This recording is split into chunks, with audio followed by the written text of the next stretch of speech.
Good morning, everybody. We're going to call this meeting to order, June 16th, 2022, regular meeting of the Gainesville City Commission.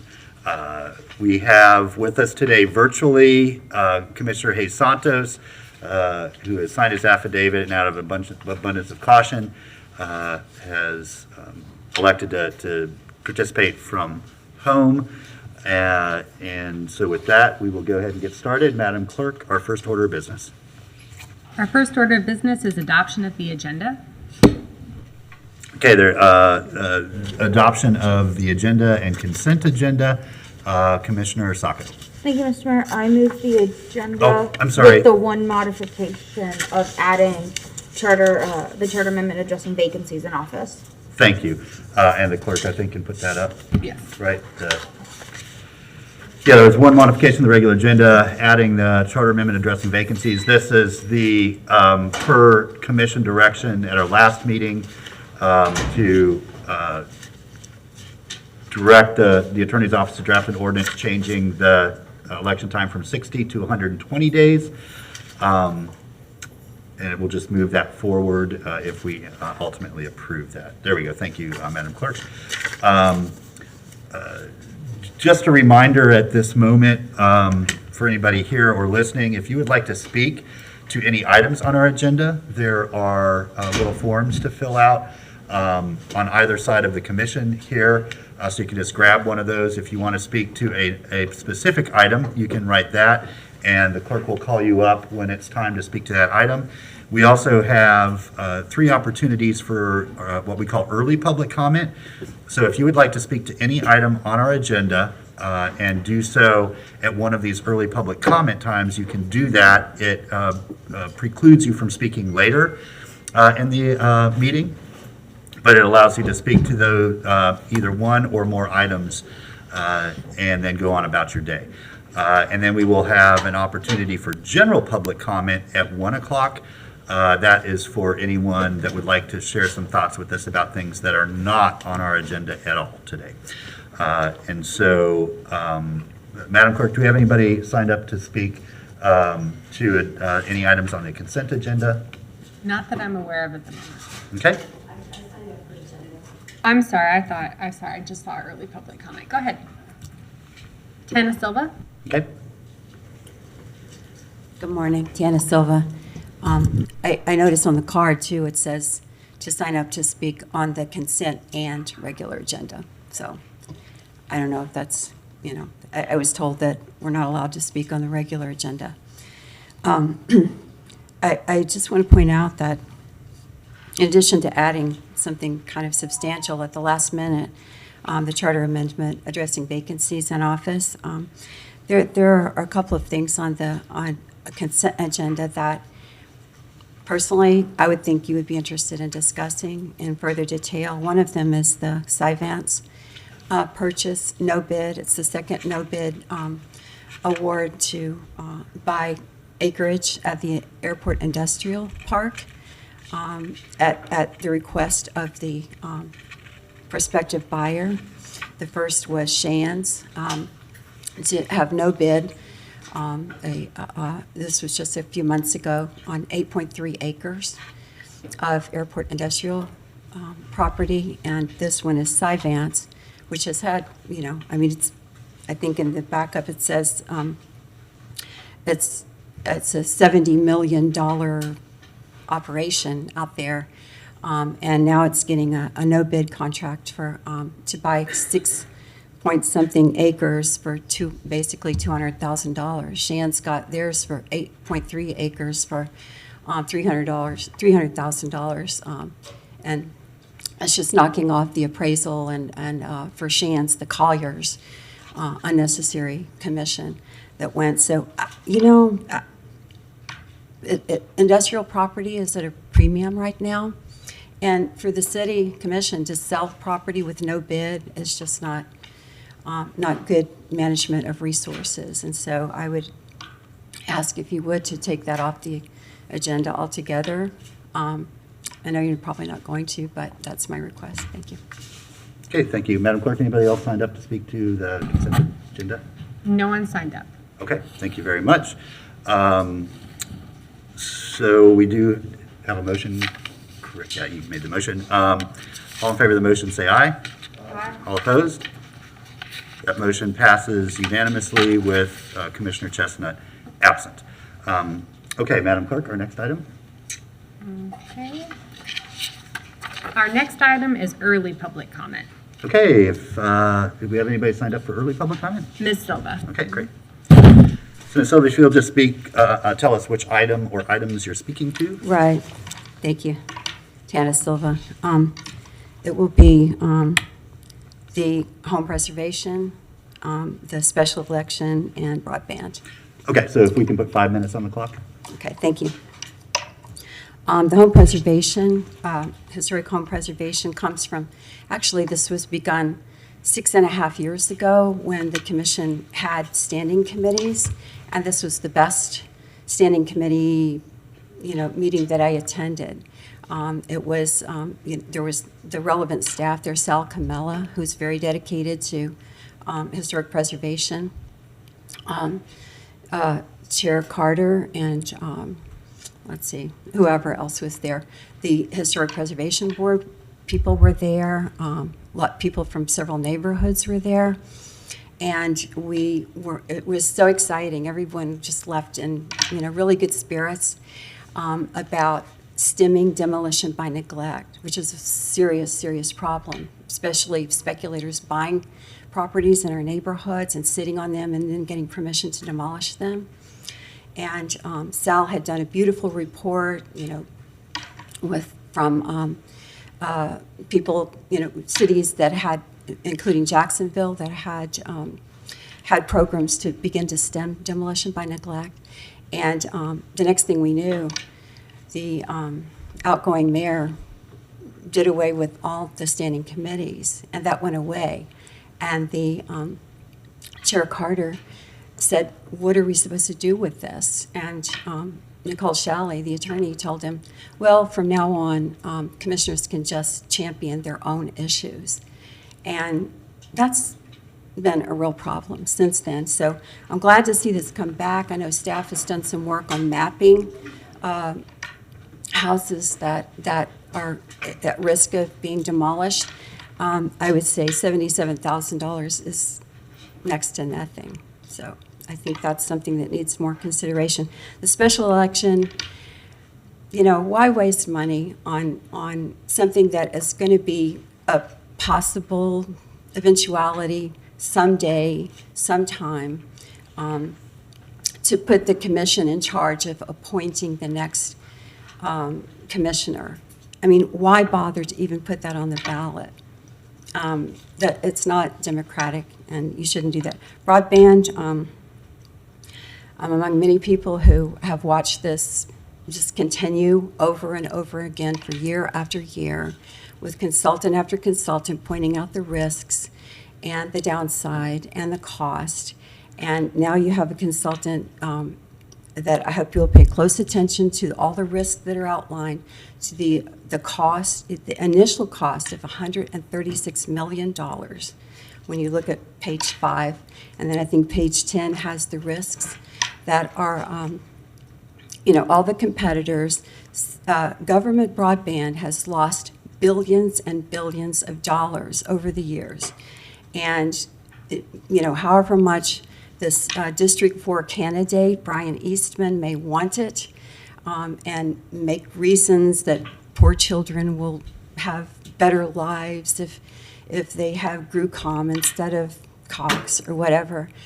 I noticed also that proposed Project 1 is partially in District 4, which he's running for, and has been the campaign manager for several commissioners' campaigns.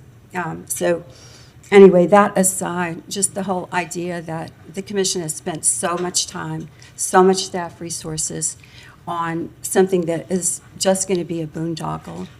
I think it's, listen really closely, not just to the glossy, intentions of it, but look really closely at pages 5 and 10 of the presentation and see that this is not something that the city needs to get bogged down in. Thank you.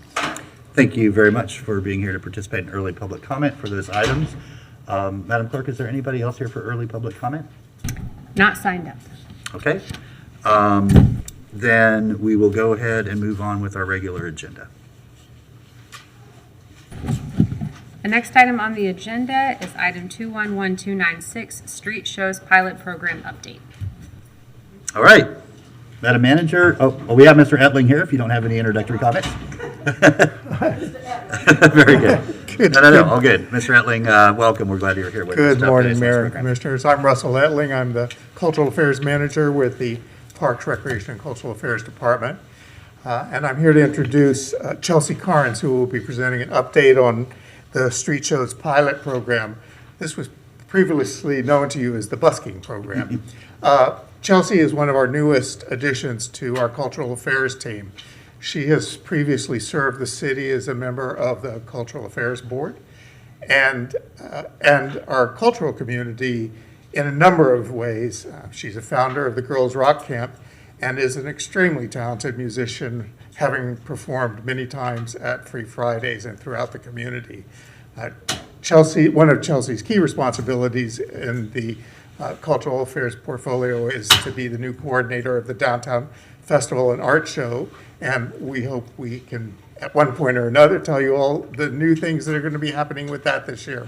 But Chelsea has also taken on the responsibility of developing the Street Shows program, and it is my pleasure to introduce her now, Chelsea Carnes. All right, thank you, Mr. Etling and Ms. Carnes. I had no idea that we had hired you. What an incredible get for the city. That is awesome, awesome news. So welcome aboard, and we are excited to hear the update for this program. Thank you. It's a thrill to be working for the city and to be presenting to all of you today. Loving my job so far. I get to work on exciting projects like the Street Shows program. So I've got some slides prepared. You can go ahead and skip to the next one. We'll talk about the program a little bit. The way we've gone about developing the program, I kind of wanted to start there to give you background, because we're really trying to ground this in best practices of asking the community what they want and what they'd like to see out of this program before we charge forward with releasing it. So what we did, we took a 3-tiered approach to doing research, kind of developing best practices and guidelines for how to roll it out. First, we had focus groups with musicians. We kind of thought, who are the major stakeholders in this program, right? Ultimately, it's the performers themselves, and also the downtown businesses who we hope will be benefited by this pilot program. So we had focus groups with 20 performers. We hosted these at Bodley Plaza. 2 groups lasted about an hour, 10 performers at each group. Really pleased with the diversity, both demographic and genre-wise, of folks present. We had everyone from soloist performers, musicians, dancers, circus folks, clowns. It was a good time, and I got a lot of perspective from those who came. And these bullet points are just kind of a few pieces of what they had to say. We developed a title for the program. That's where we kind of, the Gainesville Street Shows, GNV Street Shows title came from. We talked about the word busking and its associations. We still use that word in the guidelines, and not afraid to use that word, but it does have some negative connotations. So ultimately, the performers preferred the word street shows. $100 an hour is the fee payment we landed on, and as you'll see later in the presentation, I think that's a fair and good price for these performances. And the performances are going to last 1 to 2 hours. Different types of performers had preferences on how long the program would last, and more kind of circus arts preferred shorter time slots, and then some of the musicians were like, I'll play for 8 hours. So we landed on 2, partially because I was trying to think about, if you're a solo performer there with some gear, 2 hours is a good amount of time. You don't really want to go past 2 hours because you might have to set your gear down to go use the bathroom or get some water or something. 2 hours is a nice amount of time. You can stay there the full time with your gear and not have to walk away. And also for the local industry folks, they don't want to hear repeated sets. So more than 2 hours might start to become irritating for the folks working near that busker. We talked about weather and safety guidelines. We talked about whether we should book local or think about bringing in performers from. There are all these great street artists from around the world that we could consider bringing in. Ultimately, for a pilot program and this amount of funding, we decided to stick local, and I'm glad we did, because you'll see later we got a ton of applications from local performers. There's plenty of talent here to fill this program. What else? We also, they wanted a kind of a public calendar, either something physical, like a sandwich board, you know, something on the street to show who'd be performing at the different spots, or at least an online calendar of events so that folks could look up and see who's performing when and where and go track down their favorite performer to watch them. So we've developed a website. It's, what's the new city website? GNV-FL.gov/street-shows. And all the information that I'm talking about today is on that website as well. You can go ahead and skip to the next slide. So we got the next kind of tier of research we looked at was talking to downtown business owners and managers and hearing their perspectives. This slide shows you, so we sent out a survey, a digital survey to a little over 30 downtown business owners and managers. We got responses from 9 of them. And you can see they're across the board. 1 indicates they don't want this program. 5 indicates that they're really excited about the program. And you can see they're all over the place. If you skip to the next slide, I think the quote on the next slide kind of sums up their concern. They're hesitantly interested, hesitantly supportive, but it's going to depend on how it's rolled out. This quote came from a downtown business owner who said it depends on the type and quality of the act, how well it's promoted. Certain acts could detract from outdoor dining experiences. So they're watching to see how we roll it out. We also asked them what kind of performances they'd most like to see. And you can see that they seem to prefer ambient, kind of not in your face type performances, more like, you know, musical things, a caricaturist, something that kind of quietly adds ambiance to the downtown sidewalk scene rather than juggling or puppetry or clowning or that sort of thing. So as I book the shows, I'm kind of taking that into account. And skip to the next slide. So this is what the process is going to look like. This is straight off our website. A performer can submit an application. It's a easy, quick application online that includes just kind of some information about them, as well as a request for a link to them performing, like so you can see a short video and get an idea of what their performance looks and sounds like. I review those applications as they come in, and then I reach out to the buskers. I get them in our city payment system, and we select a busk stop and a date and a time for their performance. And I'll get to the busk stops in a second. We've identified spots for these performances to happen. And then I publish that lineup on that website that I mentioned earlier. And then they go perform. And because these are street performances that are kind of autonomous performances, it's not like I'm going to be there for every single one, or you know, they're going to roll out and happen. We've asked, for accountability's sake, for buskers and also for promotional material, for all buskers to take either a photo or a video of their performance that they have to share with me afterwards before we issue pay.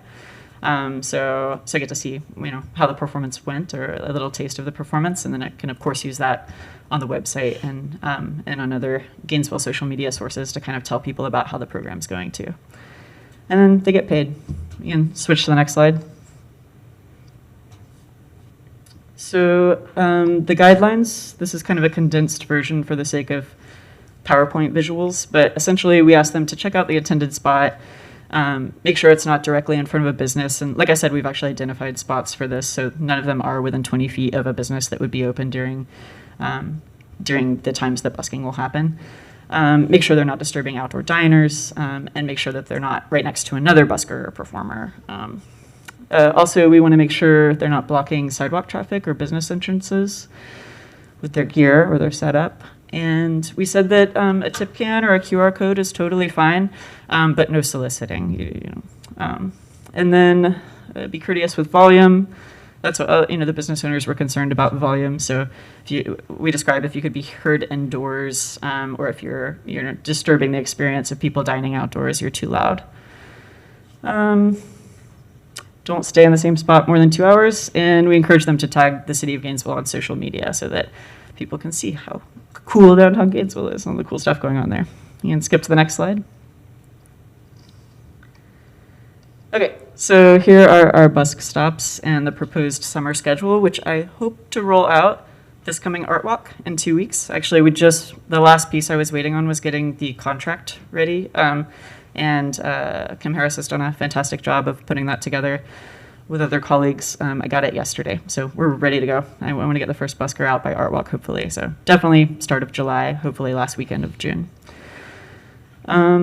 These spots, you can see each spot I have a daytime and a nighttime photo. John Gaunt from the Bo Diddley Plaza did a really good job kind of researching different locations, taking into account lighting to make sure they're well lit, taking into account pedestrian traffic. You know, we want to position our performers in spaces where people will actually walk by and hear them.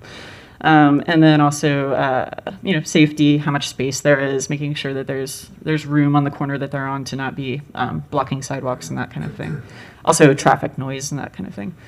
One of these spots, the one on Main Street, might be reserved for louder acts, and then a couple of them are identified as kind of quieter acts. So a ukulele might be in spot 1, while a bucket drummer might be in spot 3, kind of thing.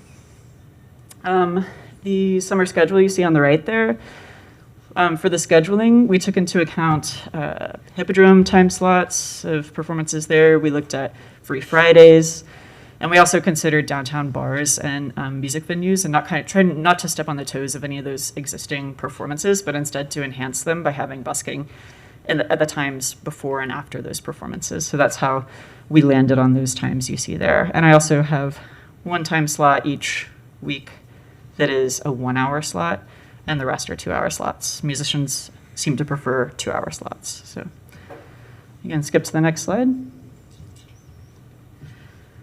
So these last 2 slides are really fun because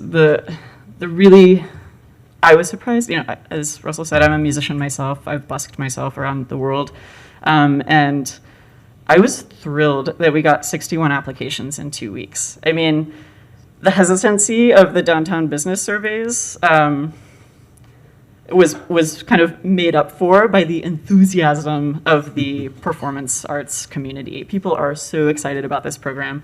And look at the wide range of applications that are coming in. This isn't even comprehensive. This is just, I just started grabbing and typing a few that I saw out of the 61 applications at the time I made this slide. And since then, I've gotten even more applications. And it's not just a lot of applications, they're high quality. Like some of the performers who've been applying are people who could play anywhere in town, and they want to play on our sidewalks. So I think that's a really good sign as far as excitement in the arts community about this program. You can skip to the next slide.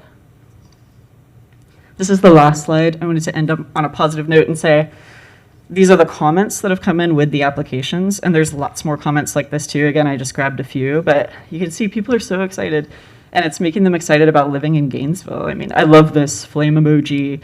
So glad Gainesville's doing this. I love the city of Gainesville. I'm excited to be part of the community. I mean, the performing arts community in Gainesville is very, very on board and very excited about this program. So I wanted to share that with you. And very stoked. They're stoked. Very stoked for the opportunity. I love it. Yes. Yes, they are. Yeah, so now the last slide. If you want to take questions, I think Leslie Ladendorf is going to come respond. Sure, thank you. Appreciate it, Ms. Carnes, and Ms. Ladendorf and Mr. Etling as well for your work on this. Let's start off with Commissioner Sacco. Thank you, Mr. Mayor. And thank you, Ms. Carnes.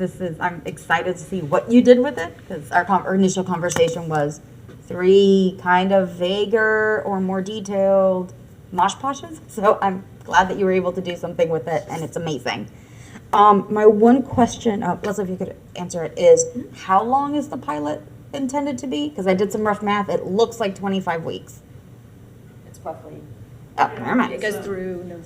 Yeah, we kind of intentionally made it so that it would end when the weather gets cold. So it'll go right up towards November. I think this one tweak in that schedule is I'm hoping to also incorporate busking at some of the large downtown events when there's just pedestrians everywhere. So, for example, Halloween Fest weekend, like having some buskers out at that time, and also the Downtown Festival and Art Show, having some buskers there. So I think Downtown Festival and Art Show happens November 19th and 20th. That'll probably be the capstone ending the program, because it gets cold after that, and it wouldn't be fun to be playing violin on a street corner in cold weather. Yeah, that wouldn't be good for the violin and the people. But thank you. No, I think that's a good season to have all of this. I'd be interested in seeing after the pilot when we would start, because as much as I love the summer, it is hot. And that's also not good for violin or people. But that's it. I really love everything you've prepared for it. I actually had a neighbor contact me about the compensation, thinking, well, like, I love the arts, but that seems like a lot. But I completely agree with that decision by you guys. It is a talent. It is a sincere talent. There is equipment. There is setup. There is cleanup. Like, there is a lot that goes into it. So I'm glad that we are actually helping our artists and paying them what they are worth for their craft. So I think you guys have prepared something wonderful, and I kind of can't wait to see some of these. I can't be in 3 spots at the same time, but I will find a way. Thank you. Thank you. Commissioner Ward? Thank you, Mr. Mayor. Thank you all for putting this together. I'm really excited about it. It's, I want to remind everyone, this came up from the community.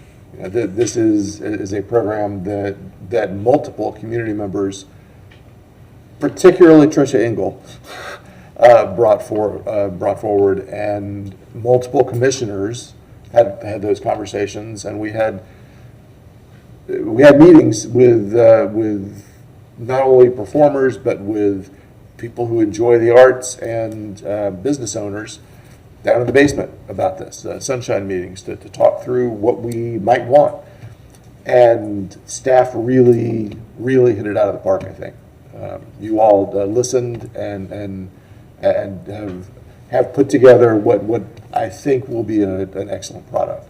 It's going to be hot. It's going to rain. We'll work around it. You know, stuff's going to happen. But I'm really excited to see this move forward. Thank you all for your effort, and thank you to the community members who brought this forward in the first place. I really appreciate it. Commissioner Duncan Walker? Thank you, Mr. Mayor, and thank you to Chelsea and the Division of Arts and Culture for working on this. Thank you to Ms. Engel, who brought it forward to us. I have a couple of questions with regards to process, just simply because I feel like enrolling something that is new, that a lot of folks are excited about. If we're talking about sustainability, I'm just very curious about some of our efforts to evaluate the program. So I know we've started off with some interviews. Can either of you or any of you speak to me a little bit about some of our plans moving forward to evaluate how we're doing and who we're going to be talking to? Will we be using surveys? Will we be using focus groups? How will we make sure that what we're doing is working for everyone who's experiencing this in some way? I'm going to address that one. Thank you all. Leslie Ladendorf, Assistant Director for Parks, Recreation, and Cultural Affairs. We are going to use that 3-tiered approach. So we are still going to go back to the performers afterwards, go back to the businesses afterwards, and try to do those focus groups and surveys, a combination of both. We are also developing new surveys in cultural affairs that are results-based accountability. So we are really looking at not only did you like it, but we're trying to also address things that make people's lives better. So did you feel safe? Did you feel welcome? Did you enjoy it? Did it make your life better in some kind of way to be able to do this program? So we're trying to incorporate those kind of questions into our survey process as we move forward with all of our programs, but also with this one. And I think the tiered approach that we've been using for pre-evaluation, we will also use during and post. So I know this is like an ongoing conversation because this is a pilot, and we want to make sure that as we move forward, we're hitting all of the milestones that we want to hit, and that we make sure that everyone's needs are addressed throughout the process, and that if we move this forward after the pilot, that we also are taking all of that information into account. Absolutely. Thank you very much for that, Leslie. We have some guidelines here on one of the slides, and I was curious about how those guidelines will be enforced. I know we have kind of limited staff, limited talented staff, but limited staff. And so if we are going to impose these rules, I'm just curious as to how we'll make sure that they're being followed. And also, you know, you kind of told me how we'll evaluate the process. Performers have an opportunity to tell us about the guidelines themselves, but more so, let's talk enforcement first.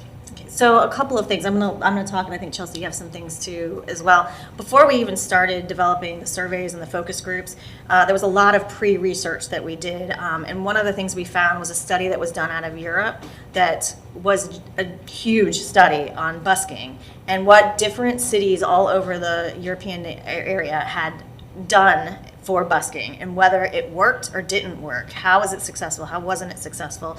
And some of that was the guidelines and the rules. Some people you had to have a permit, you had to sign up and get a permit to be able to do it, and that was very negative on busking activities. So we really took a lot of that information into account, and one of the biggest things that came out of that particular study, and I think you can address the focus groups, what was said in the focus groups, is they kind of self-regulate themselves. They're a community. And so we will get information back if someone breaks those community rules. And so we will have to address those as they come about.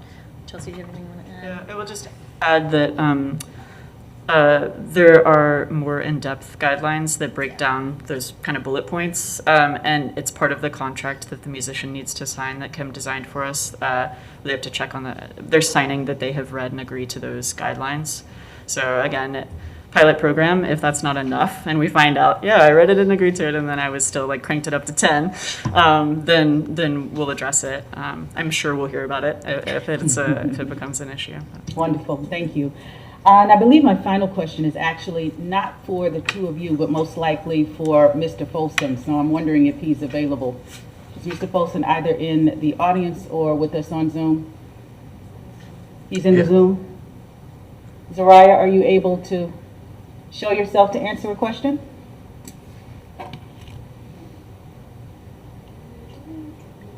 And if not, maybe I can direct it to the city manager who may be able to assist. Do I see him there?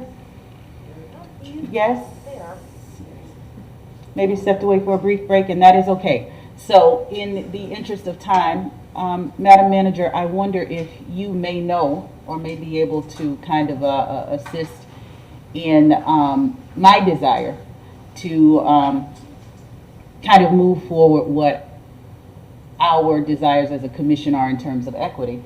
Do you know of any plans, and this is kind of unfair as I'm even asking the question, it really should be fielded by Mr. Folsom, because I'll just say it like this. How equity is folded into this process, both in terms of selection and in terms of sustaining this, is obviously something that we'll want to know. I'm curious as to what Mr. Folsom and his offices are planning to do and how he will work with you. Has any of that work begun? If not, just questions that I'll ask him, but I'm curious, perhaps you can speak to whether or not there have been some initial meetings between PRCA and the Office of Equity and Inclusion up to this point. Well, I will, Mr. Mayor, if I might. Over the last several months, Mr. Folsom and his staff person working on the equity toolkit, they've met with me and other charters, but in particular, they've talked about the Cultural Affairs Office participating as a departmental partnership on the front end of piloting with the Cultural Affairs Division, the whole results-oriented, decision-making. And so I know he is working actually as a pilot. They're the first, that division of the Parks Department, they're the first department that have rolled into the process. I don't think that they're there yet, but I know that it is in motion. So you can speak more specifically to it, but I can tell you the meetings have been going on. Thank you. And Mr. Folsom has joined us as well, so why don't we allow the Director of Equity and Inclusion to jump in here, and then Ms. Ladenheim, if you have anything to add after that, then we'll come back to you. Go ahead, Mr. Folsom. Thank you so much, Commissioners and Mayor. So first of all, thank you to Cultural Affairs Department. They have been a player for us, as the manager has echoed, in doing a pilot of our department partnership model. They're at the beginning phases of that department partnership model, and we're looking forward to how that model can be implemented in other departments within the city of Gainesville. So we're still in the beginning phases of it that we're rolling out with the support of the manager. So I'm appreciative of her allowing us to be able to do this as well as the willingness of the department itself, Russell and all of them being able to support us and making this thing happen. So we're in the beginning phases. We are looking at the equity component in terms of how equity can be rolled out, how it can be woven into the fabric of the organization, if you remember me saying that, and how we can be able to absorb it better within our departments. And so the first department that showed a willingness to accept this work is the Cultural Affairs Department. And so we've started that process, but we're at the beginning of a journey that we want to walk with them. And so that's where we're at right now. We don't have anything right now to report back to you other than that we're at the beginning of the process, but we can come back during the process to give you updates if you so desire, Mayor and Commissioners. Thank you very much, Mr. Folston, for that. I didn't know if Leslie or Chelsea would like to add anything to that. We're just very excited to be the first to do the equity pilot program in the city. And so we are very much looking forward to the process, and training our staff, bringing about awareness, and then figuring out how to, or learn how to do the work that is needed to make sure that equity is part of everything that we do. Thank you very much for that. And Mr. Folston, thank you very much. I would be very interested in any upcoming reports with regards to that. I can just add too in regards to the street shows program. I'm new, again, I've only been working in the city for maybe 4 months now, but from what I've seen, every program we're launching, equity's been a conversation and a part of where we start. And this one's exciting because we're literally starting a brand new program. So from the very beginning, we talked about diverse performers, and about the diverse genres, and a wide appeal to that would kind of be meaningful to all of our neighbors. So it's definitely been a part of our conversation, and the applications we've been getting in are demographically very diverse. So that's exciting too. One other thing I will add is before the program rolls out, I am contacting GPD to let them know about the program, because my worst nightmare would be for a street performer to be asked to leave or harassed or treated as if they weren't welcome to be performing there. And so that's something we've talked about too, and how that connects to equity and diversity, as well as making sure our performers feel safe and welcomed when they're there performing. Thank you. Thank you very much. Thanks, Mr. Mayor. Thank you. Commissioner Sacco? Thank you, Commissioner Duncan Walker, for bringing up the guidelines. I figured there was a bigger book of rules somewhere. And I know you're still finishing the contract, I believe is what you said, that we're just like finishing it up. Not so much for the contract, but for the guidelines. Would it be possible for us to receive just a copy? Because I feel that we are more likely to get questions and or complaints, and that we can be like, actually, this is what it says, as opposed to someone knowing, like, I can go to Cultural Affairs and find Ms. Carnes and ask her. So if it'd be possible to just get a guideline so that we know and that we can inform our neighbors if it does bear like a question of any kind, I'd really appreciate that. Of course. They're online. Great, thank you. Commissioner Ariola? Thank you, Mr. Mayor. No questions from me. I just want to thank you all and express my appreciation for a lot of thought that went into this. I think you all have a very solid game plan to move forward with. And, as with everything that's new, you figure out how to do it better day by day. So incorporating all of that is going to be really exciting to watch. So thank you very much for all your hard work. Commissioner Chestnut? Mr. Mayor. I see you. Yeah, I see you, Commissioner Santos. Commissioner Chestnut? Thank you. Thank you, Mr. Mayor. I want to follow up on Commissioner Duncan Walker's query. I was thinking about the equity issue as well, and I think you said you had focus groups.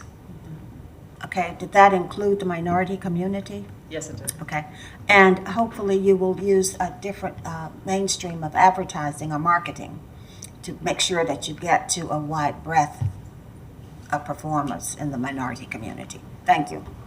Thank you. Commissioner Santos? Thank you, Mayor. What's the best way to notify you? Because I have my hand up since like the very beginning of the presentation. Is it?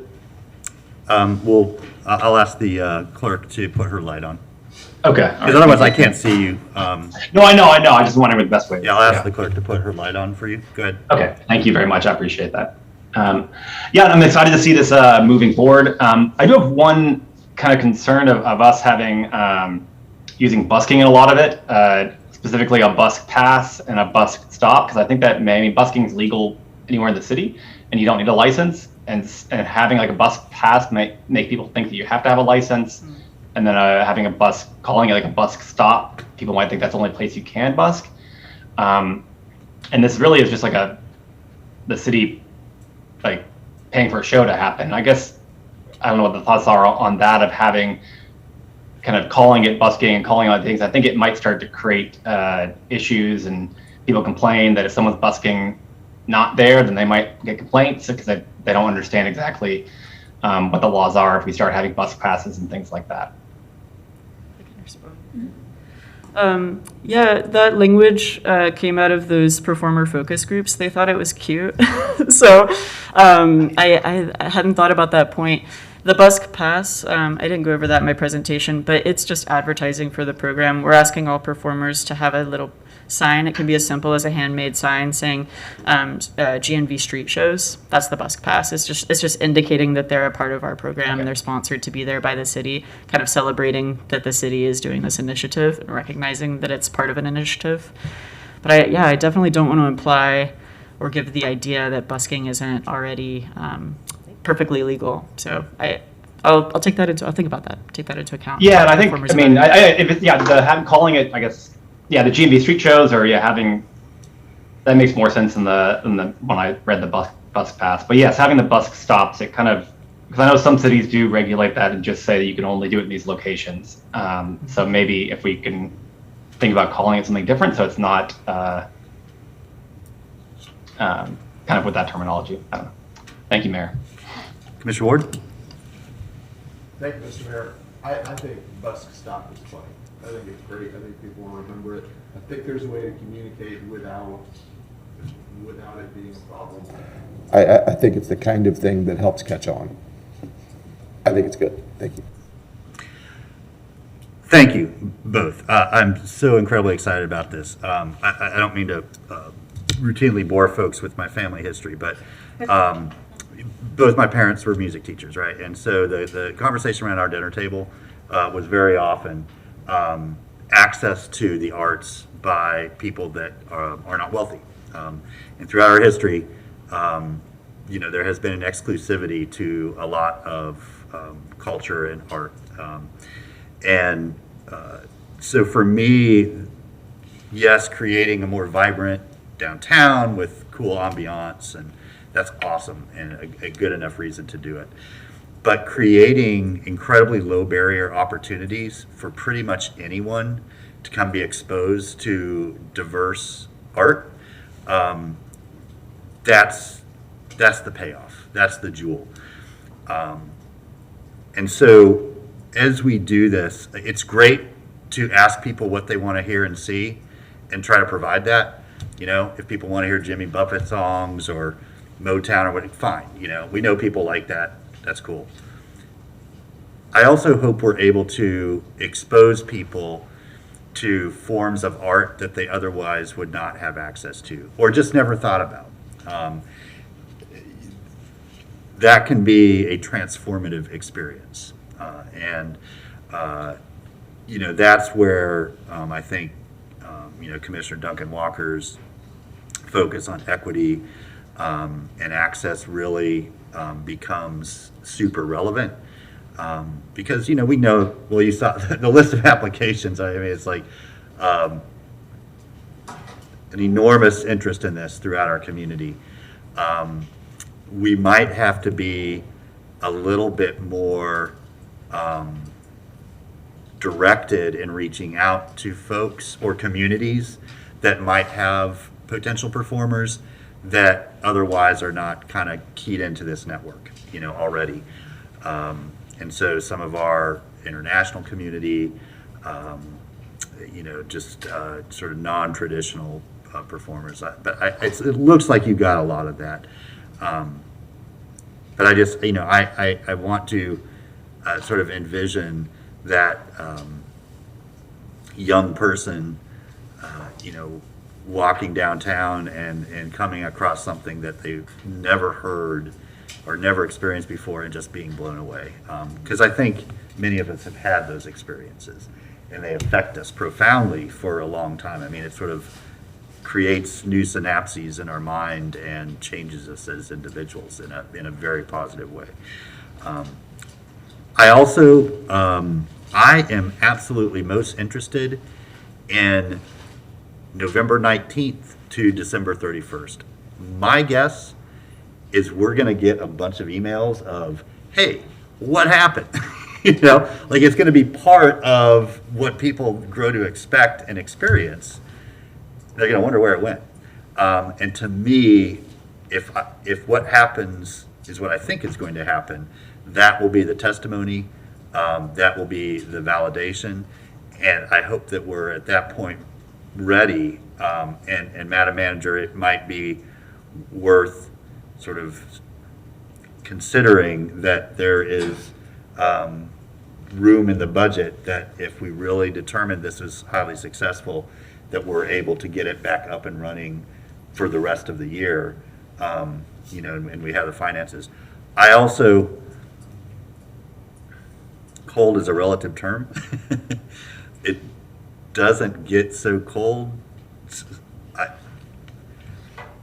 I would rather this be a sort of, again, we're in a pilot, I get that. I'm not, you know, I think let's assess and evaluate. But I think that there are so few truly cold days that I would like to keep this essentially continuous. And then if there is an extraordinary, you know, it's a cold night, shelter night, it's going to freeze. You know, we say, hey, you know, we've got to, either you get an excused absence or we're just going to say we're not going to do this tonight because it's not safe or something like that. But I think there are many acts that would still be fine in, you know, 50-degree weather and probably enjoy it. Maybe more so than, say, like this evening. So anyway, just something to consider. There are many cities that do this, and they do it in cold weather, they do it in hot weather, they even do it in rainy weather. You know, I mean, it's just it's sort of embedded in the everyday life. So this is awesome. I'm excited. I can't wait to come down here with my family and just go randomly check out what's going on without having any idea ahead of time, and being excited about it. No action required. I think it sounds like there's some good feedback, including a lot of appreciation for getting it to this point and excitement about watching it roll out, as well as some, I think, good things to follow up on when it comes to equity, access, and evaluation. So all good. Madam Clerk, do we have anybody signed up to speak to this item? Okay. We'll keep up the good work. Oh, okay. Carly, did you turn your card in? No, that's okay. That's okay. We'll get you here. And then if there's any other items you want to speak to, just fill out the card, let the clerk know so we can keep it organized for the record. But go ahead. Come on up. Thank you. I'm so happy to hear about this. I can't wait. But I agree with you about that later part of the year because at that time somebody's going to want to hear chestnuts roasting on an open fire. You know you're right. So it should continue. That's definitely a season of music.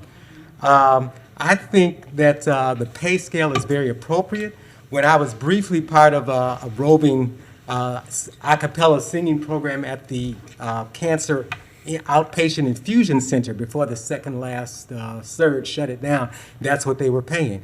And also when, is it Bill Hutchinson in your department brought me into the medieval fair to share the history of the Moors, that was a definite strike toward equity by that department.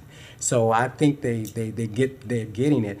But I did want to speak about the idea of busking.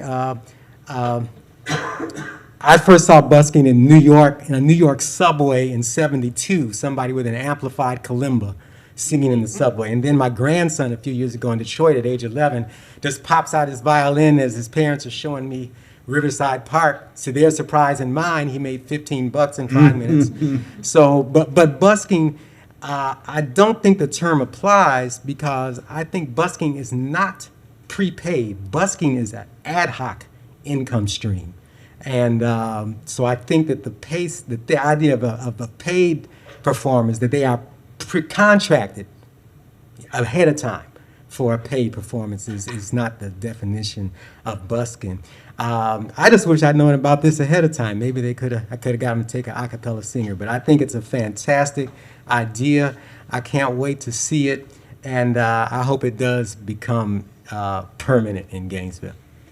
Thank you, Mr. Blount. And to reiterate a point, this program does not preclude you or your a cappella group from going out and performing anywhere else. So we would both encourage and invite you to do so. You might not be in the list of folks that get compensated by the city to do so, but if you've applied, you may. But regardless, you can still do it. The idea is it's not just restricted to these times and these places. It's allowed anywhere in the city. We just want to encourage and promote it. And still accepting applications. There we go. Man, nothing but good happening here. All right. Well, thank you again. Super excited about this, and can't wait to go see it in person. All right, Madam Clerk. Our next item is 210890, Historic Home Stabilization Assistance Program. Okay, Madam Manager. Yes, Mr. Mayor, this item is being brought back. Chelsea Bacaitis is here from GCRA. The last time this item was presented to the commission, just as an update, there was a request for it to possibly be expanded beyond single family to maybe duplex, quadruplexes, whatever.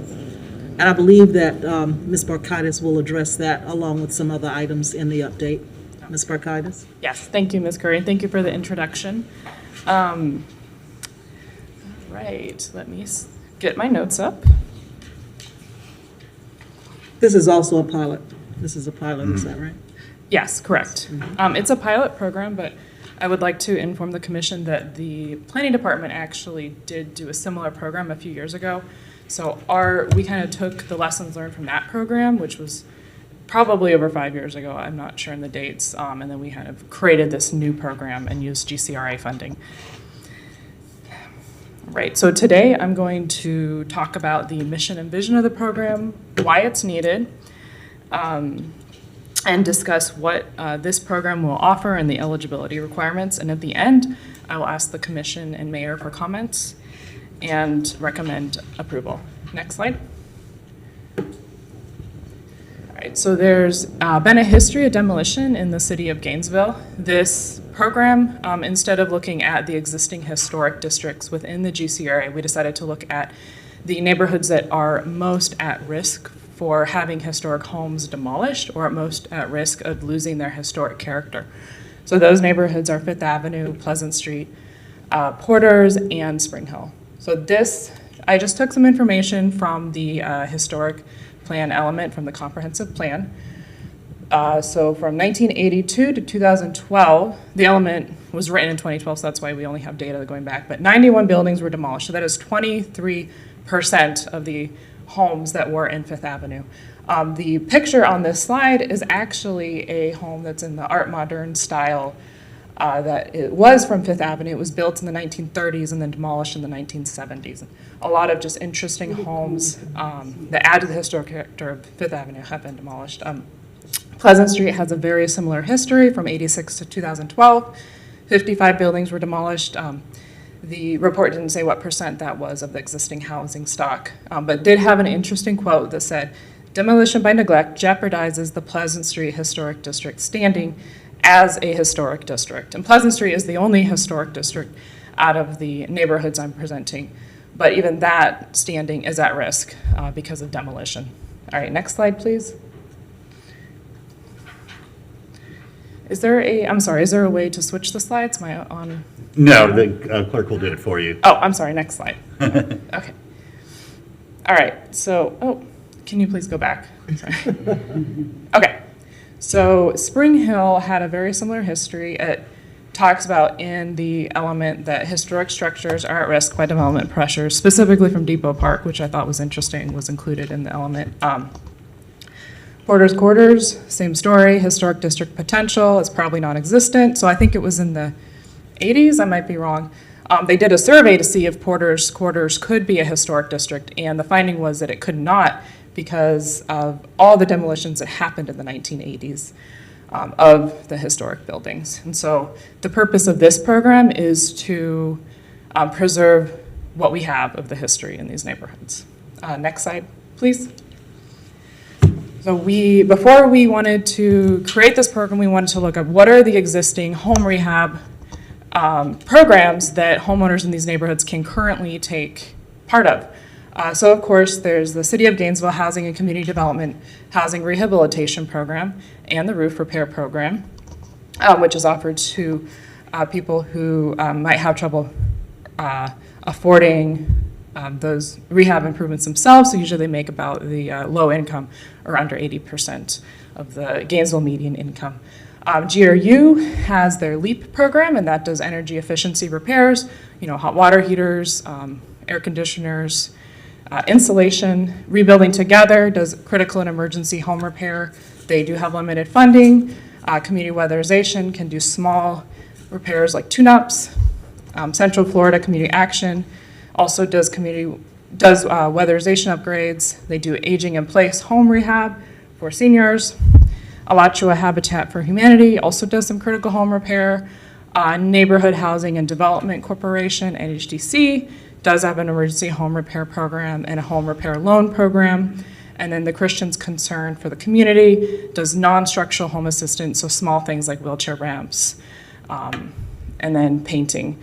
So these are great programs, but they're very limited in funding, and they're all offered for people who make below 80% of the median income. So we kind of took different comments from our advisory board and created a program that we felt kind of filled in the gaps while also addressing the historic needs of these homes. Next slide, please. All right, so I probably should have put this slide after you knew what the actual program policies are, but these are some changes that we went through with our advisory board on the policies. So first, when you had initially brought the program to our advisory board, we only had the current historic districts as part of the programs. We didn't include Porter's Quarter, Spring Hill, or Fifth Avenue because they were not designated historic districts. But our advisory board advised us that there is great need in some of these neighborhoods with history, but may not be historic districts. So we extended the program to address certain neighborhoods that are facing development pressures from the University of Florida and are also facing demolition by neglect. We brought it back in October, and they asked that we focus the program on median and low-income applicants. And then in January, they made an interesting recommendation, which is actually, I think, something that could be good for all of our housing programs, to include family members of property owners as eligible under the program. So the program does not include renters, but includes family members. So if someone has their parent or a brother and sister living in a home. All right, and at that January 18th meeting, they also recommended that the historic home stabilization program be approved as presented. Next slide, please. So on the April 28th meeting, we brought this just to kind of introduce it to the City Commission.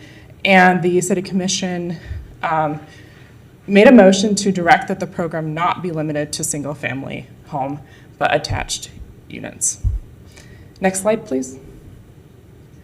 Oh, can I go back to the goal objectives? I know I talked about this before, but, oh, I'm sorry, next slide. Thank you. So the goal again is to maintain, which is the goal of actually all of our housing programs, is to maintain the neighborhood culture and population of these existing neighborhoods. So keep the people living there.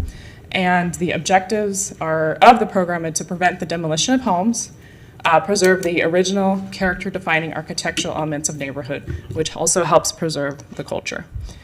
By preserving history, you can also preserve culture. All right, next slide, please. All right, so the proposed offerings of the program. The program offers only exterior results or work other than stabilizing or structural repairs, which results in the repair, improvement, reconstruction, maintenance, or stabilization. So anything to kind of keep the homes above level so that they don't become dilapidated. Examples are wall repairs, roofs, foundation, even smaller things like masonry and stucco, porch and step rehabilitation, window repair, cornices and parapet repairs, anything structural. So the city under this, so the former program, I want to mention what it offered, all these things very similar, but the former program offered a 50% matching grant up to $5,000. Unfortunately, that dollar amount and the match was not sufficient. And so from what I've heard, no one participated in the former program. So under this program, we structured it more off of HCD's, their HUD program, home rehabilitation program. So we actually have our own contractors. The city will have contractors, will inspect the property and then do the needed improvements based off of our inspections. Because it could be a higher dollar amount, the program is not a grant, but a forgivable loan mortgage with the caveat that the homeowner must reside in the home for 10 years or risk paying back the money plus 10% interest per year. So to keep the program competitive, it's going to be an annual to biannual application period, depending what we have for funding. So pretty much we'll get all the applications, then we'll prioritize them by their health and safety needs. So the homes that are most at risk to being demolished and that they have a health or safety need will receive funding first. We want to have that be also on a sliding scale so that people who they're limited by income, so their most need for these repairs and they can't pay for them themselves. So we would also prioritize applications by income. So income and then health and safety needs of the home. Next slide, please.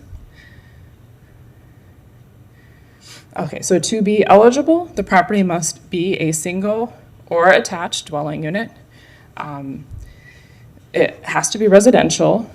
It must be a contributing structure in the Pleasant Street Historic District, or if it's outside of the Pleasant Street Historic District, we need to determine if it is a historic structure.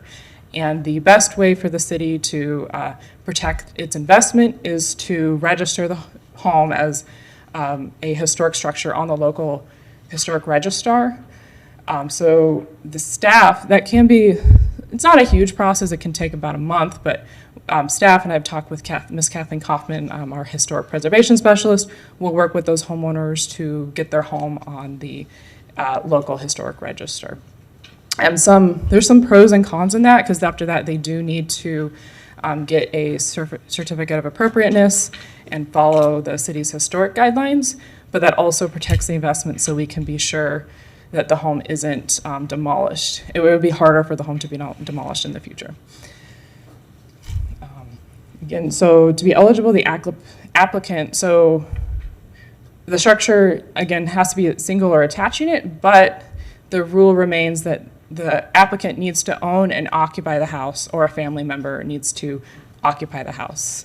And again, the eligibility requirement is that applicants need to be below the area median income. Next slide, please. All right, so for this year, we have $76,868 budgeted. We estimate that the range of cost of repairs could be anywhere from $2,000 to $30,000.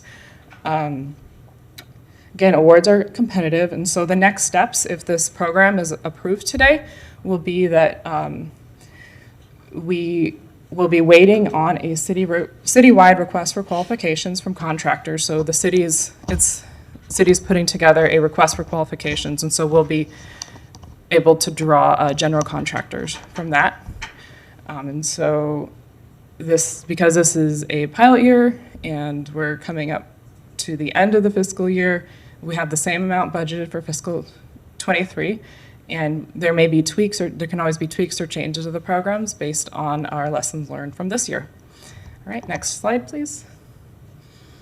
All right, I thank you to the commissioners. The recommendation is the interim city manager, city commission is to approve the historic home stabilization program as presented, once approved by the city manager, as to form and legality. I'm sorry, that should say city attorney, as to form and legality. And so thank you for your time, and I leave open to the commissioners and mayor to discuss. Thank you. Thank you very much. Commissioner Saka. Thank you, thank you, Mr. Pettis. This is, I'm glad we brought it back. I'm glad we brought it back, and that we've tweaked it. And I especially like the tweak of, if you have family living there, it's basically the same at that point. Yeah. That did lead me to a question, though, on the eligibility requirements, where okay, double checking that the person, so long as the family remains, it will be safe. I'm sorry, say that again? That so long as family or the owner remain, does it have to be the same family member? Or so long as it's like that family related to the original homeowner, I guess. Yes, has to be that family related to the original home. Do we have that? I know there have been issues with other things of how to define family, and culturally, family is defined differently. I guess what steps have we gone through to kind of define that? How are we defining family? So we took language from the ordinance. Let me find that definition for you. The, not ordinance. The guideline? Yeah, there is some, anyway, the land use, they have a definition of family. All right. Okay, I think I found it.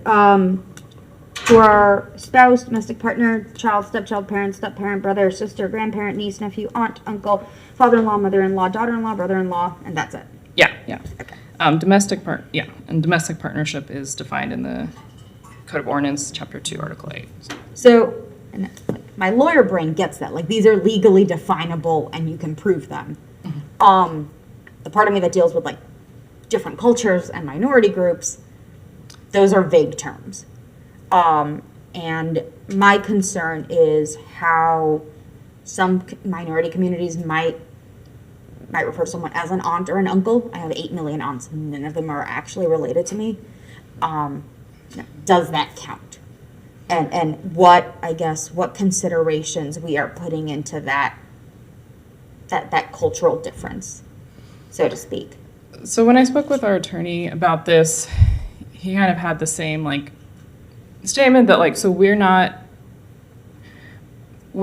going to be the arbitrators. So if someone comes and says, this is my aunt, we're not going to be the arbitrator and say, no, you need to show proof that this is your aunt. So we're not going to, anyway, that's Okay. kind of how we decide Okay, to do that. that works for me. Yeah. I didn't want to make people jump through 80 hoops to prove you're not actually family, which I think is a little disingenuous to different family structures. But I'm glad that's the road we're taking. And so as far as registering, on the local register, will that be explained up front and what that means in detail to applicants of, if you accept this money, you will have to do this. These are the risks and benefits of it. Yes, correct. What I would show them is the actual packet to apply, and then I would have them talk directly to Ms. Kathleen Kaufman. I refer them to talk to her, and she can talk more about the process of application and probably the pros and cons. There will be some kind of prepared training on this is what it means, because I want folks to make informed decisions. So it's going to be more of a one-on-one discussion, but that could be something we could work in, maybe a handout or something. I'm looking for something as much as a pamphlet or something, but just a standardized information of this is what it means long-term to accept this money. Because, we offer the money up front, and then you're yeah, my house is fixed. No, but you also have to maintain this standard for the rest of forever. Oh. And I feel that comes in at the back end, for the realization comes in at the back end for a lot of folks. So I want to make sure that, important for me is that at the very beginning, we explain, the cost and benefit of it. And so that folks can make that informed decision, and that it's not, hey, we fixed up the space now. Good luck for the next 20 years. It's your problem now. I don't want to just kind of drop that on people, especially if the folks we are seeking to help are, low to medium income. I don't want to saddle that future burden on them because they accepted present help. So my ask is that if there's some way to kind of prepare that information in simple terms and as clearly as possible, I would greatly appreciate that. Okay, yes, definitely, yes. And as far as budget, I know it's a pilot, and I know next year is also going to be technically the real pilot, I guess, the long-term pilot. But if you're estimating, that's a 2,000. I saw 20,000 to 30,000. Never mind. I misread. And so we're planning 3 repairs a year? No, we're planning much more because it's 2,000, not 20,000. Sorry, I misread. So we are planning to do any number of repairs. Do we I think the GCRA for the like storefront restoration has like different tiers of category, and I think it's like 10,000, 50, and then like 100,000, some variation of that. And we only award so many of like the top category because it does take out a bulk of the budget for that. Do we have something similar planned for this? No. Okay. It'll just be like if it's 3 roof repairs, like that's where we're going. Yes. Okay. Thank you very much. Sorry for all the questions. Commissioner Ward?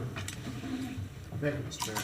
And to follow up on that last point, I would say that if staff sees this moving forward with primarily large repairs, if you got 3 roof repairs, you're running out of money in 2 months, bring it to the commission and let's have a conversation about that, because clearly then we have found a track that needs attention. So as opposed to if you get a lot of $5,000, stucco repairs or things like that, that's good information, but we don't have to make adjustments based on that. But if you see that there are large-scale repairs trending, come back and tell us that so that we can adjust somewhere else and support what's working, I would say. Moving on from that, I have a few questions. And I should say, first of all, thank you for this. It's very good. I'm very pleased with it. I wonder, I think by nature, a lot of the homeowners are going to be older folks, right? I mean, probably. I don't want us to get into a situation where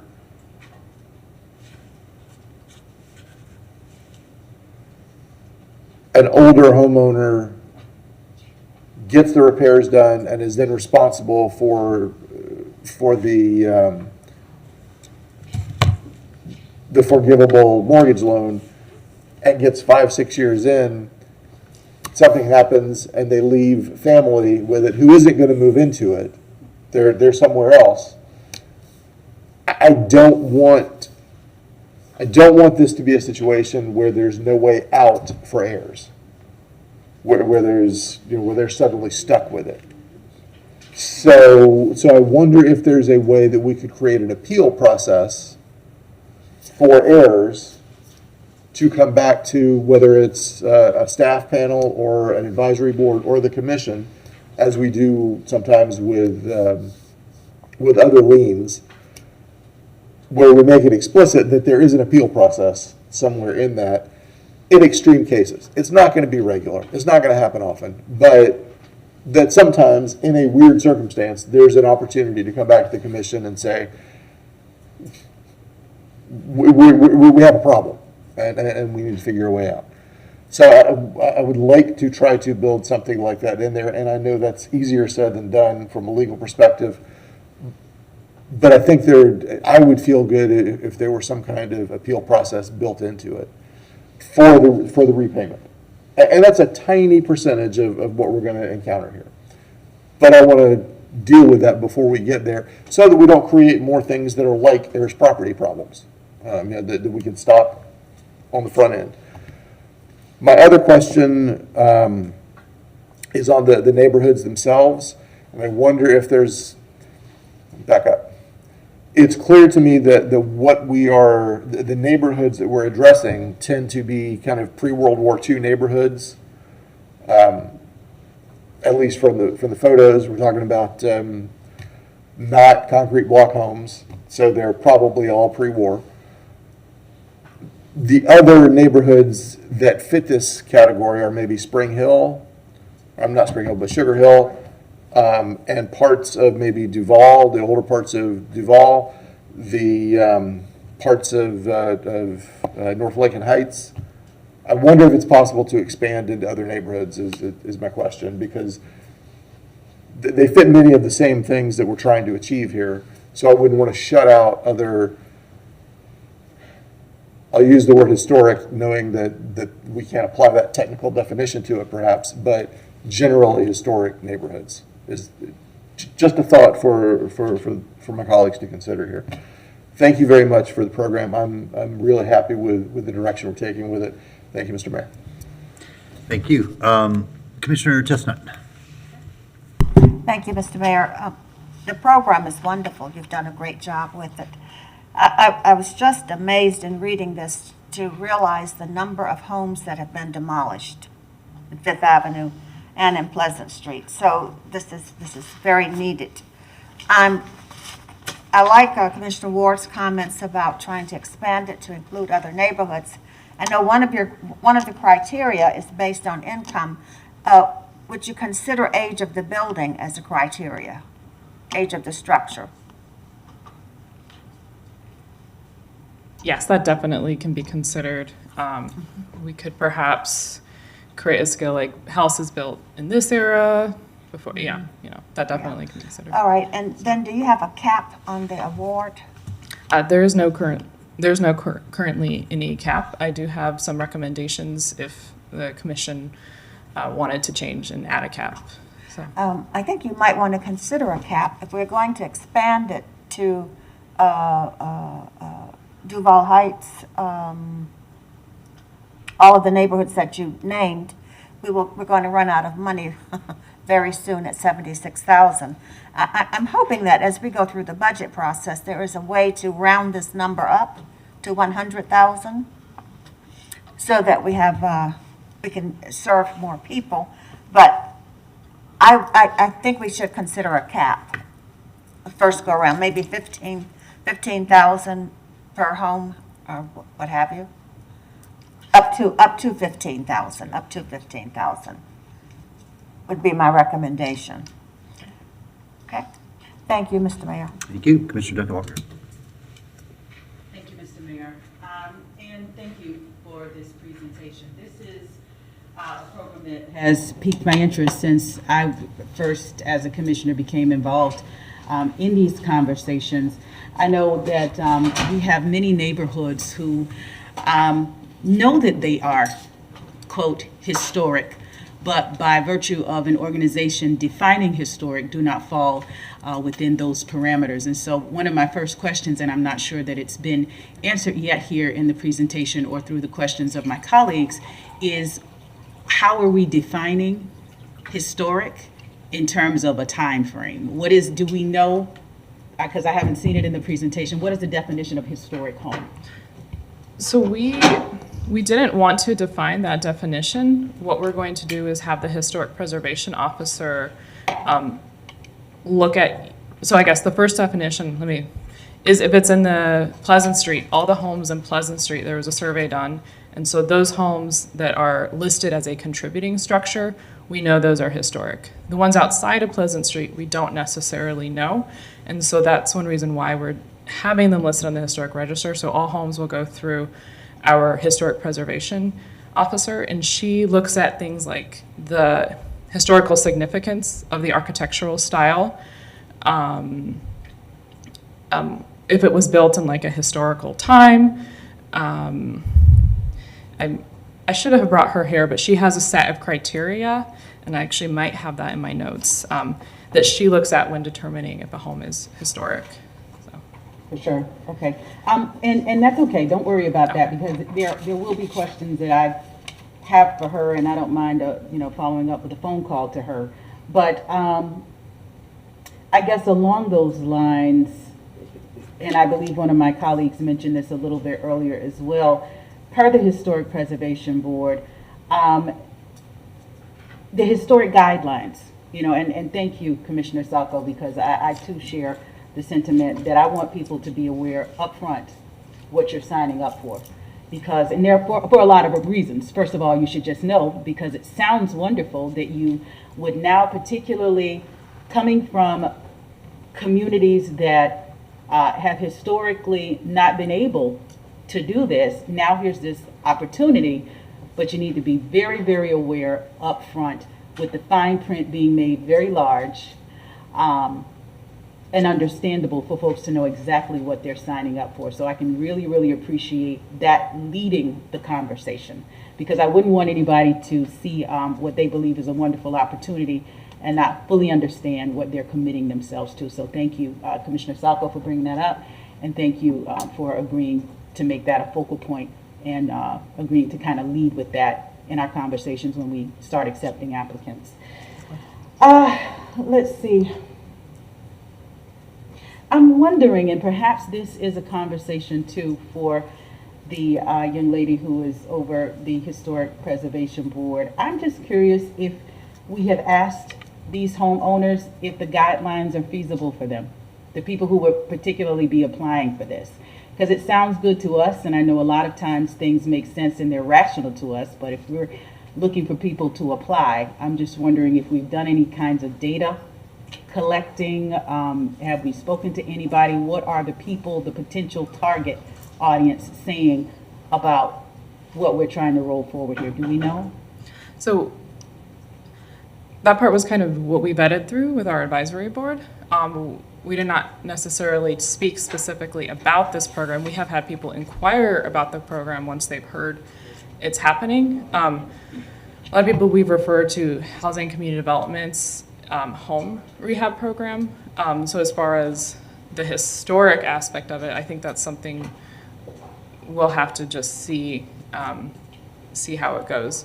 But some of our advisory board members do live in these communities, and they felt like it was a program that residents could take advantage of. Yeah, I think we definitely need to ask the residents. So I look forward to whatever those conversations look like.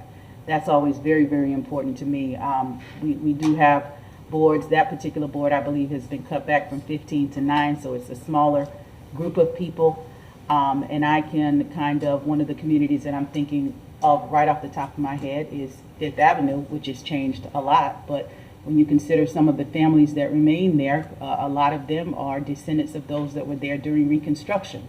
And so some of them would truly, honestly, I know right off the bat, want to participate in a program like this. But I think, once again, making sure you're very clear and concise about what this is and what their input is on this, I think is really important too. And I know this is a pilot. Perhaps we roll this out this way, but certainly in phase 2, I would really, really be interested to see what it is like rolling that program out with their input having been made the center and the focus of it. Let's see if I have one more thing. How are we marketing this? All right, so we're going to market it kind of with the suite of programs we've already been doing outreach for. So some things we will do is go to the neighborhood associations, make sure members of the neighborhood associations know about it. Another thing we may do is look at, we have data on the age of homes in these neighborhoods, so we might just send a mailer to everyone in those neighborhoods, or all homeowners in those neighborhoods, or we might do, and I'm not sure if we would do this, but we could do a drive-through and look at the homes, like visually look at the homes, the ones that appear in need of assistance, and then give them an application. So.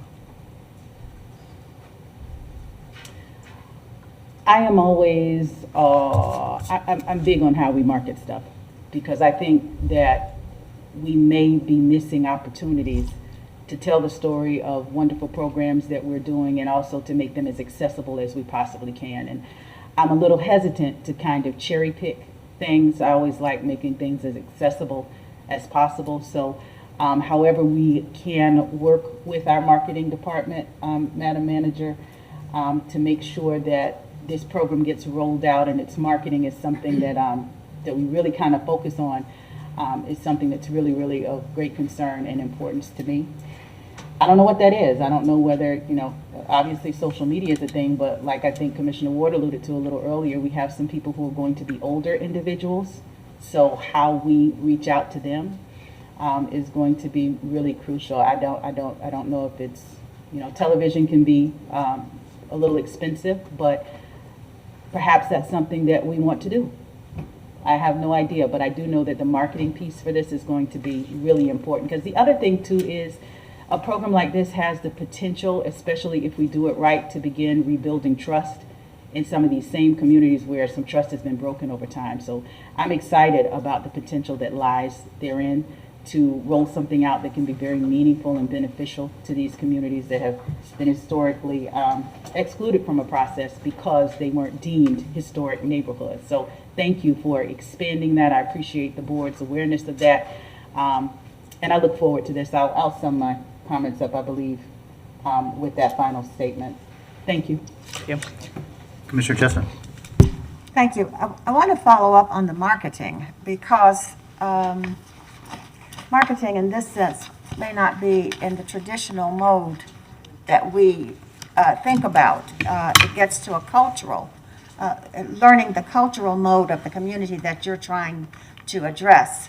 And the first marketing agent in that community starts with the church. And you may not want to see that as a marketing place, a place for marketing, but in these communities, that's where they're going to get the information, and that's what you should consider.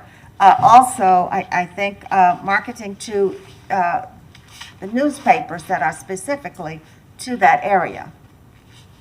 So, but definitely the church. Thank you. Thank you. Do you need a motion or something for this? Yeah, well, let's give, yes, definitely. Yes, Let's give 1 thank you. second to Commissioner Ward, and then Thank you. yeah, I'll come back to you, Commissioner Chestnut. Commissioner Ward. Thank you, Mr. Mayor. So it occurs to me, with this program and lots of other programs that we've had conversations about recently, and that I've heard about through community meetings and things, we have a lot of programs that can help people improve their home from an energy perspective, from a livability perspective, from a preservation perspective, many, many different programs. They tend to be housed in different spots and talked about differently and communicated differently. We really need a way that we can have a list that we put in a church bulletin, or that we can communicate otherwise. And we have so many programs that it's hard to put that together. And I know that we're in the process through the manager's office of kind of collapsing some of that together. But when I have conversations with community members, folks tend to be very surprised at all the programs that are available.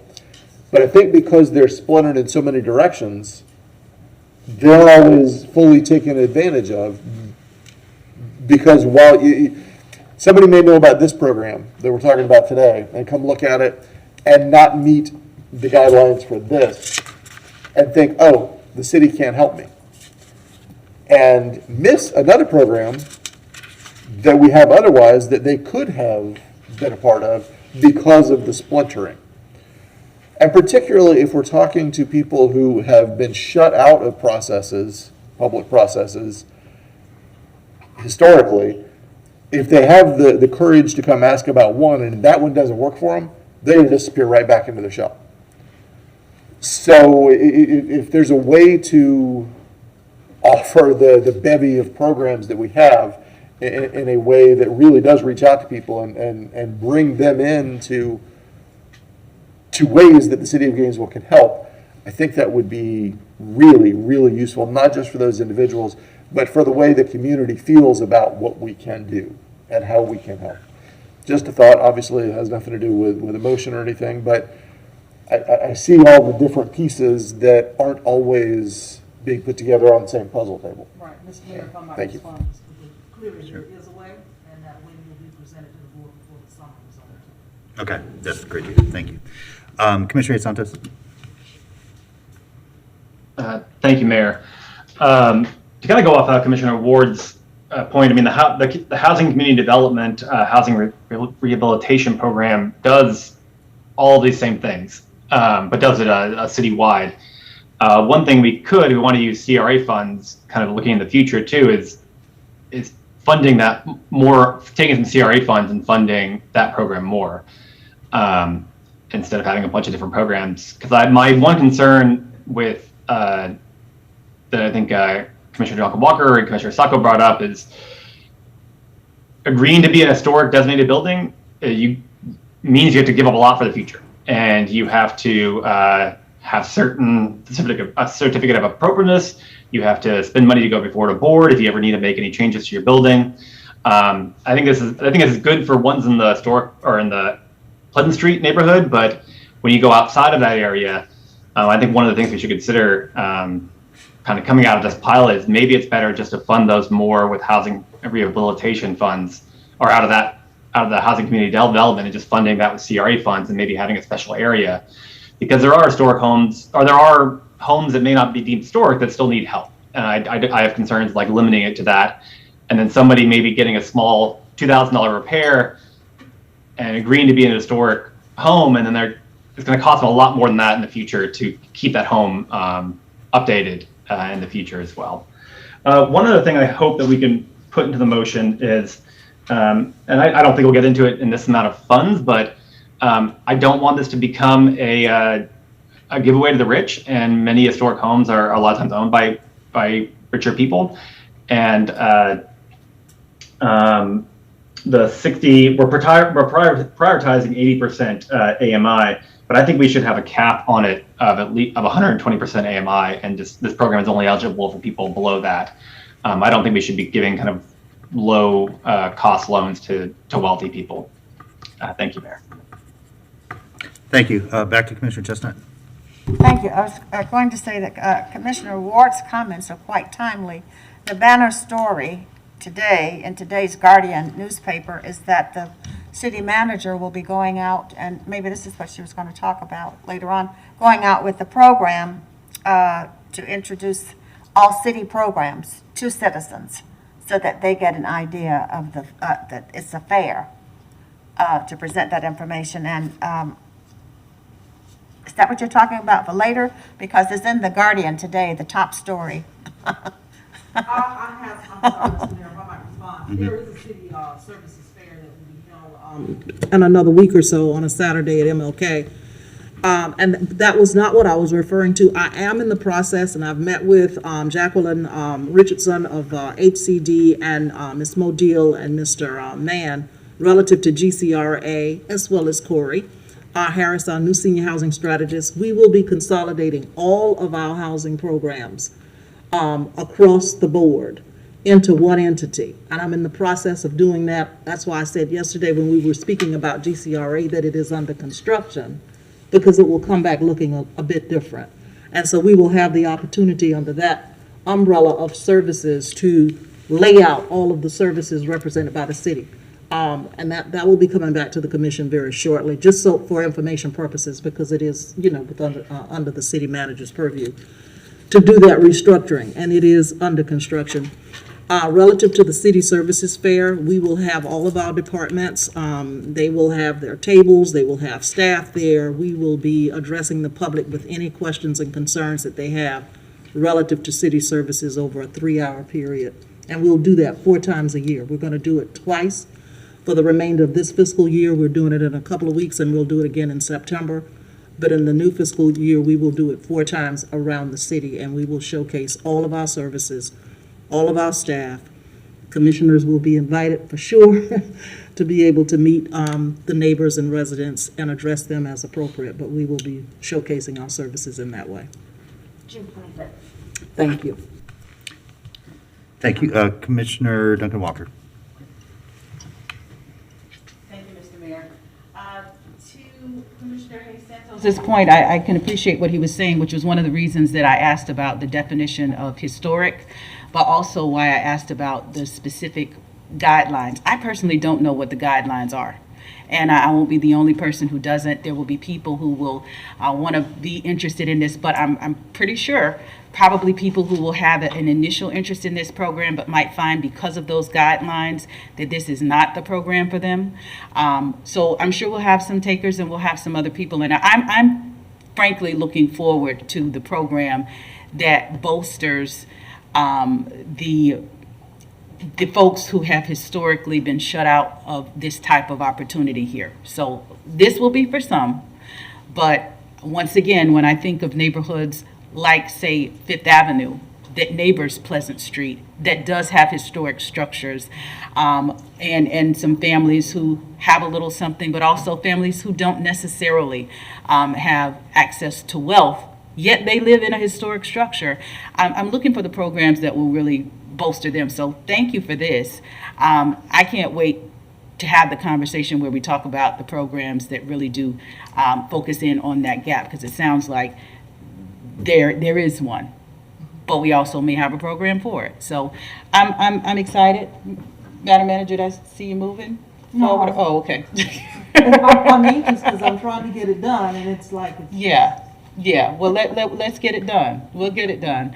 But I just wanted to say thank you. I had to say that because this is something that's near and dear to my heart.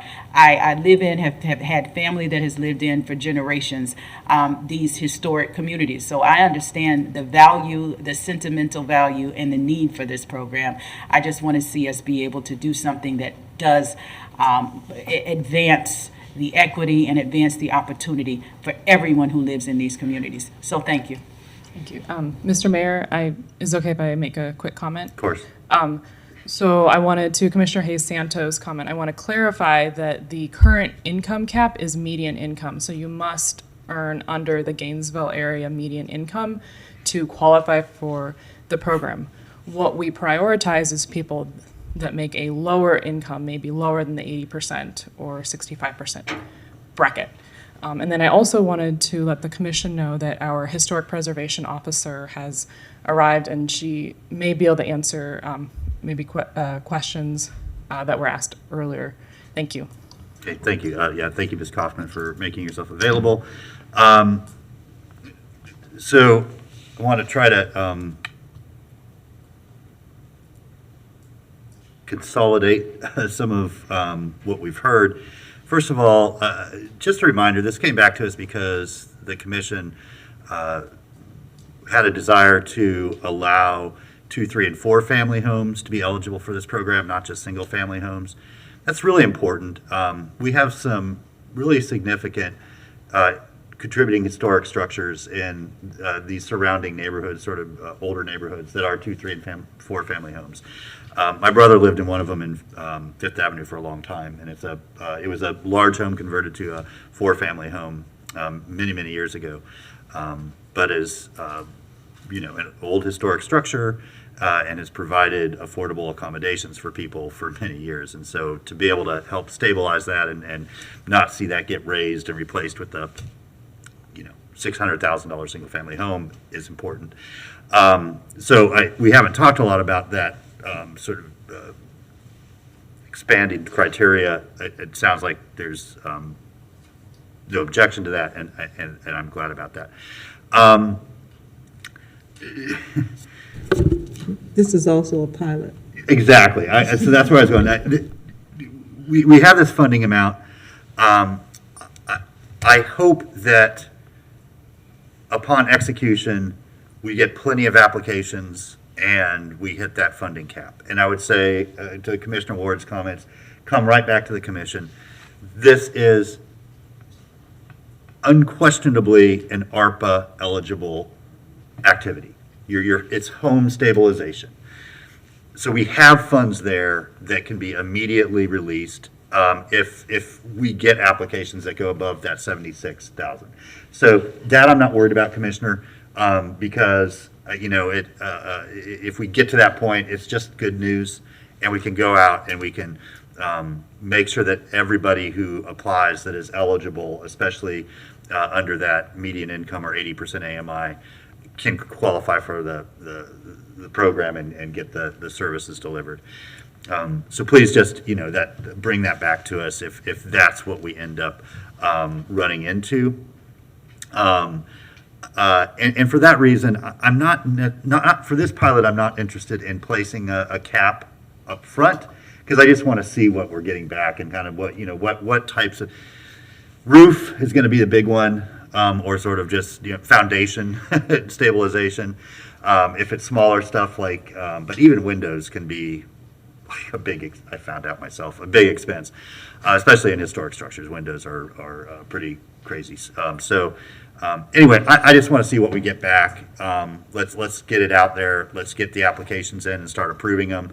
I think that if it's a contributing historic structure in any neighborhood, let's make sure that they know about it and can apply. We don't need to be overly restrictive. And what I'm reading from this is that if they're in Pleasant Street, that we know, and if they're outside Pleasant Street, then it's more going to be a case-by-case basis. A determination will be made, and educational process has to be undertaken to make sure they know if we accept becoming a historic structure, there are advantages and disadvantages to that, so they can make the decision themselves. And then, they may, that's what I think, with HCD, they may say, I don't want to take advantage of this program as a historic structure, but I do need help, and HCD can be the funding source.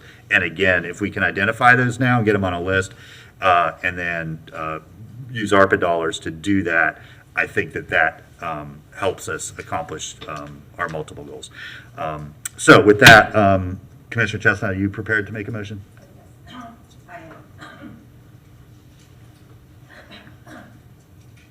The recommendation is for the interim city manager the motion is to approve the historic home stabilization program as presented. Once approved by the city manager as to form in legality, marketing in traditional as well as non-traditional media. Report back to the commission. Okay, thank you. And the city attorney will take care of the form and legality. The city manager would. We do what you meant, yes. Thank you. There's a second to that motion. Madam Clerk, is that Commissioner Santos? Go ahead. Mayor, I'm not sure if Commissioner Chestnut had her microphone on. I wasn't able to hear what she said, or hear what the motion is. Sure, it was the recommendation, but also with an additional element of marketing through non-traditional means to make sure people are aware of this. All right, thank you, Mayor. Sure thing. All right, Madam Clerk, anybody signed up to speak to this item? Okay, then back to the commission. All in favor of the motion, say aye. Aye. All opposed? Aye. That motion passes unanimously. All right, thank you all for your work on this. We appreciate it. All right, Madam Clerk, next item.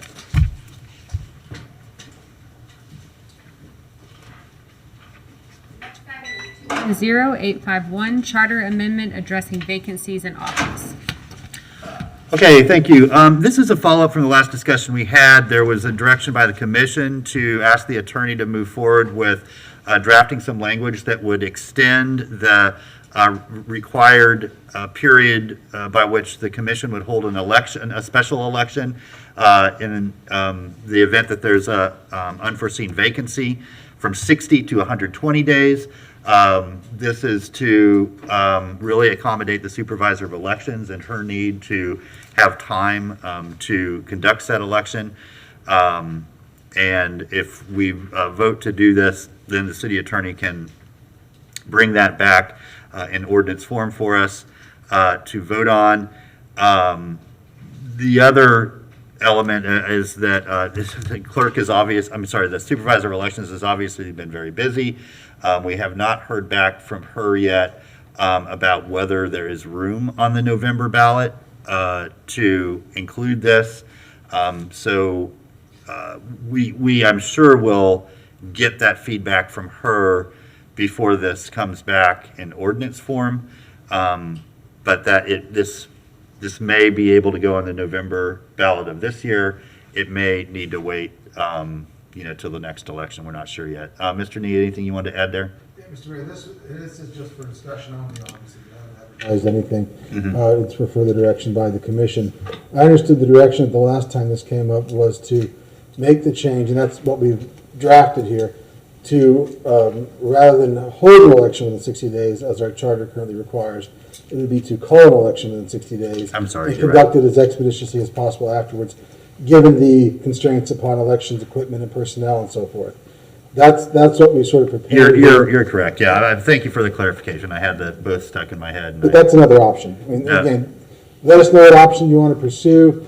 And the only thing we can state really truly now is that the current state requiring to call an election in 60 days is very difficult under almost all circumstances if there is a truly unexpected vacancy.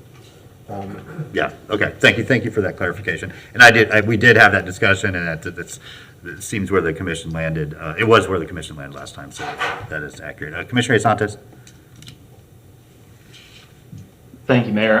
Yeah, I support the ordinances in front of us. I guess I'll move that we have this come back as an ordinance form.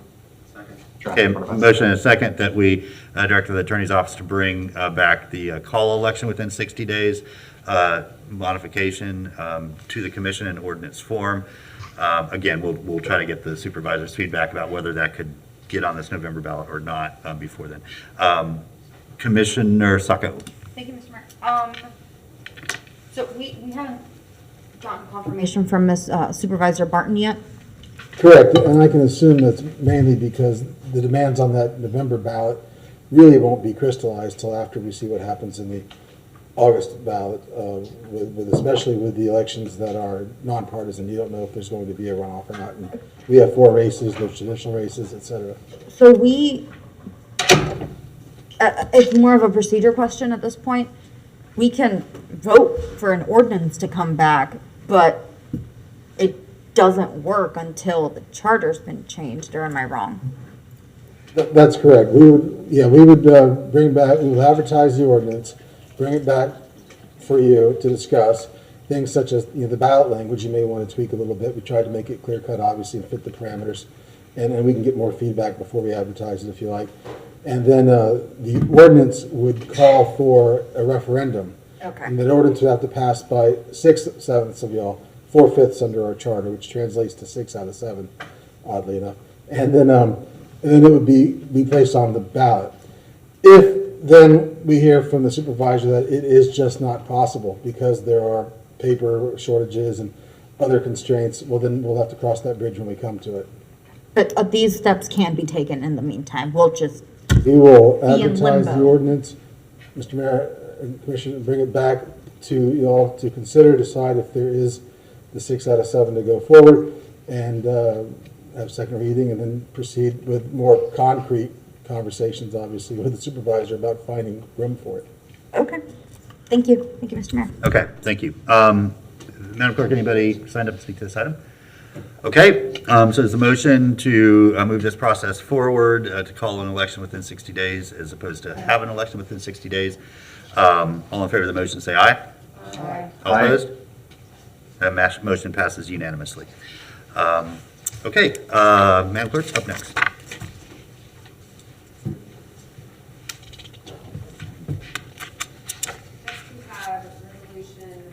Resolution 210042, amended resolution in support of the City of Gainesville being certified a B City USA. Okay, Commissioner Ward? Thank you, Mr. Mayor. I move number 210042 for passage. Okay, is there a second? Second. Motion and a second that we adopt Resolution 210042. Any members of the public signed up to speak to this? Okay, back to the commission. Let's go ahead and do a roll call vote.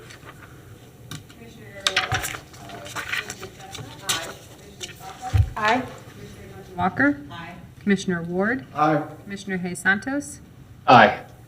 Mayor Poe? Aye, that motion passes unanimously. Next item, please.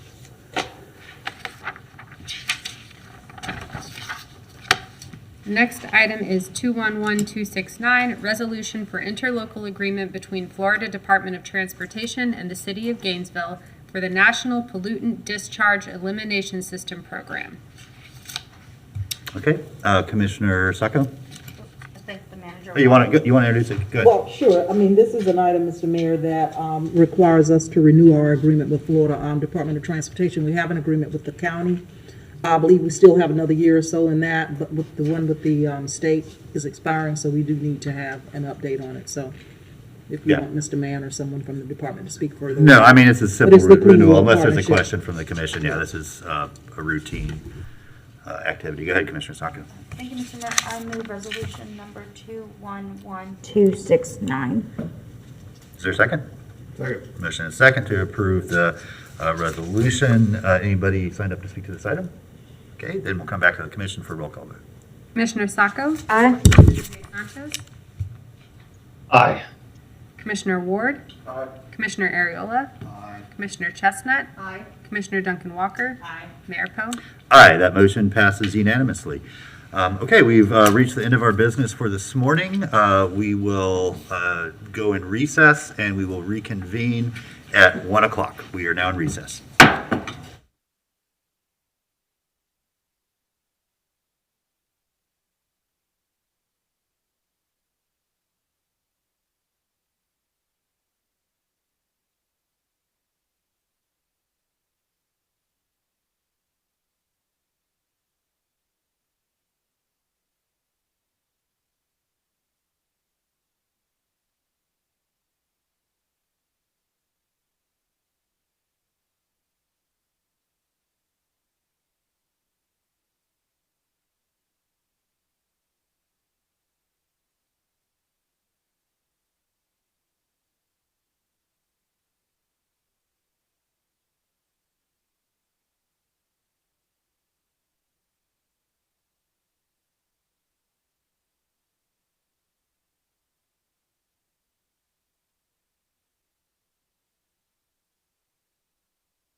Good afternoon. Welcome back, or welcome for the first time if you're just joining us. We're going to call this meeting back to order. It's June 16th, 2022, regular City Commission meeting. And our first order of business this afternoon is early public comment. Again, this is an opportunity to speak on items that do come later on our agenda. You can speak now and then leave and get your comments on the record. But it precludes you from speaking later if that's what you choose to do. Madam Clerk, do we have anybody signed up for early public comment? We don't have anyone signed up. If you would like to speak during public comment, there are sign-up cards near both of the entrances. Yes, so up next we'll have general public comment. This is to speak to us about anything that is not on our agenda. Again, if you want to speak to us for any reason, things that are on the agenda, items, or just general public comment, you can fill out one of the cards, one next to the officer over on stage left here, the other next to the door as you enter. It just helps us keep a better record of the meeting and who spoke to what issues. So just fill one of those out and then you can turn them in to the clerk, Ms. Kessler over here. And when the item comes up, she'll make sure that we recognize you and give you an opportunity to speak. So, Madam Clerk, do we have anybody signed up for general public comment? Yes. Yes, we do, as we speak. Kelly Blount. Great. Mr. Blount, welcome back. Come on up. Hello. I'm here to repeat something I've said to you recently. So it looks like I'll just keep coming back until something changes. And it's about the regional transit system. Monday morning, I was walking to get a bus, route number 1 at the downtown station. was walking into the station area just in time to see that bus leave 8 minutes early. And I walked toward where the bus was supposed to stop and then went over to the service window to ask, when is the next bus, since that one left early. Another rider who had just come off of one of the East Side buses was right behind me with the same issue. If the buses decide to leave before their posted time, and we get to wait another 40 to 60 minutes for the next one, how do they have the nerve to complain about losing ridership? This is something that happens frequently. I don't know why that driver's in a hurry to go in the same circle all day. But while this young lady and I were talking to one of the route supervisors, we found out that there were several people there who had come in on other buses wanting to catch that bus and got to watch it rolling away as they were getting off their bus. It's called a transfer station. That is for people to transfer from one bus to another. If the buses are not standing there together at the same time, how is the transfer possible? Sometimes it's driver misbehavior, but sometimes I think it's a systemic problem and driver morale. This morning, as I ran toward the bus stop, the first stop out from downtown, was trying to catch one just to come a few blocks this way. It didn't really make a big difference for me that time. But I'm about 40 feet from the stop as the bus 15 approaches the stop, and I start running, waving, hollering. Driver looks at me and decides, oh, she doesn't feel like pausing, and goes right on. So that's kind of vindictive. It's not an attitude of customer service. A system with behaviors like that is supposed to lose ridership. So when buses come into the transfer station, any buses that are due there in the same 10 or 15 minute window, unless the driver calls ahead that they've been delayed by traffic or an accident or something, all the buses should wait till all are sitting still for a couple minutes so people can transfer. I see this over and over and over. People get to watch the bus they want rolling off as they're coming into the transfer station on a bus. So that's one of the big reasons why you're losing ridership. And I do think it's systemic because we see this very high turnover in RTS that tells you something about morale and management issues. Thank you, Mr. Blunt. I know the city manager heard you loud and clear there, and I know she'll follow up with that. That is a clearly correctable issue that doesn't cost money or much else. So, Madam Manager, if you'll just update the commission after you have a little chance to follow up on that. All right, thank you. Thank you for bringing it to our attention, Mr. Blunt. Madam Clerk, anybody else signed up for general public comment? Okay, then go ahead and introduce our next item, please. Okay. Our next item is 210267, discussion on broadband initiative. Okay, very good. Madam Manager? Yes, Mr. Mayor, members of the commission. On March 3rd, the commission, Magellan actually made a presentation to the commission requesting direction in order to complete the last phase of their contract to identify a broadband option and complete a business plan to implement broadband in Gainesville. And the motion was to request that the consultants work with the city staff on a business plan for the priority one area as a pilot project with a future option to expand citywide to use a maximum of $9.6 million in ARPA funds and not to add new debt, to include wireless deployment in the plan, and as well for the Magellan consultants to work with GRU on the business plan. Since that time, staff has reviewed the models and used Magellan advisors to work with that. Today, you'll hear a presentation from Magellan advisors, specifically Mr. Courtney Violet, and you will also hear additional information from staff to include myself and, of course, the general manager of GRU, and comments from the legal department on where we are with that. But at this time, Mr. Violet from Magellan Advisors is ready to make his presentation. Okay, thank you. Mr. Violet, thank you for being with us today. We look forward to the presentation, and then we'll have a nice discussion. Sounds good. Thank you, Mayor and Commissioners. Again, my name is Courtney Violet with Magellan Advisors. I think this is our fourth time presenting to the Commission in some form or another. As the manager mentioned, we were back in front of you in March to present some initial findings, and today we're back to provide some insight into what you had requested back in March, which was a reduced pilot project, fiber to the home deployment. With me on today's call, we also have David Brevitz, one of our senior consultants.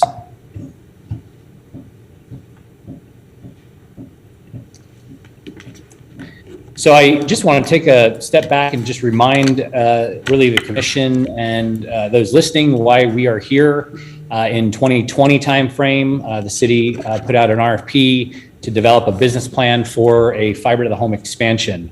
And the goal of that project was to ensure that high-speed fiber internet services were available to all residents and businesses at an affordable price in order to close the digital divide across Gainesville.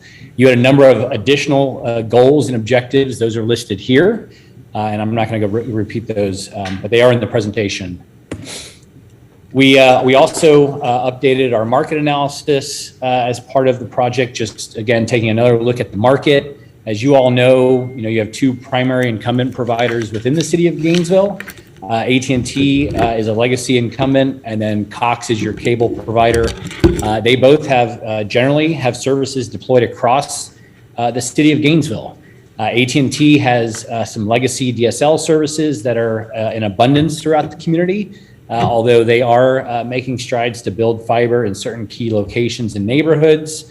And Cox, again, has fairly well universal connectivity across the city as well. We've provided some of the speeds and services that they offer and that they advertise within the city of Gainesville. There are data caps, overages that are part of those services, but again, that's pretty par for the course these days. And then, as you all know, GrewCom is active in the market as well, focusing primarily in the community anchor, government, education, and business space, as well as providing some level of residential services through GatorNet. We had come back in March with a full-blown citywide deployment plan, and you may remember this map from that time period. And we had identified 5 primary priority areas, and you can see here on the right-hand side the numbers of units or households, if you will, that are in each of those areas. As the manager had mentioned, your request back in March was to come back and really refocus our efforts on a smaller pilot area that would make use of about $9.6 million in ARPA money that the city had earmarked potentially for broadband. Those cost estimates, as you may remember, for a full citywide build-out surpassed about $130 million to, again, build out the entire city. So just to kind of reiterate the direction that you provided to us in March, and then to talk a little bit about the assumptions that we included in the pilot project. So council directed staff in Magellan to finalize a fiber to the home pilot project area for a revised priority area 1. Maximum amount of ARPA funding at $9.6 million, and to also provide for wireless within that area.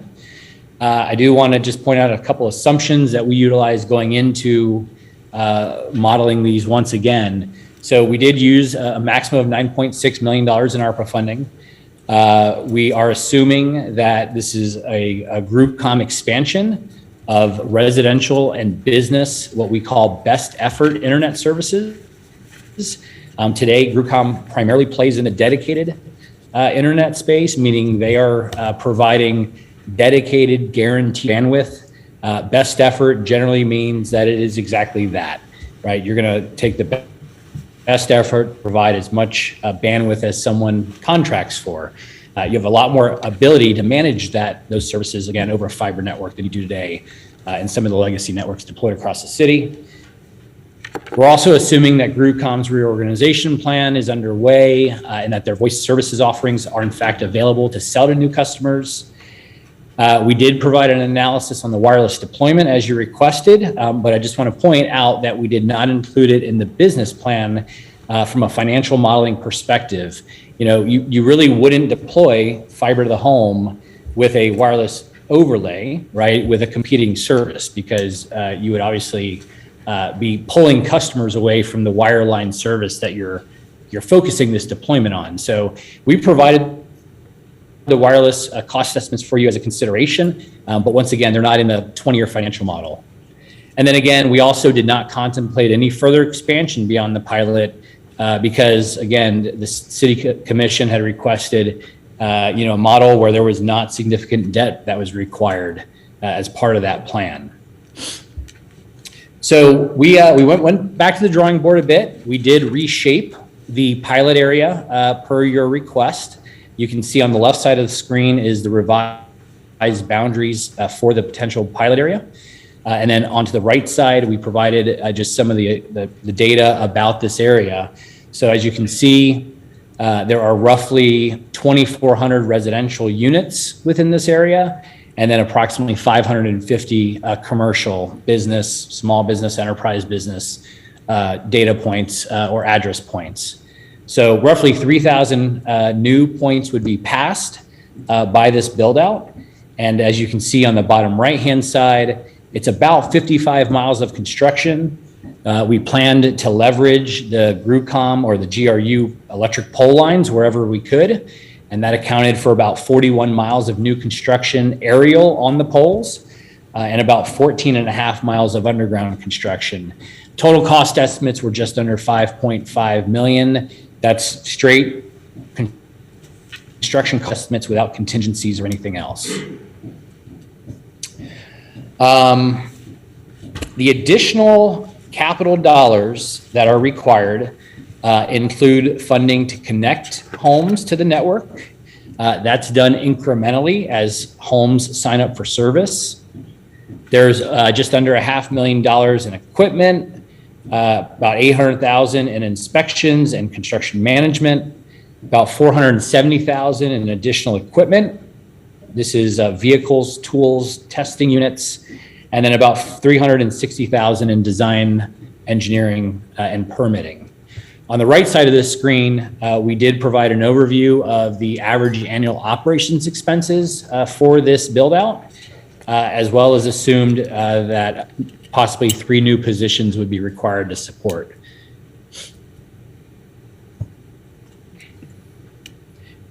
As far as the rate schedule, we do have a 100 megabit base service in the model at $30.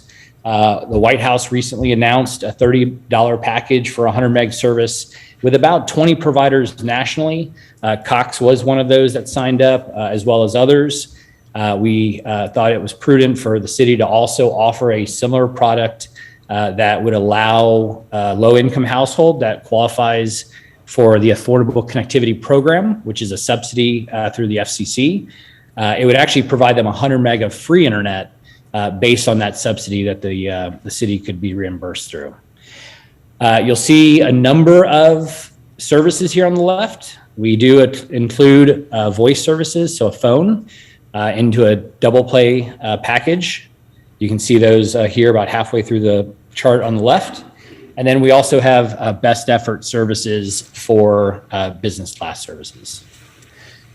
As far as your projections, we estimate that with 25% residential uptake and roughly 15% business uptake, this is incremental uptake, that the utility would generate about 1.4 million in free cash over a 20-year period.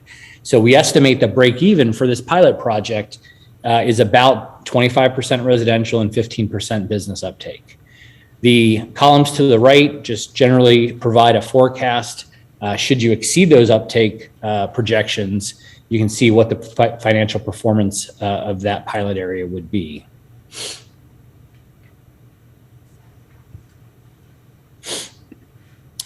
So with any project like this, there are inherent risks. We wanted to make sure that we identified those.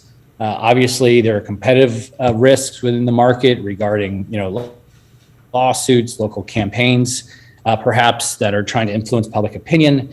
There's also, state laws here in Florida that we have to contend with. There are risks around take rates, right? If you don't make the take rates, there is a chance that revenues come in less than projections and you end up with end of year losses. Price erosion, right? The competitors may always reduce prices, try to lock in customers through long-term contracts to ensure you can't hit your take rates. And then as we've seen, really over the last year to 18 months with, inflation, cost increases as far as materials go and labor rates, costs are on the rise. We have estimated all of our capital costs and all the costs within the model we presented to you today based on today's latest costs that we know of. But costs are changing on a regular basis in this space.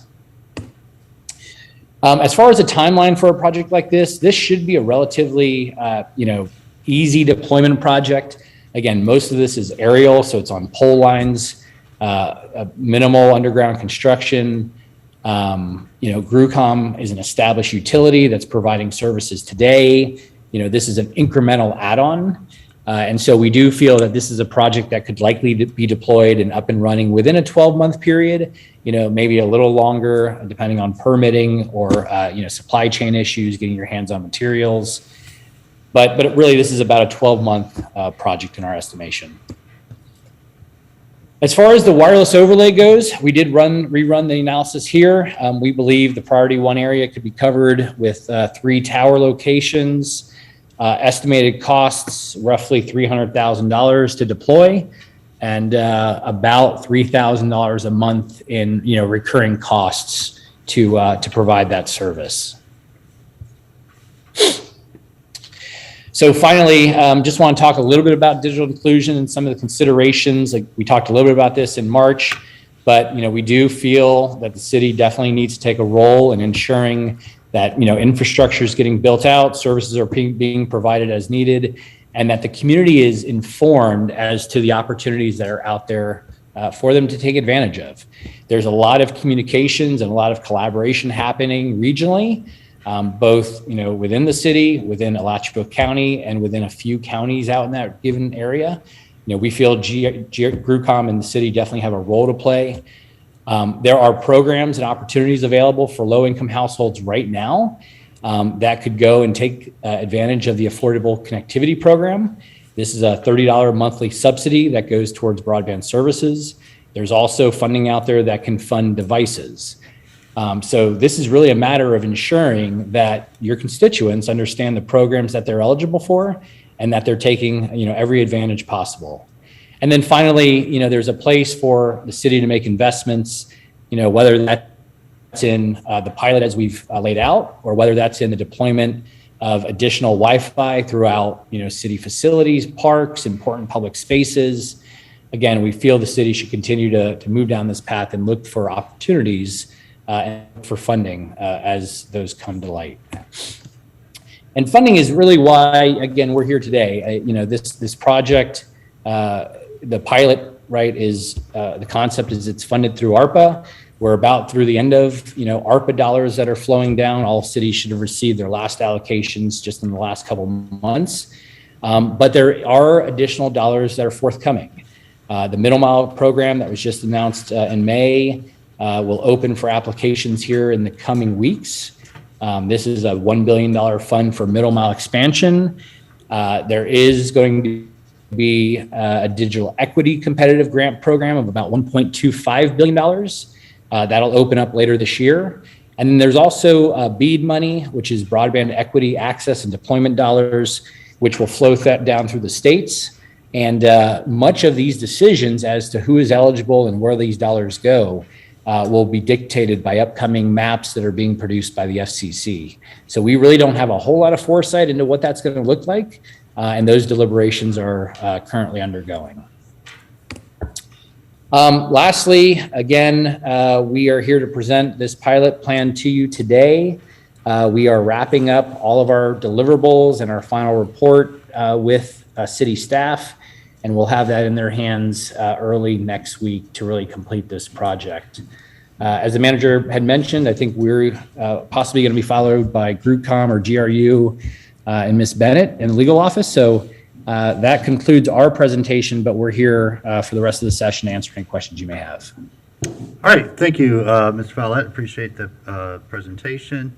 Madam Manager, do we have somebody else from the city that was going to present anything, or we over to the commission for deliberation. We're open to the commission unless Mr. Cunningham wants to lead it off, but Yeah, go ahead, Mr. Cunningham. Yeah, Mr. Mayor, Commissioners, as part of the motion that was made, City Commission motion that was made last time was for GRU to do a review of the business plan as well as the financials. And so as part of that and us doing that work, our staff concluded that what Magellan had put together and, was a sound business plan of the work that they did, the financials looked good. As part of that, though, I do want to share from a GRUCOM perspective and GRUCOM's role in this is that the consultant Magellan identified several risks. He kind of went over on one of the slides, I think it was slide 10, legal risks being one of those, competition in the market being a very big risk. We talked about take rates a little bit and what those, the risks of can you compete, can GRUCOM compete in the market and getting those customers, as well as cost escalations, especially in the environment we are in now, between supply chain issues and other things. There are a lot of escalation of construction costs. And so one of the challenges, and I know we've had this discussion and we are bringing, GRU is going to bring more discussion about GRUCOM and the path forward. But GRUCOM is the line of business it can't have losses. We can't subsidize GRUCOM with the other systems within GRU. And so with the significant risks that were identified through this program and the break even being the 25% take rate, at this point, a recommendation at this time would not be that this would be a business that GRUCOM could take on because of that risk of losses. And so there would need to be a source to cover those risks for us to do that. So I wanted to share that. And then as part of that, there's more detail on the legal risks. And I think city attorney or someone from the city attorney's office will address that as well. Great, thank you. Mr. Neek? Mr. Mayor, and as Ms. Bennett approaches, she has spent a considerable amount of time over the last 5 years, I think, in general, looking into these broadband projects, and specifically the last few months on the more recent proposals. And I can tell you what I've learned largely, working with her in the area is the concern that what we're talking about when you're talking about a project like this, and I've taken this directly from her, is that you're not talking about providing a service as much as you're entering a marketplace. And the protections that we would normally have as a municipality in providing utility services, protections from antitrust and unfair competition laws, aren't in place. They've been specifically removed from a municipality providing these services, such that we would be open to attacks in the area of predatory pricing and unfair competition. And while the operational and the financial hurdles, I think, are your primary focus, difficult to surmount, tailing along behind them will also be your legal concerns. And that is a perilous road as well that she can address probably more specifically. And that win or lose fighting any challenges that might come from competitors, and might not come, frankly, but if it were to come, it is an expensive proposition, win or lose, especially lose, but even winning, it is a difficult road. And I hope I didn't steal too much of what you've learned, Lisa, and I appreciate you sharing that with the commission. Thank you. Ms. Bennett, welcome. Thank you. Lisa Bennett, Senior Assistant City Attorney. What he said. If you'll turn to page 10 or look at page 10 of the Magellan report, my piece of the puzzle is this top one, lawsuits against municipalities that cause delays and expenses. And as you consider all of the factors that you need to consider, the operational problems, the maintenance problems, the organizational, and most importantly, the financial, you also need to consider your legal risks as you develop a business plan, if you develop a business plan for broadband. And as a preliminary matter, I want to let you know that there is no legal prohibition, as far as our outside counsel could find, about using the ARPA funds. It's not getting into the market of residential broadband. It is how you operate once you're in the market. And that is a challenge that if you were to proceed, you would need to be very careful on how you developed your business plan. Our outside counsel identified 3 areas of potential lawsuits that could possibly go outside of a motion to dismiss. Those areas are predatory pricing, which is basically you go into the market and you price under everybody else so that you chase off the competition, and then you become a monopoly in the market. That would be an antitrust violation. There was another option on the table from Magellan, that was the partnership. You also need to be careful if you enter into a 3P partnership, because you could competitively price another non-agreement party out of the market. So that would be also an antitrust violation. And I want to stop right there, because antitrust violations are very, besides boring, lengthy and costly lawsuit to defend. Most antitrust litigation lasts for years.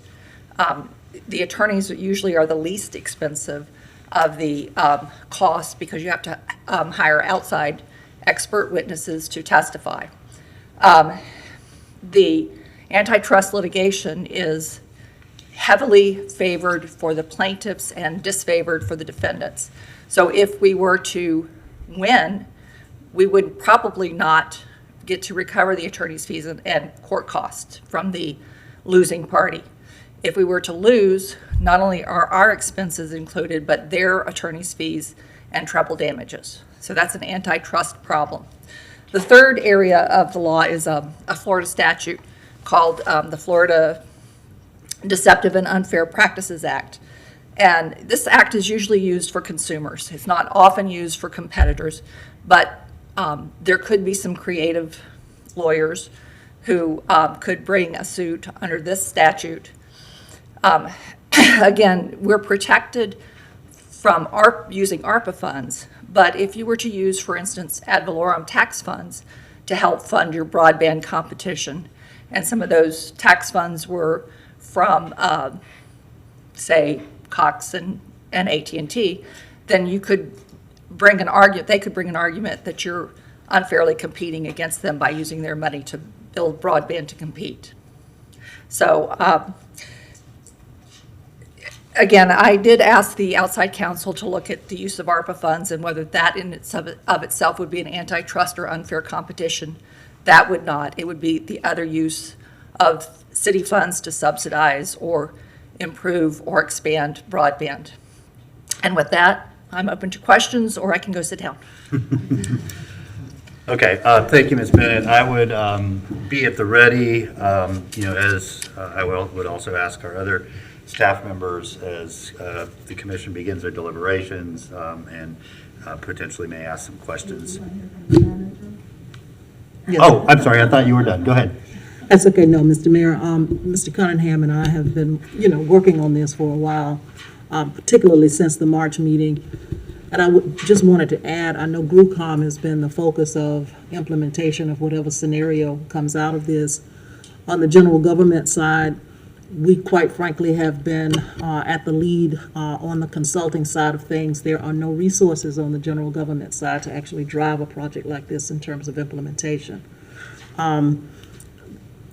Where we have actually played a role is on the consulting side, and I think we've probably exhausted the consulting services into this particular project. And so financially, I think that we would actually be at risk because we don't know what the legality of the project is in terms of expense. And so the concern from my side would be, where do you start with a budget, with those kinds of risks hanging out there? So that would be a concern from the GG side. But in terms of implementation, we really have no expertise on the general government side to actually push this project forward.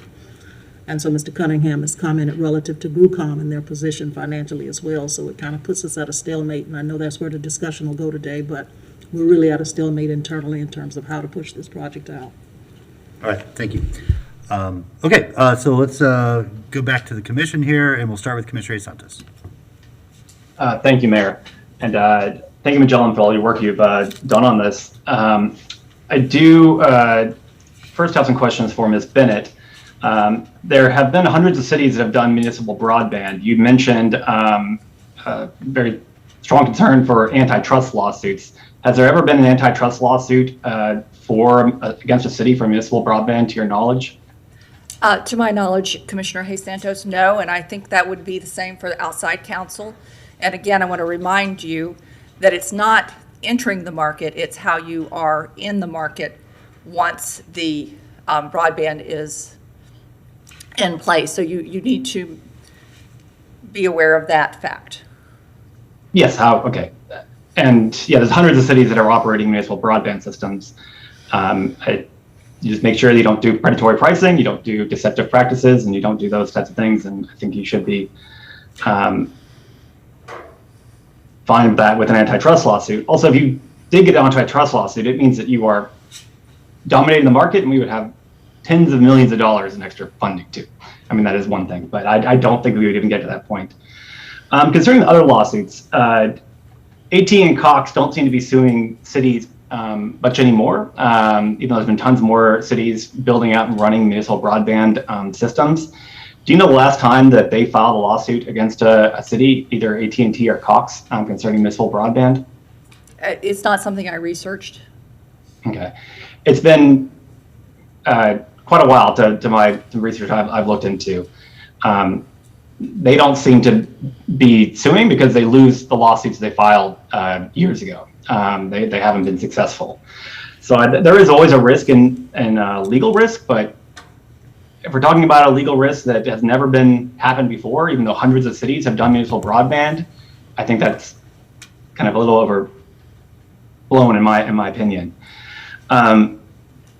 Magellan, I have a question for Magellan in terms of the legal risk, since you do work with cities across the country. In terms of your kind of legal team looking at this, there are legal risks, but are there any kind of legal risks that are beyond kind of the normal legal risks that you found in looking at us and what we're proposing? We don't have any projects, Commissioner, that have come to a standstill or stop in any state that we work in due to lawsuits from the incumbents over the last 10 years that I'm aware of.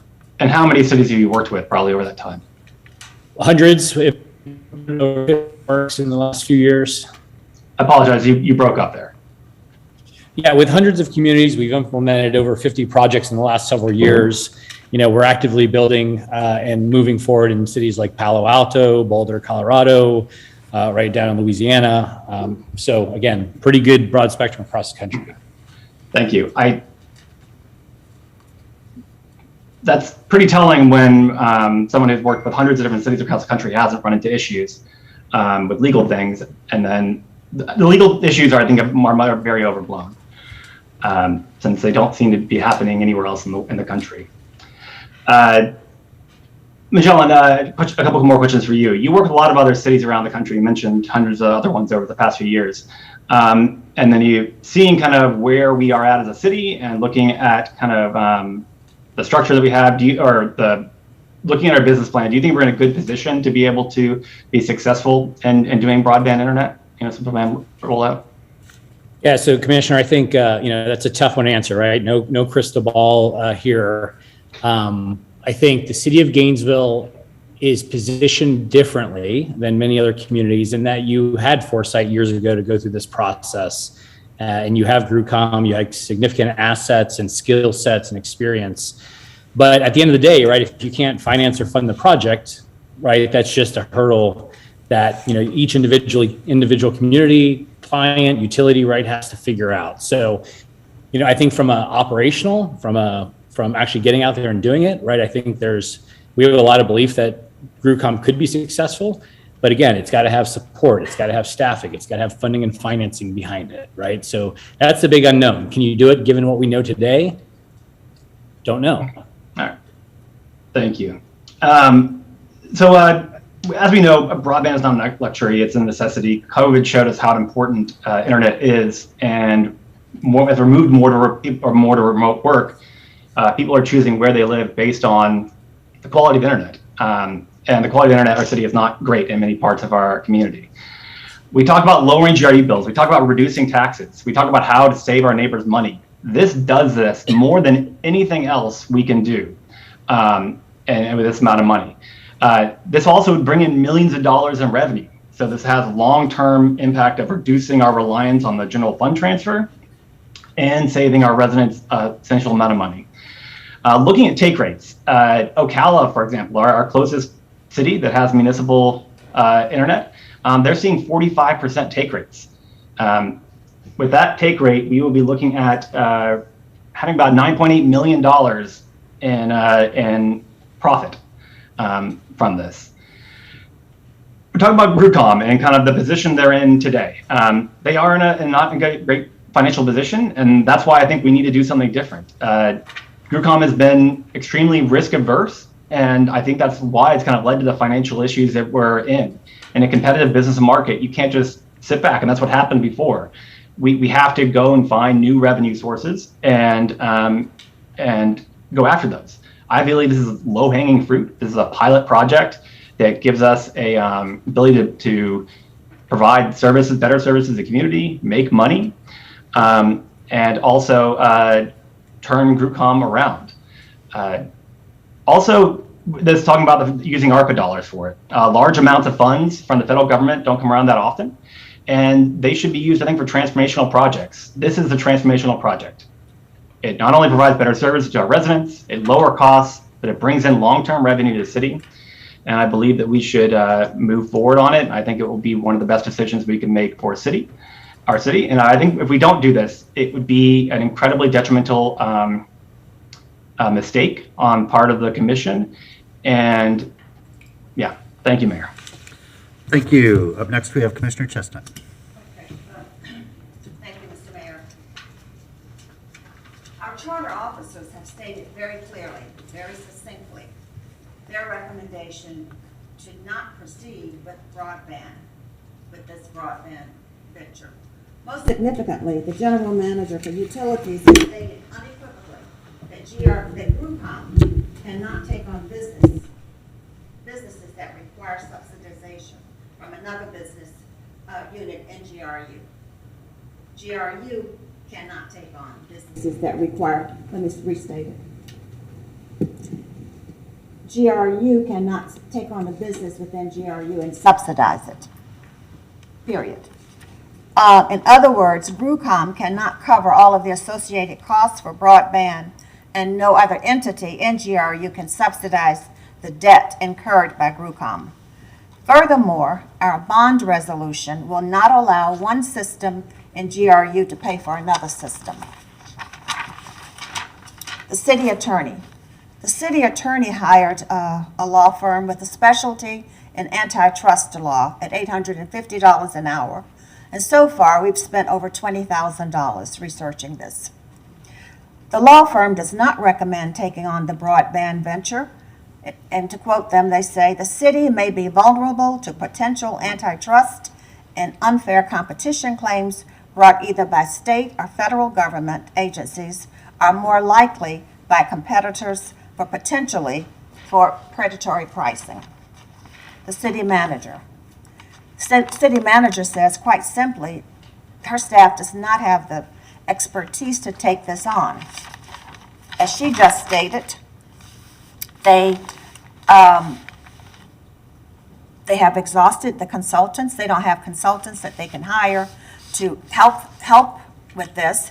They would rely on GRU, and GRU has said that they do not want to take the lead in this because they do not see this as an economically feasible venture. Costly to the city, costly to our taxpayers, and after much research, shows that it would not work. With the $9.6 million, we have a once-in-a-lifetime opportunity to help our neighbors with housing, and we can use ARPA dollars to do that.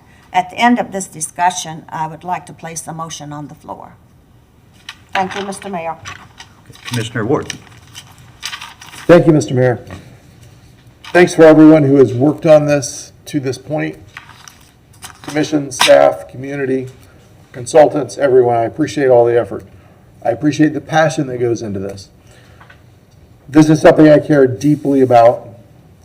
And I will say everything that Commissioner Chestnut and everything that Commissioner A. Santos has said is true. They're both right. So we have a lot of thinking to do. We need to winnow this out and figure out what direction we're going to take as we move forward. Let me put a few thoughts out there. Number one, GRUCOM has existed for a long time as neither fish nor fowl. It is not the market, it's not a private business, but it also really hasn't operated as a service so much. It's a little somewhere in between, sometimes one, sometimes the other. And for a long time, that made all the sense in the world. It worked that way. In some ways, it still does. It really doesn't work in what we're trying to force it into being. To move forward with a community broadband product, I think requires an entirely different way of thinking about it. It just requires that with the resources that GRUCOM already has. And that's a whole other conversation. So having said that, I will say that whenever we talk about community broadband as a business, as a for-profit business, we're making a mistake. Northeast First Street has been here for more than 100 years, looking very much like it looks right now, and it has yet to turn a profit. That street costs us money every year. GPD exists as a service and has for more than 100 years, or about 100 years, I think. Never turned a profit once. Always cost us money. Cities provide services to the people who live there. We're not here to make a profit. We're here to make life better for the people who live in the community by offering things like roads and public safety services and those sorts of things. And broadband ought to be that. 50 years from now, we're going to look back and think, wow, really should have thought about it that way. But you know what? We didn't. Things have happened in the last 5 years since we got serious about this conversation that led us away from being serious about it. One of the things that I really was passionate about pre-COVID was getting a seamless Wi-Fi space throughout the city of Gainesville. We talked at length, both at the commission and at the committee level and with staff, about being able to seamlessly use a Wi-Fi system on RTS and in all the public spaces throughout our city. And there were plans for that, and guess what? It hasn't happened. Just isn't there. That's where I really wanted us to lead and to move forward, and we just didn't do it. And then COVID happened, and there are a lot of reasons that it didn't happen. And now we have different sets of pressures that have nothing to do with this, that are kind of leading us in a different way. The plan in front of us and the money we have to spend, when we start working the math on it, lead me to think that this just doesn't make sense with what we're talking about. We have $9.6 million available for a $136 million project. That's 7%, if you do some quick math. 7%. What we have in front of us that we could potentially do with that $9.6 million is serve 4% of the total folks who could be served. Again, we're barely scratching the surface, spending $10 million to scratch the surface. I don't think that makes sense. I'm not saying that we shouldn't have a conversation about broadband. We should. But trying to squeeze it into the box we're trying to squeeze it into doesn't make sense. If we're going to do it, we should talk about bonding. We should talk about putting it in front of the people and saying, do you want to do this or not? Here's what it would look like. And then providing it as a service like the streets. There's a way to think about this and to put it in front of the people and ask if they want to do it. What we're trying to squeeze into this box minimizes what's possible and leads us down a path of failure, I think. And then we don't have the $9.6 million anymore. The next thing I want to point out is very clear. We don't have any staff champions for this. None. The people who most want to get this done are in the community and on the commission. Got about 20, somewhere between 2,000 and 2,400 people drawing a salary from the city of Gainesville right now. And none of them are able to roll this out and get it done. So that should tell us something. We can't do it right now because we don't have the people to get it done. I'll speak very specifically to Commissioner Chestnut's point. Where we are right now from a housing perspective is very different than where we were 5 years ago. The housing crisis has changed radically. We had a problem 5 years ago, like every other community, but every other community and our community have a much more serious problem today with housing. $10 million, which I may want to split up a little differently. 5, 6, 7 million bucks gets a lot of housing done. It gives a lot of beds for people to sleep in and a roof over their heads.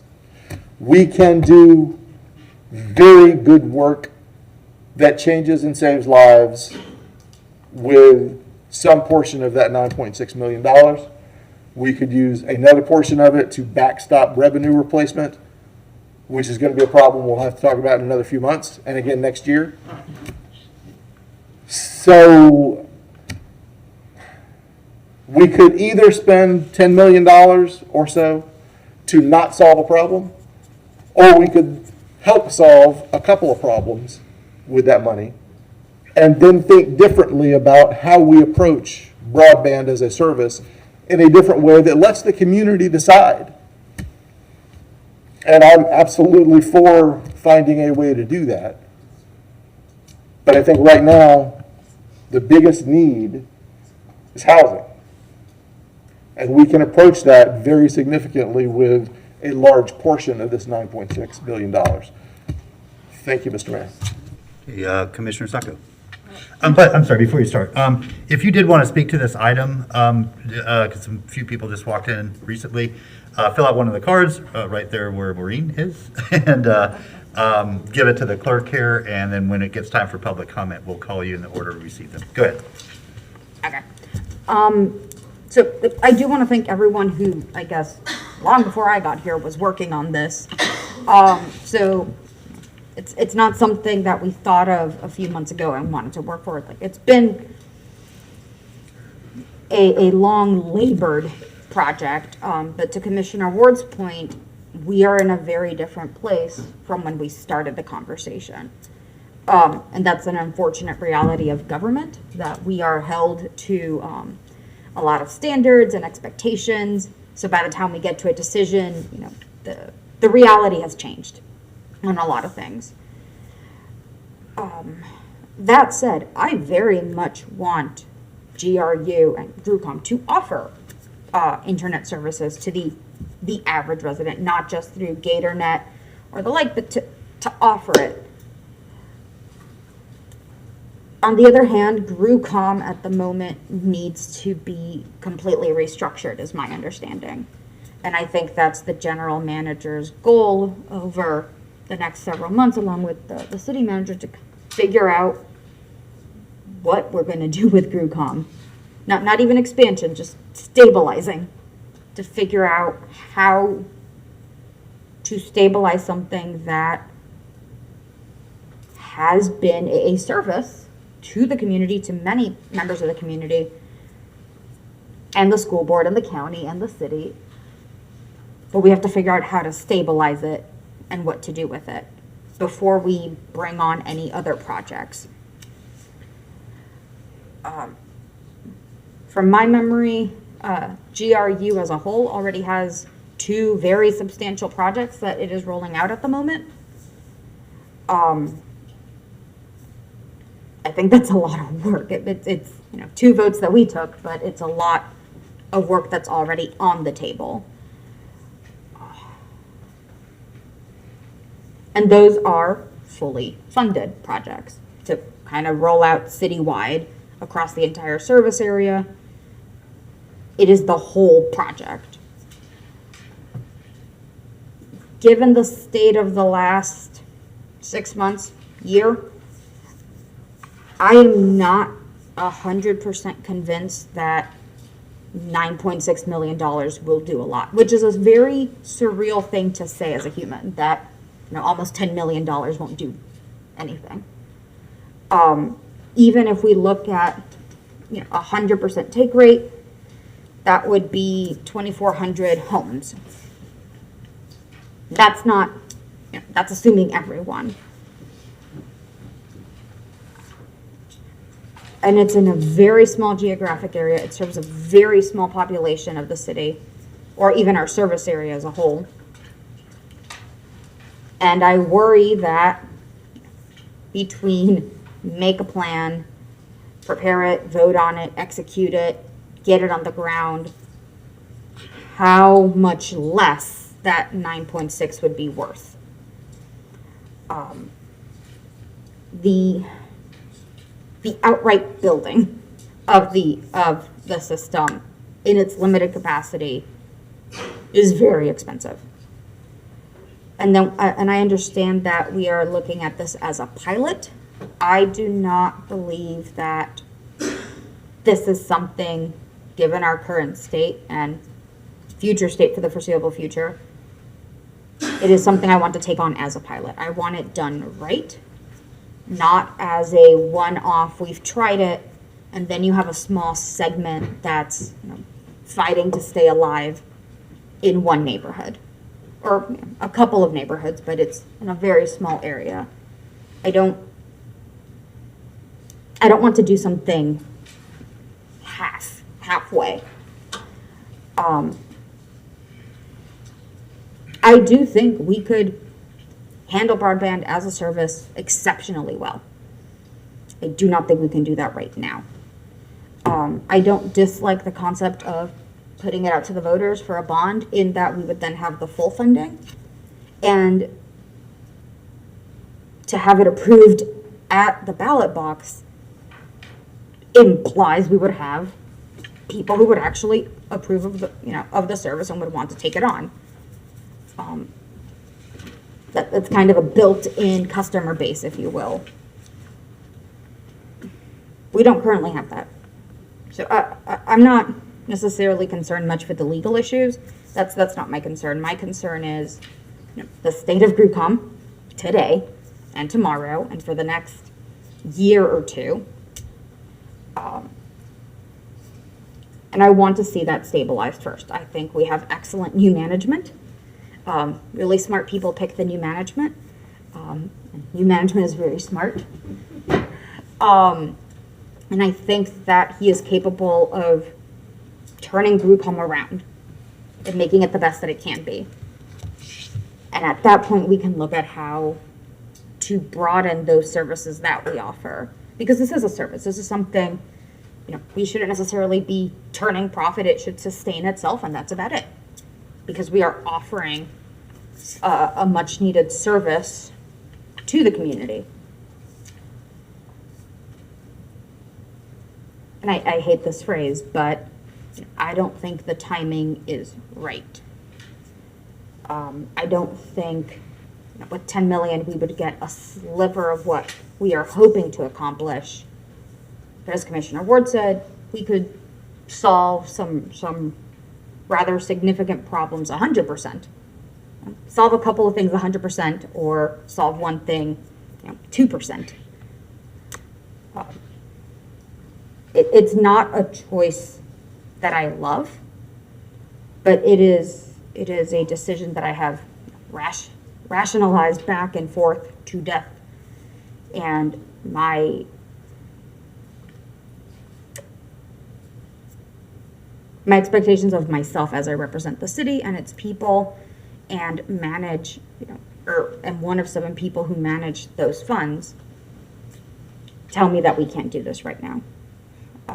I would certainly like to evaluate this again in time for perhaps the 24 election cycle, to see about putting it on a ballot, not this year, next cycle, in case the supervisor's hearing or listening in. So it is a conversation I want to continue as we restructure GRU and as we prepare for the next election cycle. I think that is a rational hope that we might be in a please be in a better situation in 2 years. And at that point, we could put it out to the public. But today, I don't think we can move forward on this part. Thank you, Mr. Mayor. Commissioner Ariola? Mr. Mayor, I would like for us to think about this not in terms of either or today has to be a final decision. The most difficult aspect of this conversation for me to reconcile is all of the discussion about GRUCOM and the reality that if something does not change significantly for GRUCOM structure, within 5 years, we're looking at serious red. GRUCOM is already subsidized by the other utilities. It has been. And so we are at a situation now where we either significantly change GRUCOM structure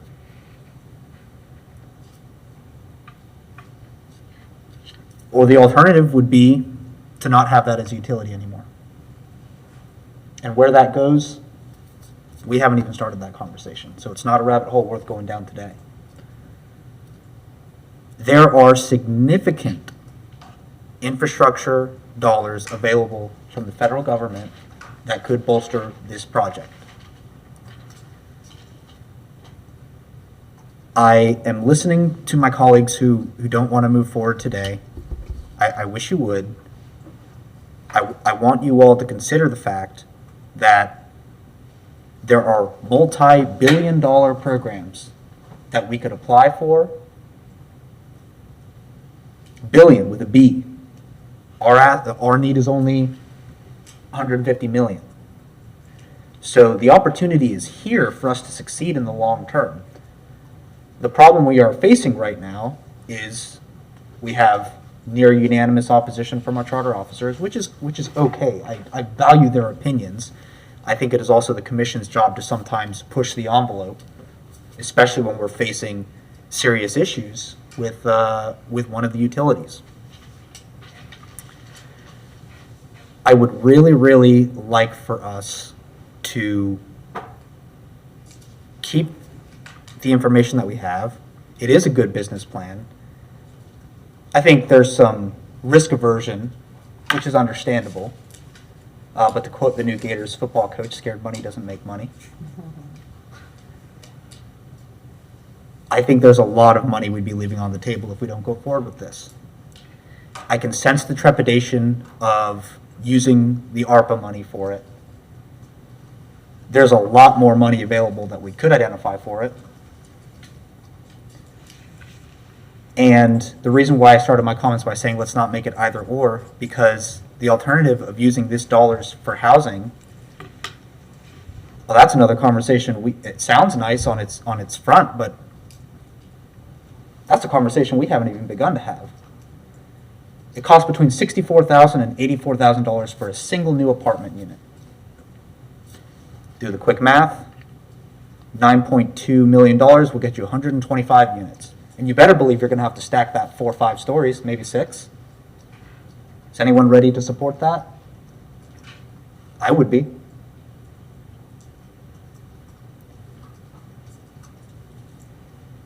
When we talk about the impact of this $9 million, you have to look at the long-term investment.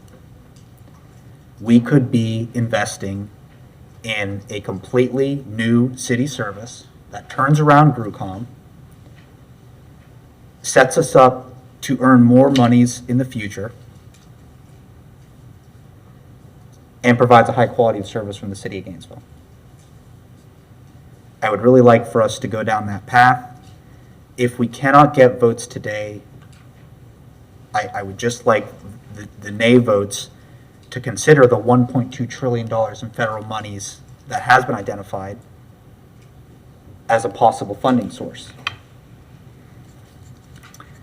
And I would really like to know from our charter officers how we could, I think if we were to identify how to acquire those funds in the next few years, I think we could answer some of our questions about risk, and we could answer some of our questions about staff capacity to be able to produce this.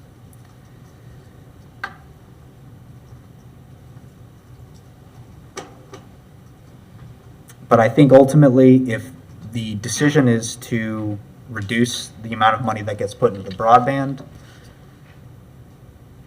we are putting ourselves into more of a risky position if we're going to roll this out. So I'm still in support of our municipal broadband. Been working on it for years, waiting for the business plan. The business plan came back, and it provides a path forward for GRUCOM and for this project.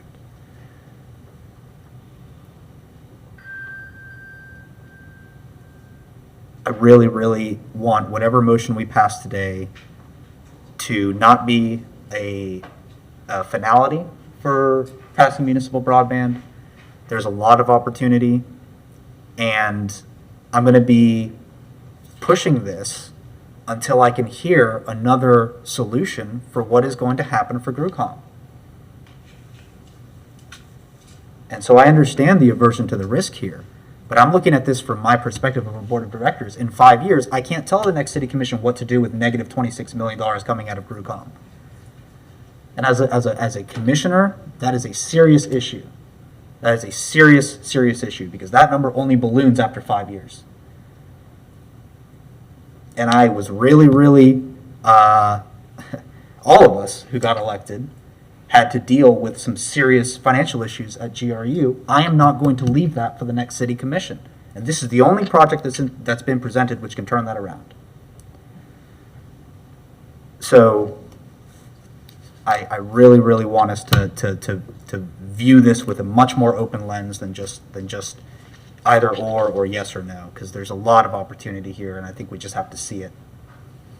I'll include my comments for now, Mr. Mayor. Okay, Commissioner Duncan Walker. Thank you very much, Mr. Mayor, and thank you to everyone who worked on this project, which clearly began quite some time prior to my arrival here at the Commission. It is not lost on me from the very beginning, in the very first conversation that I had with folks over at GRUCOM about where that utility is. In fact, in my initial conversations about the broadband issue with GRUCOM, when it was stated to me that they simply did not have the capacity or the infrastructural ability to do it, my heart dropped for a number of reasons. But I listened. I guess I can understand the desire to push the envelope in a lot of ways, but I also do respect the experts that they are.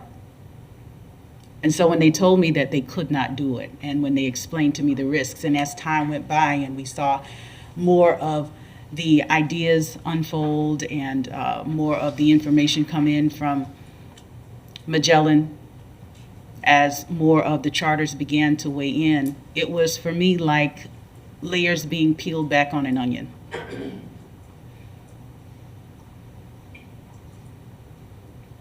I think broadband is something, municipal broadband could be useful. But I think everyone up here on this dais knows where I stand on the issue of housing, particularly affordable housing. I'd said it quite plainly in other meetings before that I actually wanted to see money go to very specific projects that complemented the work that we've already done in the space, but a legitimate, tangible building in some way. And I do believe we've started that conversation. I think we've started it through the framework that has been laid by the city manager, that is designed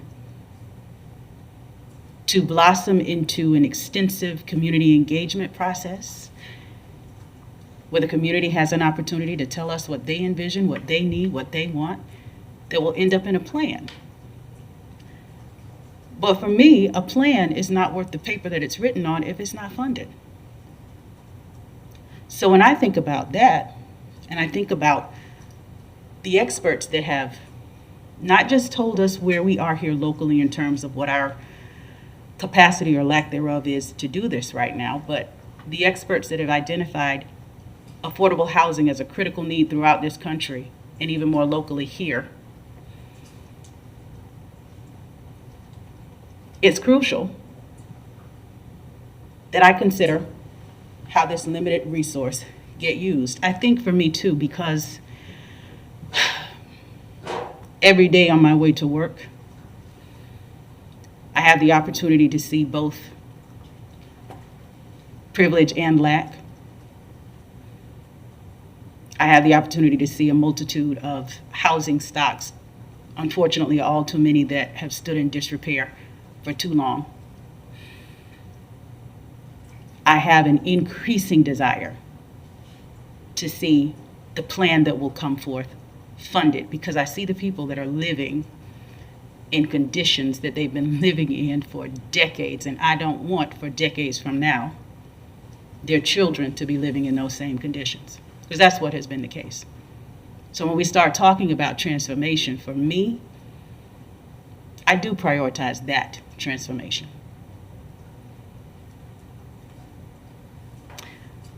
I'm looking at Mr. Harris because it was exciting when he got brought on. And as the individual now who is tasked with being over housing, I wonder, and maybe city manager, I don't want to get ahead of myself here, but I wonder if he has an idea. I'm sure he does. He came to us from an organization that very capably had worked in the space of affordable housing for decades, and he himself is a product of a man who had worked in that space. So I wonder if I could call Mr. Harris forward for just a moment, or if the city manager, I see you jumping on your button, manager. Here's where I am.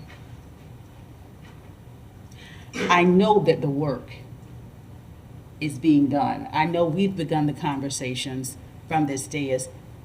I know that there are the beginnings or the seedlings of a plan. Mm-hmm. I also know that there are resources that are needed to roll that out. Mm-hmm. Can you speak a little bit to us today about where our housing department, our new housing director, where you are in terms of your vision now for affordable housing per your framework and the things that you're working on? Mr. Mayor, if I might. Go ahead, Ms. Kerr. Not knowing where this conversation would go today, I did prepare some items for discussion amongst the commission. I did not distribute them because I did not want to presuppose the discussion. Obviously, this all really kind of centers around, and I'll get to the question specifically, availability of funding. And I know ARF is that source out there that is probably most available, depending on how the board decides to move on broadband. And so a couple of meetings or so ago, it was in a GPC, Mr. Harris was there and was asked specifically to come back in July with a build out or work plan around the framework that has already been presented to the commission. And he's working on that. But we also worked for presentation today on some scenarios that would be able to be funded if a source was identified. Scenarios based on denominations of, from $5 to $10 million in terms of whether it's development around, new units, rental, development around single-family home ownership, around owner-occupied rehab, down payment assistance, et cetera. And so those are some of the things that were already identified in the Florida Housing Coalition plan that were also identified in the framework, which kind of was pulled from that. And so Mr. Harris is prepared today to go through what we might be able to do in the short term as he's continuing to build out the plan around a larger figure of between 30 and 40, $50 million, because that in fact is what Commissioner Hayes Santos had indicated some interest in, and what would we do if we were actually able to have that kind of money flowing from a general obligation bond. So that is in the works for July. But short term at the appropriate time, and this may be it, Mr. Mayor, I just did not want to distribute anything, too early. I'll put it that way. But we are prepared to speak to that, Commissioner. Yeah, and so on that point, and I recognize you still have the floor, Commissioner. This discussion is specifically about broadband. I think it is appropriate for commissioners to share with our colleagues what your priorities are. If it's using ARPA dollars for broadband or using ARPA dollars for something else, which would not enable this project to move forward at this point with these funds. I think that distinction is important. I do not want to get into a detailed conversation about housing, because that's not what the agenda item is. And I want all of our public to know when we're talking about those things, and I want us to be prepared. That is an important conversation. And so I'm thankful, Madam Manager, that you started that work with Mr. Harris and kind of started thinking broadly about what the options and alternatives might be should funding be available. I think our job today here, Commissioners, is to decide on the direction of this item in front of us based on the information we have. And then once we make a decision, that will inform the manager a little bit more. Will there be funding available that up to this point has been kind of set aside and restricted? Or if we do move forward with this, then it will be a pretty clear indication that that ARPA funding will not be available for other uses, and that's good information for her as well. So thank you, Madam Manager. I think that's helpful to all of us. But let's keep focused on the specifics of broadband for this item. And I am prepared at the point to be yeah, ready to good. move forward. Yeah, that's And I'm prepared to that. good. Okay, Commissioner Duncan Walker, back to you. Thank you very much. Thank you, Manager Curry. It is nice to know that, as usual, you are ready and that Mr. Harris stands on the ready as well. I will go ahead and conclude my comments by saying I am certainly open to exploring the other pots of resources that are available to do this. Today, I'm not willing to use ARPA funds to support broadband. My priorities are otherwise, particularly not mine as an individual, but those are my constituents who I've heard from and who have spoken to me, who have emailed and called, who have met me in the grocery store and otherwise to say what their needs are and what they're hoping that we will do. So I will sum up by saying I've been pretty clear about what my desires are. I certainly look forward to our next few conversations. And perhaps it will be the appetite of this commission to set aside the lion's share of this money for affordable housing. I certainly hope it is. Thank you. Good. Thank you. I really want to thank all my colleagues. I want, and of course, Magellan and staff and community activists who've been working on this, frankly, for years. But back to my colleagues. I'm grateful for the depth of thought that you all have put into this issue, because it is a very important issue and deserves serious thought and consideration. I want to thank the members of the Digital Access Committee who spent hours and hours and hours, hundreds of hours over a long period of time working on this issue to get us to this point, and that this is not the only thing that they spent their time on. So let me kind of give the brief version first, and then I want to get into a little bit of depth on a few points of this. Ultimately, and I think Commissioner Duncan Walker gave the synopsis as well as anybody, but it's been a theme I've heard from several of my colleagues. Ultimately, this discussion today centers around ARPA funding. Okay, I mean, it's under the title of broadband, and do we want to move forward with the plan, but it's really about ARPA funding.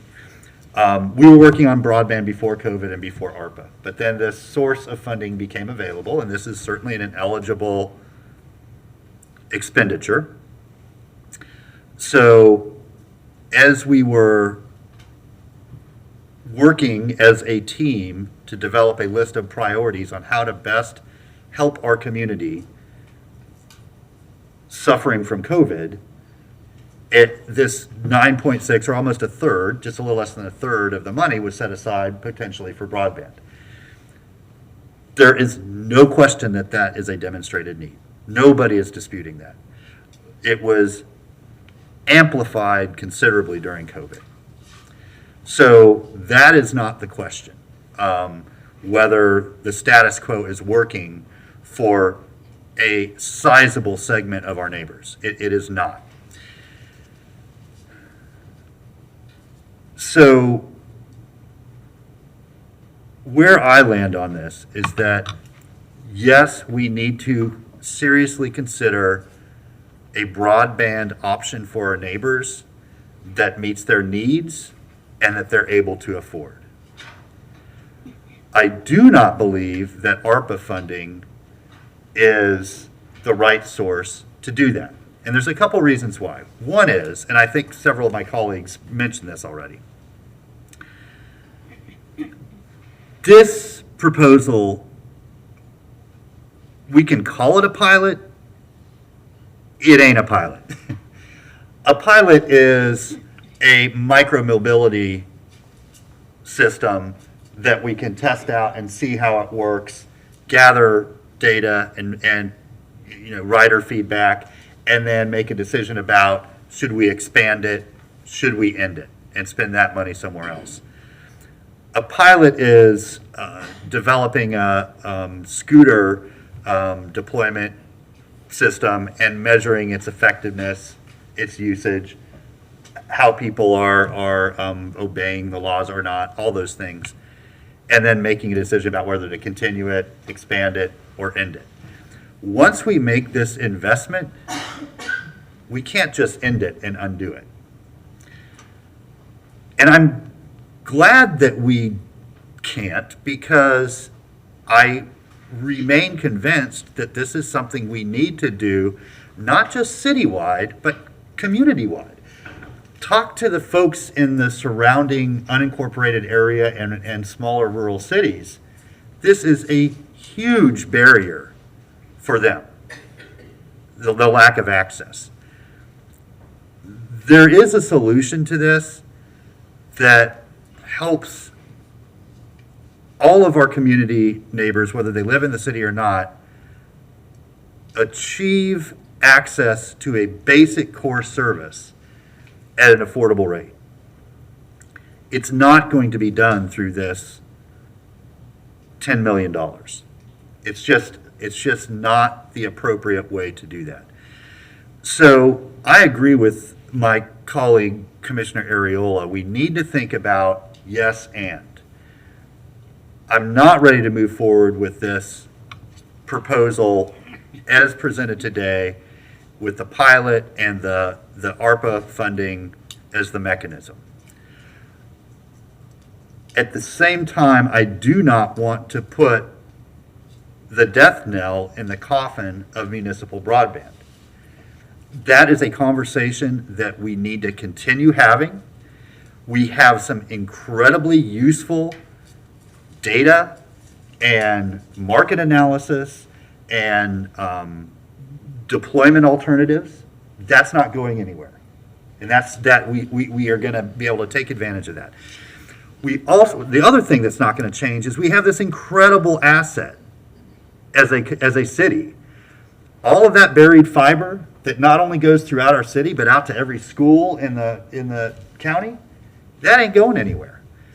That's the hardest thing. Well, people would argue with me about that. Maybe the hardest thing is taking a line to every home and getting them hooked up. But what most communities don't have that we do is almost ubiquitous backbone of fiber throughout our county.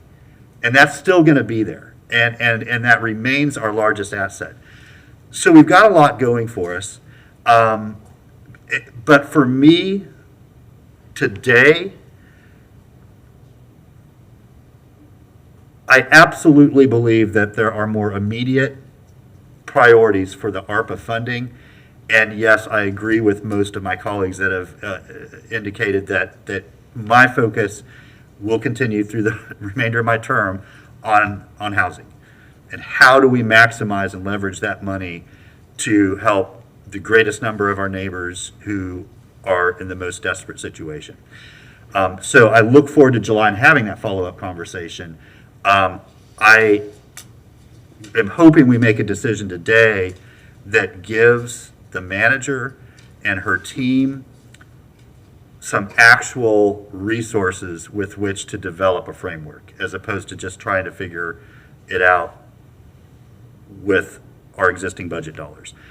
I do want to mention, I think there are some other opportunities out there. I know one of the barriers, specifically with the number of low-income neighbors that are unable to access broadband internet through some of their,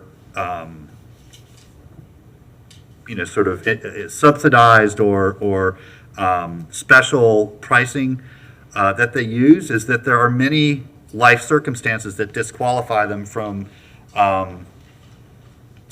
being eligible for those services. And I get that from a private business perspective. There's a risk involved, and especially if a potential customer has a very risky credit profile, it's not in their DNA to take on that risk. That's something the city can help out with. We could create a fund with a relatively small amount of money. I mean, when we're talking in the terms that we are now, and backstop that risk for them so they would agree to take on some of those potential customers that right now could not. And then if any of those customers default, then the city could backstop that. Usually, and there's a lot of instances where that approach has been used, and it's always a very small number of people who actually do default, and that fund needs to be accessed. But you can create enough where it mitigates the risk on the other side, and that opens up opportunity immediately. I'm also, I think that we need to continue being inquisitive, to Commissioner Ward's point, about our wireless, and especially access to high-quality wireless in public areas. It broke our hearts would not be the right word, caused fire to erupt from my ears during COVID as we saw elementary and middle school kids sitting outside Taco Bells to access their internet so they could do their schoolwork. We're one of the most advanced economies the world has ever seen, and we've got kids sitting outside a Taco Bell to do their schoolwork. That's not acceptable. So there are some lower cost, high reward steps that I think we can be taking, that regardless of what a true sort of ubiquitous municipal broadband solution looks like, would be a benefit regardless. And I think the wireless element, and I think the backstopping fund can happen quickly and can start making a difference.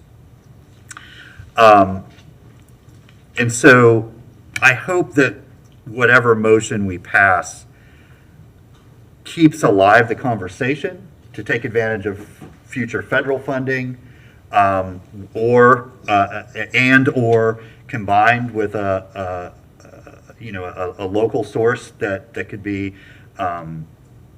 issued through a bond, or some sort of referendum vote. It could be even a property assessment. I know there are options out there that we need to continue working on, but we need to do it independently of putting ARPA money towards it right now. And it needs to be community-wide. We need to invest in the entire community for this to have the impact that I think we all want it to have. So thank you all again. I appreciate you hearing my perspective on this. I've thought a lot about it. I've talked to folks that have been championing this for a very long time. It is something that, well, I don't know if this helps or not, but it's something that I am willing to continue advocating for and fighting for after I'm out of office. Although some of the people that champion this might tell me to not do that to help increase its likelihood of success.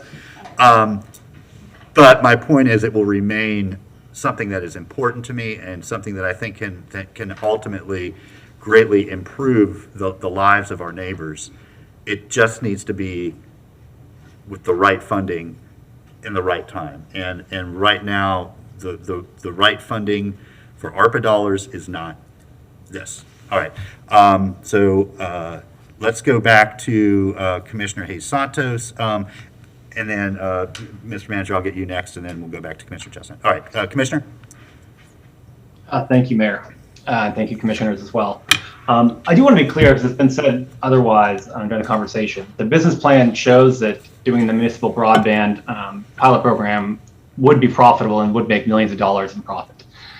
I'd like to make a motion. I move that that we have GRU move forward, GRUCOM move forward with the municipal broadband fiber pilot program that's been presented. Okay, there's a motion and a second to move forward with the pilot program. Mr. Cunningham, Mr. Cunningham. Mr. Mayor, Commissioners, I didn't know when the right time to jump in would be. There were several discussions about GRUCOM and the path forward. And as part of this, as we were talking about this item coming back to Commission, was also an update from GRU about GRUCOM and the path forward. So I wanted to give you an update, but with the caveat that we want to give a much more detailed update in the future. So the update is, staff has been working, both internal staff with decades of experience in this space, along with industry experts. We've been working on both assessing GRUCOM and the business that we have now, and then opportunities and paths forward. As part of that assessment, I do want to highlight a couple of things. One is GRUCOM has a long history of being a very adaptable business. You have to be if you're in this space. Things change. You can't just sit on your laurels. The market changes, technology changes, and GRUCOM has changed along with those things. The GRUCOM infrastructure, as several of you have referenced, is very good. It's a great infrastructure that we have. It's in good shape. It's not deteriorated. It's working. Our service to our customers that we have now is in very good shape. We have very good service to those customers, and we're very competitive in the market space that we exist in. So I wanted to make some of those things very clear, like as we talk about what's going to happen with GRUCOM, what do we need to change. Those things are all very solid pieces of the business and the line of business. Some of the challenge have to do with rising expenses that we are seeing and the marketplace continuing to change and us being adaptable to that. And so when we talk about what's the path forward for GRUCOM, it's looking at reevaluating, just like we have over the last 2 decades, reevaluating the expenses we have, reevaluating the opportunities and revenue opportunities that we have going forward, as well as continuing to support the core service of what we do. And I should have mentioned at the beginning, how GRUCOM started was really serving the city of Gainesville, right? So we're the basis for connectivity for the city of Gainesville. So maintaining that we have that good connectivity, good access to broadband for the city of Gainesville, and then leveraging that and seeing how we can help serve other customers and neighbors and through that. And so I think there are opportunities for us to expand and find revenues. There are a lot of opportunities for us to also find places where we can reduce expenses. And so what we're really trying to do is a deep dive to bring a path forward back to the commission that addresses those issues in more detail. And frankly, as we've gotten deeper and deeper into it, it's a bigger, we're finding more details and more paths to go down. And so we've been doing this for a couple of months. We think we're getting closer to bringing forward what some of those things would look like. So I just wanted to kind of give that update and let you know we are going to have a more detailed update coming, hopefully in the next month or so, of what that looks like. And in addition, I will say we will continue to establish metrics and performance measures to make sure as we enter any new space, we are cognizant of the risks, and we are cognizant of the pros and cons, obviously, as we go into those things. So I just wanted to give that update. Thank you. Okay, thank you. Commissioner Chestnut. Yeah. Mr. Mayor, when I first made my comments, I said that at the end, I would like to put a motion on the floor. Yeah, so we don't really have a procedure or rule for reserving that. Not unfortunately, that's a horrible word.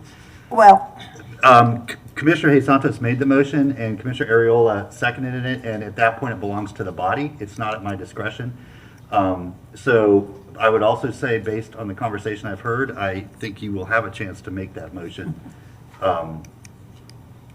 Okay. In a little bit, yeah. shortly. Yeah, so, yeah, I if nobody else speaks up, I try to give that deference if somebody says that they'd like to, but that also is our procedure. If somebody puts a motion on the floor and it gets seconded, it's the bodies, and we need to deal with that motion before we move forward. So I still understand that you would like to do that. I would like to put a motion on the Absolutely. So before we do that, I would like to invite members of the public who wish to speak to this item up, and so I'll turn it over to the clerk. First person to speak at public comment is Brian Eastman. Welcome. Thank you, Commissioners. Brian Eastman. I am the founder of Connected Gainesville. We launched right here on the front steps of City Hall about 5 years ago, attempting to make sure that everyone in our community has affordable, high-speed internet in their home. And so it's been a multi-year process. We've been working, the digital subcommittee has been working to bring in multiple consultants who have looked at this issue, try to find a way to make sure that we are no longer leaving children behind in their education, that we're moving forward with the 21st century economy, and we're connecting everyone. And this has sort of been the very, this is where it's all led up to. We are right now looking at using these ARPA funds, and I think if we look back on this time period, and this does get rejected, I worry about what we're going to look back for in 20 years. Looking back in 20 years, let's say we're in the same position we are now. You still have one internet service provider serving for very expensive internet with no real incentive to lower prices or increase speeds, increase service because there's no competition. AT&T continuing to expand in small areas, probably wealthier neighborhoods who are now having better access, they have more options, and they're saving themselves money because they have competition there. We are losing jobs because we're losing them to Ocala, who has expanded municipal broadband, other areas that have more competition. And we will look back on this time where we had federal funds from ARPA that President Biden called specifically to use for municipal broadband expansion, had billions of dollars in internet funds, and with the hope that perhaps in the future we would bond out. But the same issues that we're going to be looking at here related to risk aversion within GRUCOM, related to the issues of staff not sure how to move forward with this, that's still going to be there with a bonding issue with the same way that it is here with ARPA. I think that this is our best opportunity to really move forward. I worry that if we miss this opportunity, we will not get a second chance. As you guys know, being students of politics, looking at history, you have a moment in time when you can take advantage of something, you can use money to move the ball forward, and this is one of those moments that we have. And so I would encourage you to vote yes on this, and thank you so much for all your work on this, and thank you for Magellan for such a great presentation. Thank you.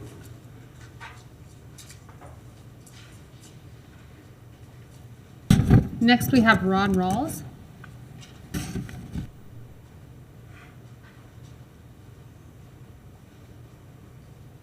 Welcome. Good afternoon, Commissioner Mayor. My name is Ron Rawls, pastor of Greater Bethel AME Church. I'm just going to read this. I wrote it down while I was listening. In my field of work, I use the saying, every good idea is not a God idea.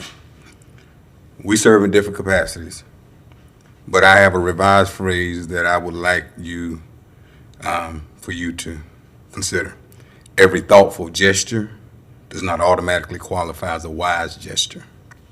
I'm in no way an expert on this topic, but I've been blessed with 2 highly operational ears.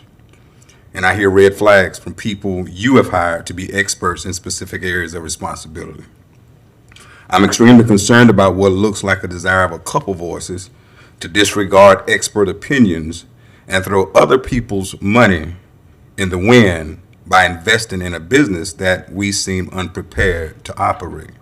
On another note, I'm elated to have a city manager who cares more for the operational health of this city than securing a job by pleasing a commission and a mayor.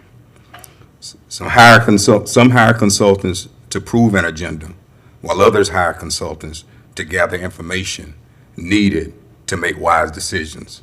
Proverbs 7 says this, getting wisdom is the wisest thing you can do, and whatsoever you do, develop good judgment.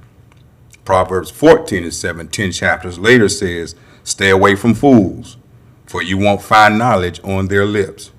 It's a personal choice, but I implore the elected officials seated before me to choose wisdom today and invest those one-time funds in a more appropriate and less careless opportunity to better our community. And I'm interested also in hearing about this housing conversation. Thank you. Madam Clerk?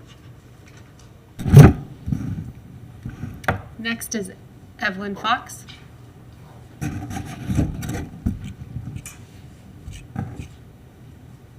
Welcome. Good afternoon, Mr. Mayor and Commissioners, City Manager and Attorney. I'm Evelyn Fox, and I currently serve as President of the Alachua County branch of the NAACP. I stand before you this afternoon pleading with you to vote no on the motion. I and several other people, elected officials, maybe in 2016, we established a digital divide at the Gainesville Housing Authority. And through our committee, we were able to put internet service in all the public housing projects in the city of Gainesville. And they still operate. Not only did we do that, we got computers and printers in all of those places, and it helped. I think using this money wisely, you all, would be to put it in housing, not in broadband. Why put it in broadband when people don't have places to stay? Have you all been out and looked at some of the places people are staying? Can you imagine people who work 40 hours a week making $15 an hour and paying $890 a month for a one-bedroom apartment? We need some affordable. Gainesville does not lack housing. What we lack is affordable housing. If you make $15, and I think the commission who passed that a few years ago about the $15 minimum age, but once you take out insurance and all the other things, you have to subtract all of that. People are suffering. I'm not going to say in East Gainesville, but the entire city of Gainesville, people are stressed, and that's why we have all the mental health problems, because people don't have the funds and the resources to have a halfway decent life. You could go to the food giveaways and stuff. There are miles and miles of cars standing up just to get fresh vegetables and food.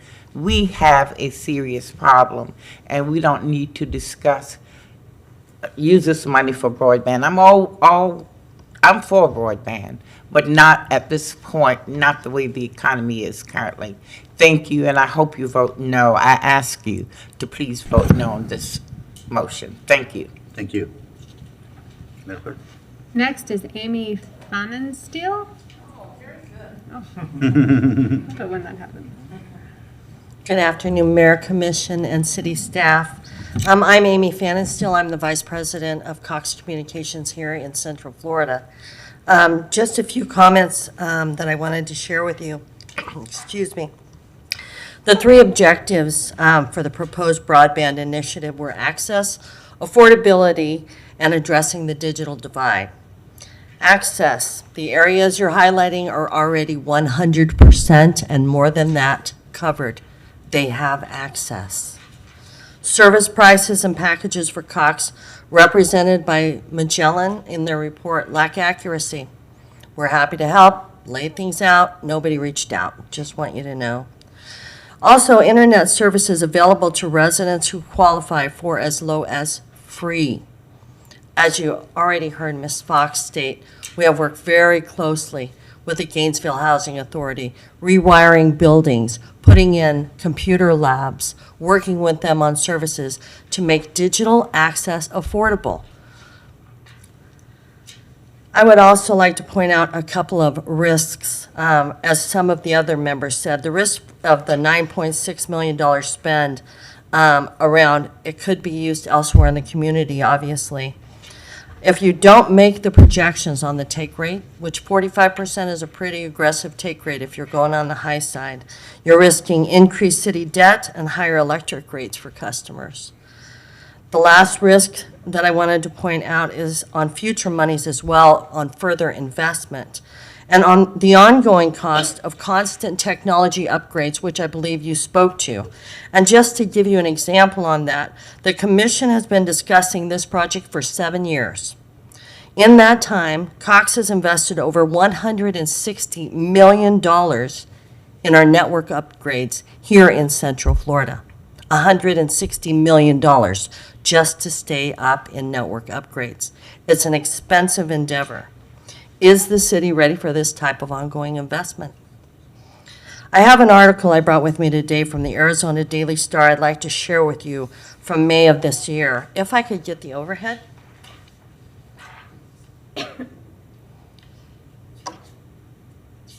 So, Tucson tried to do the exact same thing that you guys are contemplating right now, and it has not gone well.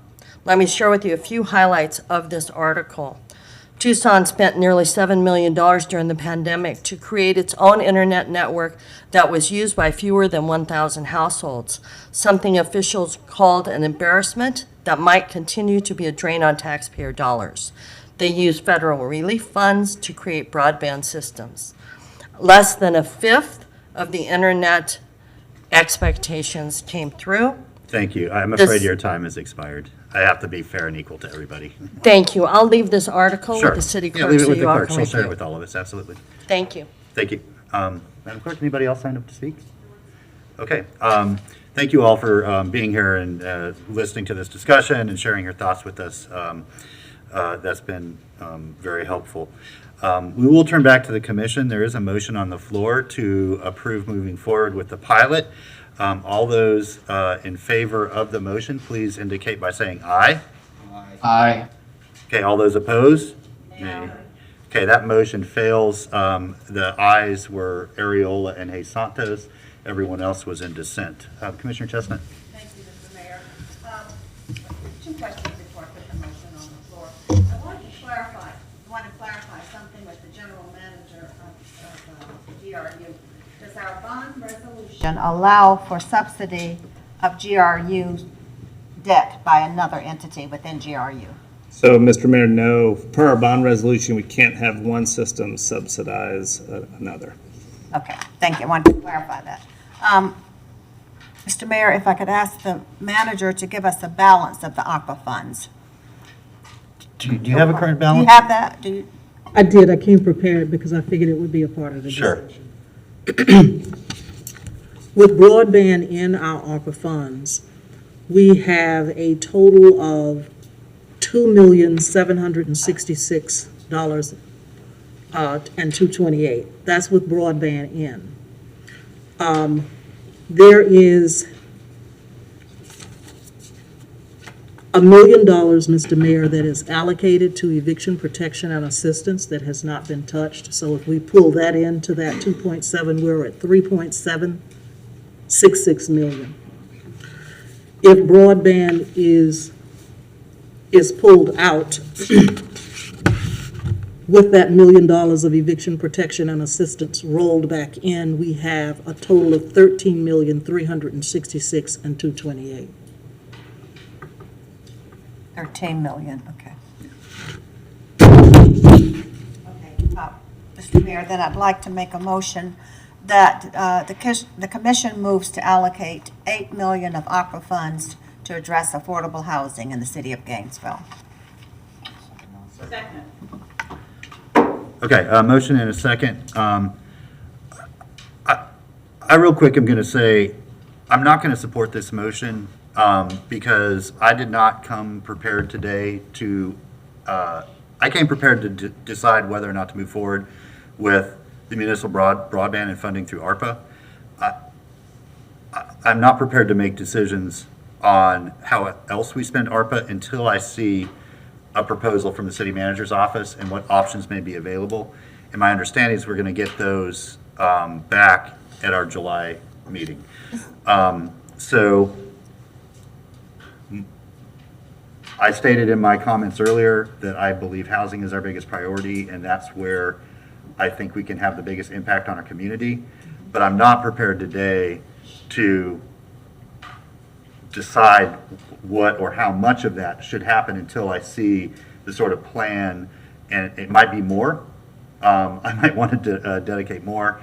It might be less because other priorities are identified, and I just want to wait until that.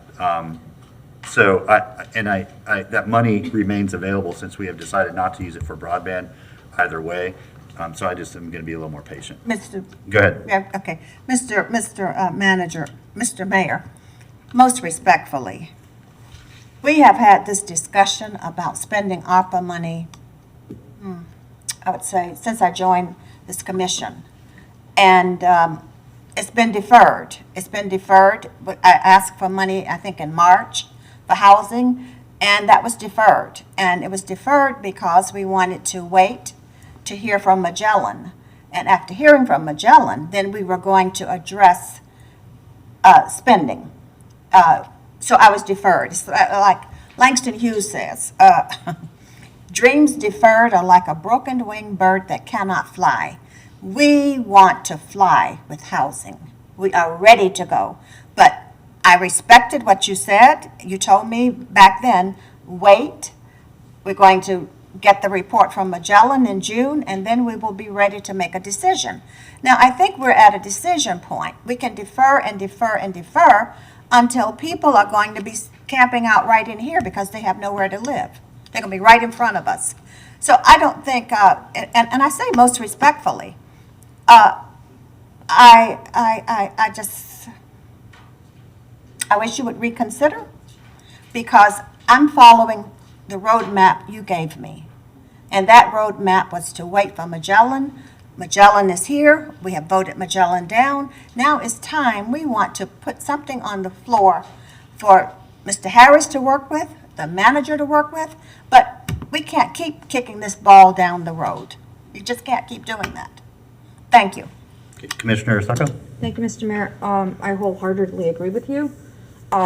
We often talk about including our public and our neighbors. They don't know we're talking about housing right now. So I know the manager says she has her little booklet that she prepared, her like pages. We haven't seen those. We don't know if there's one project that's 6 million and then 10 projects that are 1 million. We don't know that. And I don't want to pick just an arbitrary number without seeing what our options or needs are. I think that the word after is vague. Technically, anything happening is after this report. That wasn't the conversation we were going to have today. We have decided not to use it for this purpose. The money is back in. The manager can now prepare options and other priorities. I know she has more priorities than just housing that she has mentioned in the past. We will be back here in 3 weeks. We can have that conversation in 3 weeks. And I'm not unaware of the plight of people who are struggling to find housing. Like,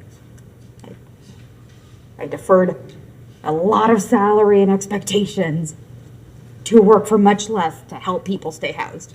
Like, literally what my job was. But that's not the conversation we're going to have today. That's not what we were told the public was going to happen today.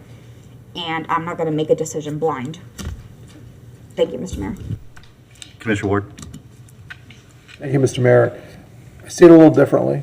I'm going to support the motion because I think that gives the opportunity to staff then to come back in 3 weeks, whatever the time period is, with very specific proposals for housing. I know you have some of it ready today. We did not notice that we were going to talk about housing, so I get that. But what we're doing is saying instead of 9.6 for this box over here, we're going to move 8 of that to this box over here. Since we freed up the 9.6, there's no question that we could use $8 million for housing. I can give you a whole list of things that could be very specific without even having looked at that. I feel like that gives staff the opportunity to be very specific within a range to come back and give us projects to choose within that range of dollars. And we had 13 total. 13 Yeah, a little over 13, yes.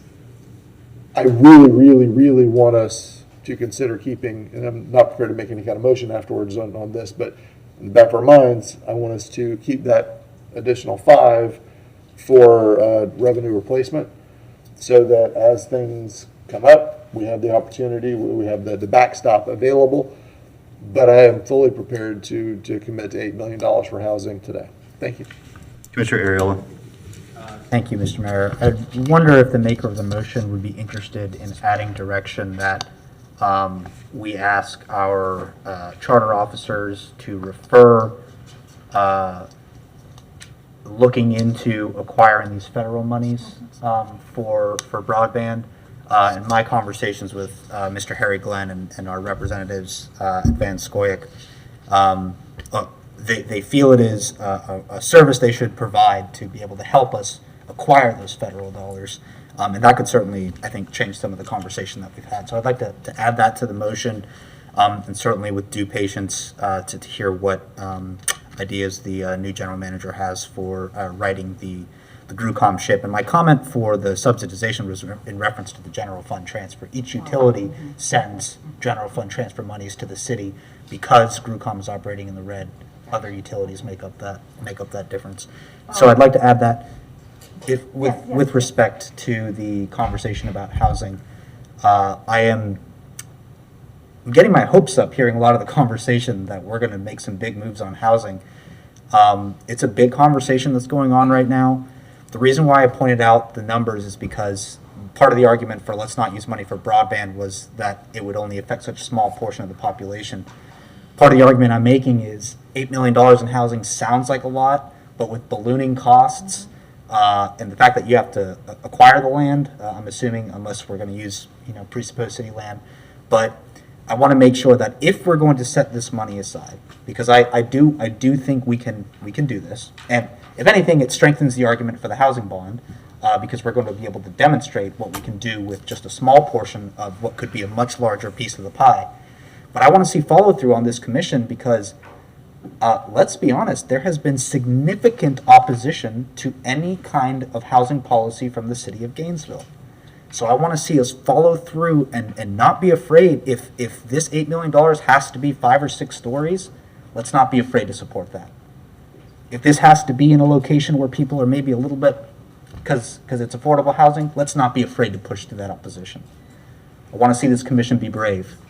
So I'm okay to support this with the addition of the federal dollars investigation, inquiry rather.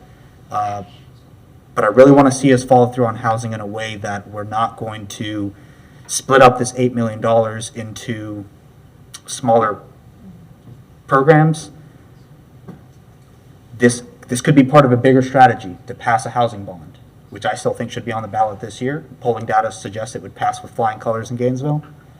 I really, really want to see us follow through on that. So I'll support the motion today and wait for further feedback. And the maker of the motion accepts the... Seconder agree with the amendment to the motion? I think that was you, wasn't it? Yeah, okay. So we do have that addition to the motion. Commissioner Duncan Walker. Thank you very much, Mr. Mayor. And I wanted to just add, clearly I support the motion. I wanted to just say that I am actually very confident that there will be follow-through from this staff who has jumped in almost immediately to not just work on some of the projects that were housing related, but that actually kind of started envisioning from the beginning, having taken kind of an inventory and a stock of what was happening. And I just know and I believe in my heart, based on what I have seen already from this very capable and dedicated group, that we are going to move forward. They're going to move forward. They have already started doing some of the work. I'm impressed with the fact that city manager has already, because she came locked and loaded today.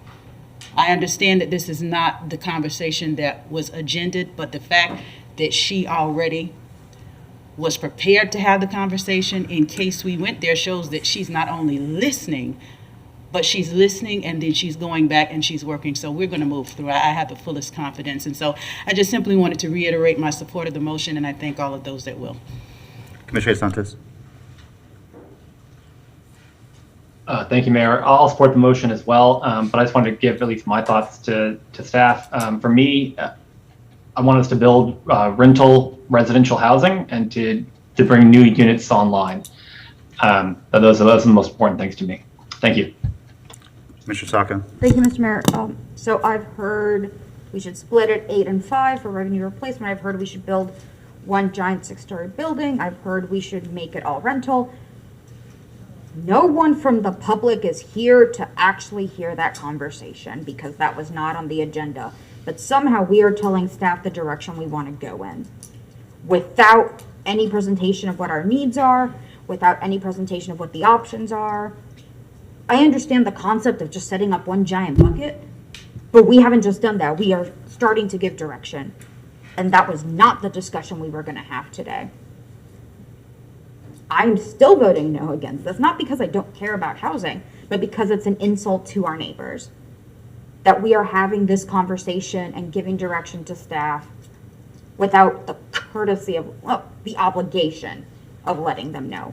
And I see that as a failure of our oath if we don't do that. So I'm going to vote no for this out of common decency and obligation to our neighbors. Commissioner Ward? Thank you, Mr. Mayor. So the motion is, despite the other conversation, the motion is to do two things. Set aside $8 million for housing and to commit to seeking federal funding for broadband.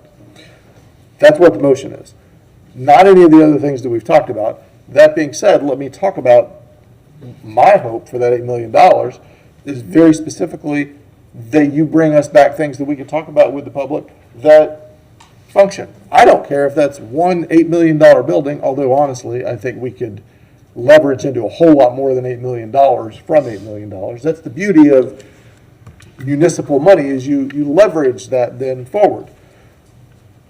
If it's 16 different projects at $50,000 a piece, that's great. If it's 8 at $1 million a piece, that's great. If it's one $8 million project, that's great.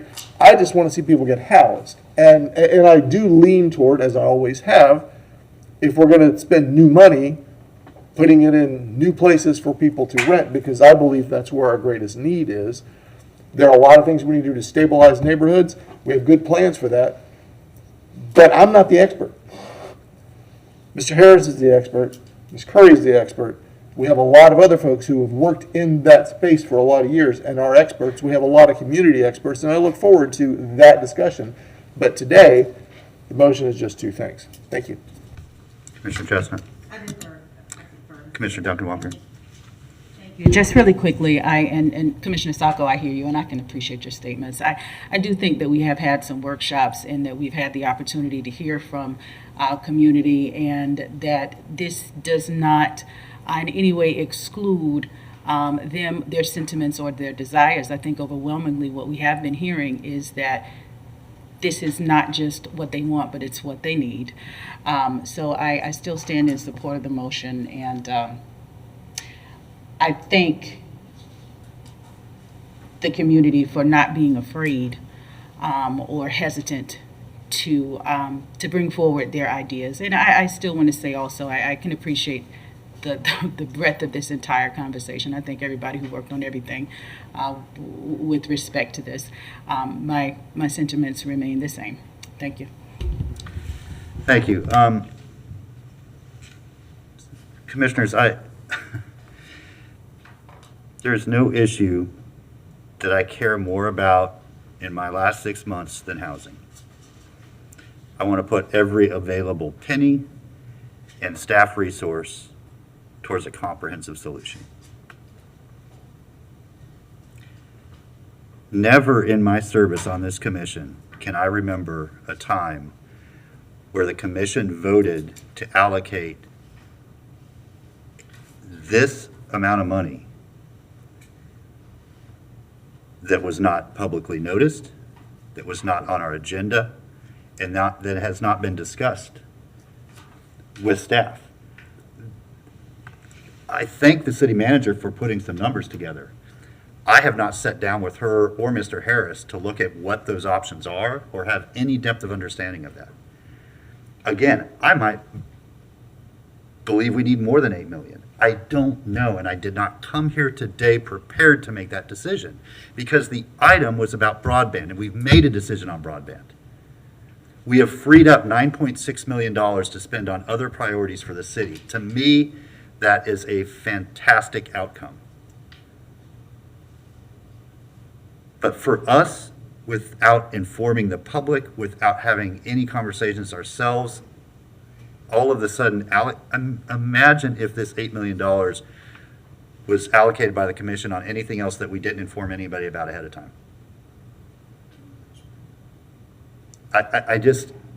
We're going to be back together in 3 weeks. That money isn't going anywhere. And all that will allow our staff to do is put together some more detailed recommendations and specifics so we can look at the amount of this 13.3, right? Am I right? $13.3 million and what our options are when it comes to housing and other there are other ARPA eligible priorities that I know that we have. The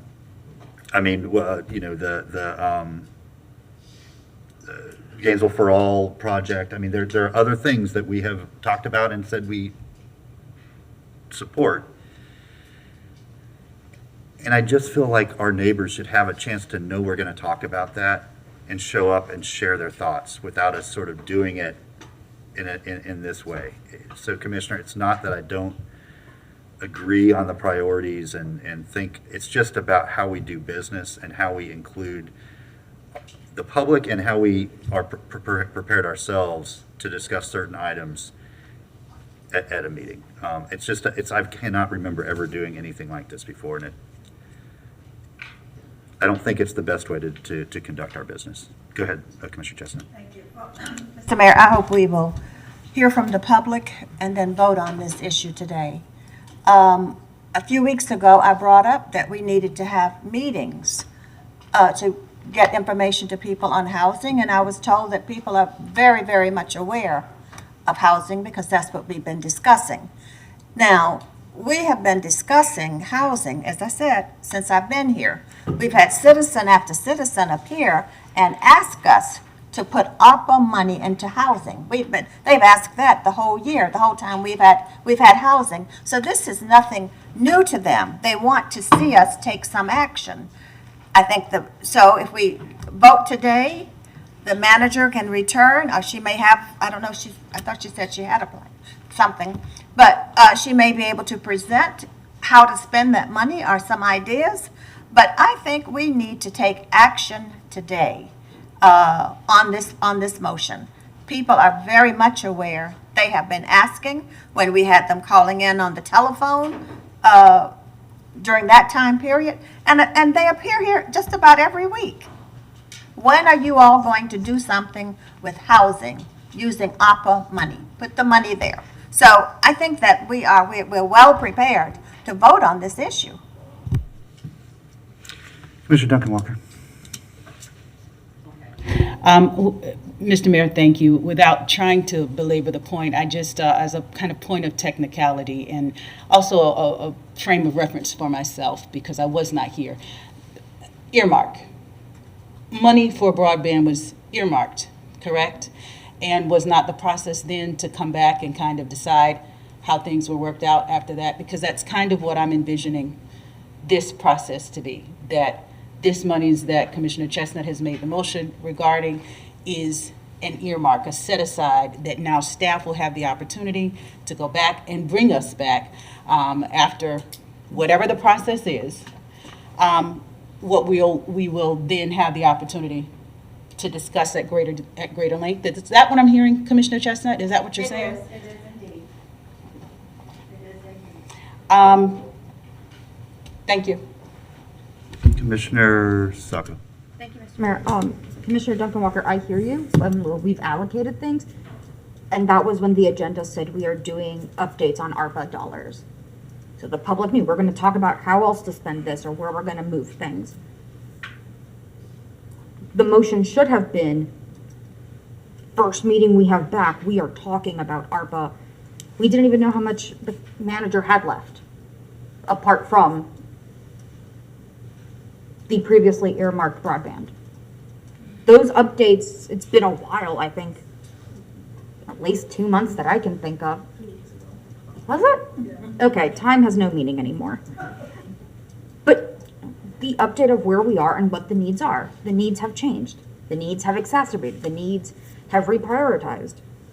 I would have happily supported, we should talk about this again and a point where we're spending money so we have the entire conversation about all 13.3.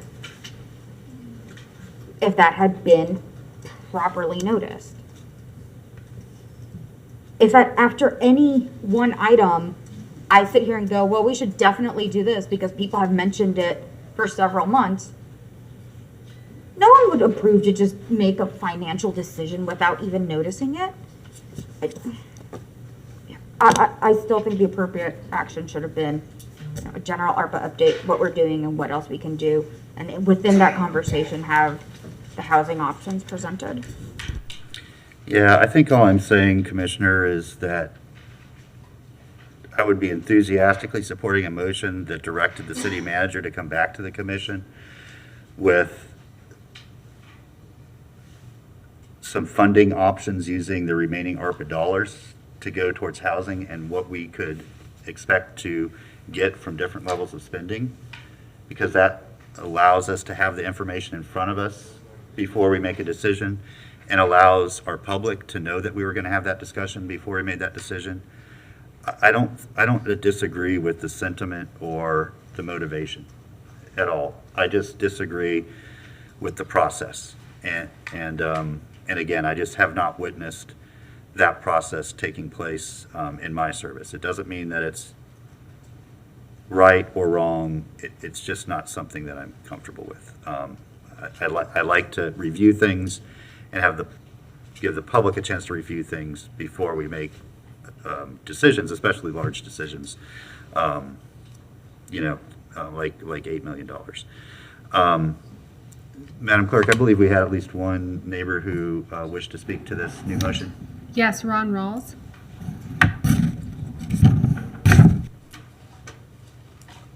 Ron Rose, pastor, Greater Bethel, AME Church, Gainesville. Commissioner Chestnut, I appreciate you, madam. I appreciate you. We have some people that are good at kicking the can down the road, then going to sit in their own comfortable housing instead of addressing issues. And people that throw temper tantrums and then go sit in their own comfortable housing. This is what I simply need right now. I need 4 commissioners. When all this talking is over, I need 4 commissioners to vote for this. I'm not an expert in the area, but I do know how to use Google. I Googled housing crisis. Didn't even say Florida, just housing crisis. And when I Google, for the commissioners that don't realize that we got a housing crisis, I own some houses, and so I'm doing good because I'm an owner. But there are people that don't own housing that's not benefiting from the rise of housing. Since Florida is now considered to be the least affordable place to live in the entire country, with home prices and rents soaring in the last year. If you don't know, that's your problem. I need 4 commissioners to vote for it, and let's go ahead and let the staff figure out how we're going to get it done. Madam Clerk, anybody else? Evelyn Fox. Thank you all again for allowing me to say this. I am a little confused. We are to be voting on one thing, and then we went to housing. I would ask 4 commissioners, as Pastor Rawls said, to vote with Commissioner Chestnut. This is serious. I know we've been having workshops in the community. I've seen Commissioner Walker and the city manager and Mr. Ward and Mr. Harris. I haven't seen any of the other commissioners at any of these community meetings. They have been meeting in the community. And the other thing is, I don't remember you all having any kind of community meetings about broadband. The only meetings you all had was with the Brian Eastman's group, and I think I attended maybe 2 of those. But I don't ever remember you all bringing this issue and having community meetings about it. If you did, I didn't know anything about it, because usually when I'm well informed and I try to stay on top of things. But I don't ever remember you all having any meetings about what you all were doing about broadband, other than that committee with 5 or 6 people. And I don't think that's fair to our community. I've said it before, and I'm saying it again today. Please inform the people that you represent about these meetings. So I implore all of you today to please vote with Commissioner Chestnut on this, and let's move on to housing and the other things at the next city commission meeting. Thank you. Thank you. Anybody else? Okay, thank you. So we're going to move back to vote. The motion has 2 parts. One is to allocate $8 million towards affordable housing. The second is to ask our staff to pursue other funding opportunities for broadband, including federal dollars. I'm going to split that motion out. The first part of the motion will be about the allocation of the $8 million of ARPA funding. All in favor of that, say aye. Aye. All opposed? No. That motion passes 5-2 with Poe and Sacco in dissent. The second is for the following up with other funding options for broadband. All in favor of that, say aye. Aye. Aye. All opposed? That motion passes unanimously. All right, thank you all for the work that went into this, the excellent discussion. Madam Clerk, we're on to our next item, please. Commissioner Ariola? Okay, never mind. Madam Clerk? Our next item is item 210356, ordinance revising code sections relating to boards and committees.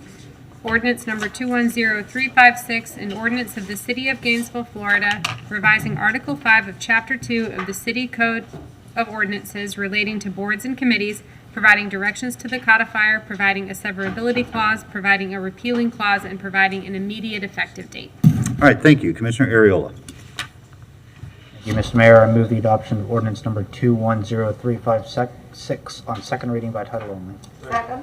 Okay, motion is second to adopt the proposed ordinance on second reading. Anybody signed up to speak to this, Madam Clerk? No, sir. Okay, let's roll call vote. Commissioner Ward? Aye. Commissioner Chestnut? Aye. Commissioner Sacco? Aye. Commissioner Duncan Walker? Aye. Commissioner Ariola? Aye. Commissioner Hayes Santos? Aye. Mayor Poe? Aye, that motion passes unanimously. Next item, please. Next item is 210562, revising city charter and city code sections by changing clerk of the commission to city clerk. Ordinance number 210562, an ordinance of the City of Gainesville, Florida, revising city charter and city code sections to conform to the charter amendment approved by voters on November 3rd, 2020, changing clerk of the commission to city clerk, updating or deleting obsolete provisions, correcting scrivener's errors, providing directions to the codifier, providing a severability clause, providing a repealing clause, and providing an immediate effective date. Thank you. Commissioner Ariola. Thank you, Mr. Mayor. I move the adoption of ordinance number 210562 on second reading by title only, and I'd like to congratulate the new city clerk. Okay, there's a motion and a second. Anybody? Ward did. Anybody sign up to speak to the item? Are you kidding? Nobody wanted to speak up to renaming our clerk's office? That's a roll call vote then. Of course, the increase in title also commiserates to larger.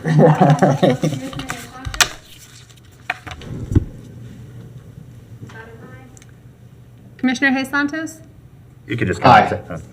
Commissioner Ward? Aye. Commissioner Chestnut? Aye. Commissioner Ariola? Aye. Commissioner Duncan Walker? Commissioner Sacco? Aye. Mayor Poe? All right, that motion passes unanimously. Next item, please. Next item is 211052, text change, name change of clerk of the commission to city clerk. Ordinance number 211052, an ordinance of the City of Gainesville, Florida, amending sections 30-3.3, 30-3.4, 30-3.37, 30-3.39, and 30-10.8 of the Land Development Code, Chapter 30 of the City of Gainesville Code of Ordinances, to change any references of clerk of the commission to city clerk, providing directions to the codifier, providing a severability clause, providing a repealing clause, and providing an immediate effective date. Thank you. Commissioner Ariola.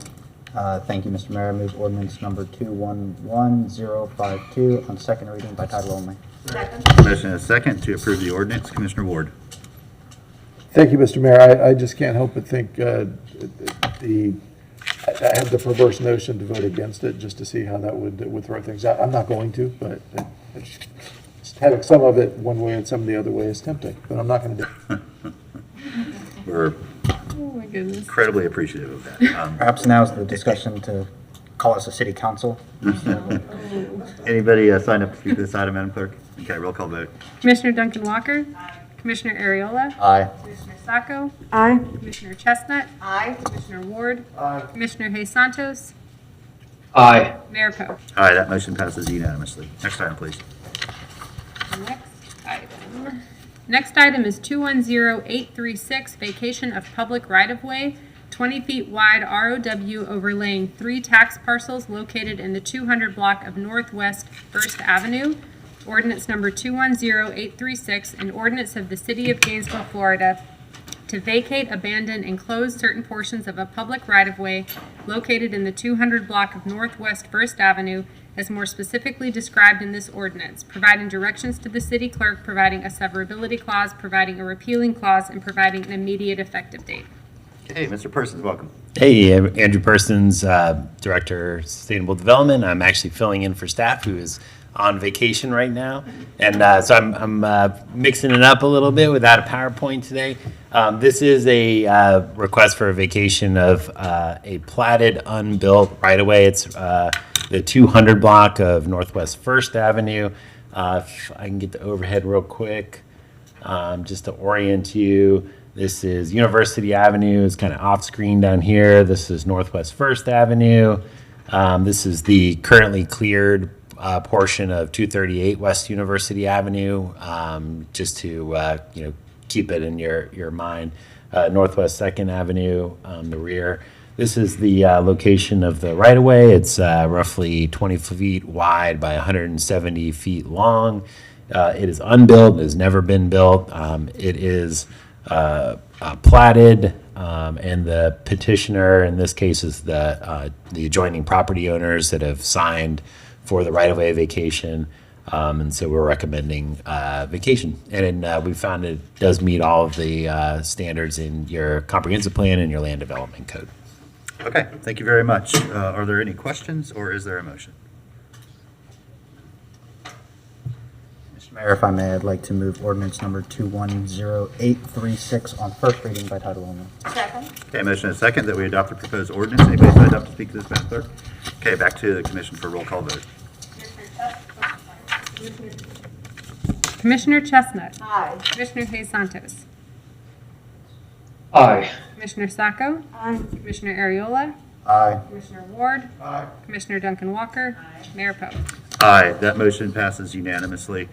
We're on to commission comment. I just got one real quick reminder or announcement. Of course, all month long, we've had our Journey to Juneteenth celebrations and activities. The sort of culminating event will be Saturday at Depot Park. There'll be a celebration and then a walk that is a great event. If you haven't participated before, all of the public is welcome to show up and join all of us. And it's a family-friendly event.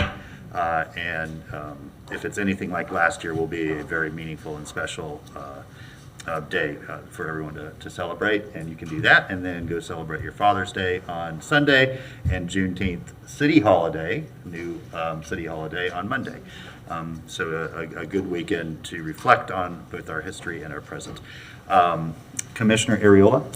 Thank you, Mr. Mayor. Just a quick announcement. Very pleased so far with a lot of the discussion that we've been having about the different housing policies that the city's bringing up.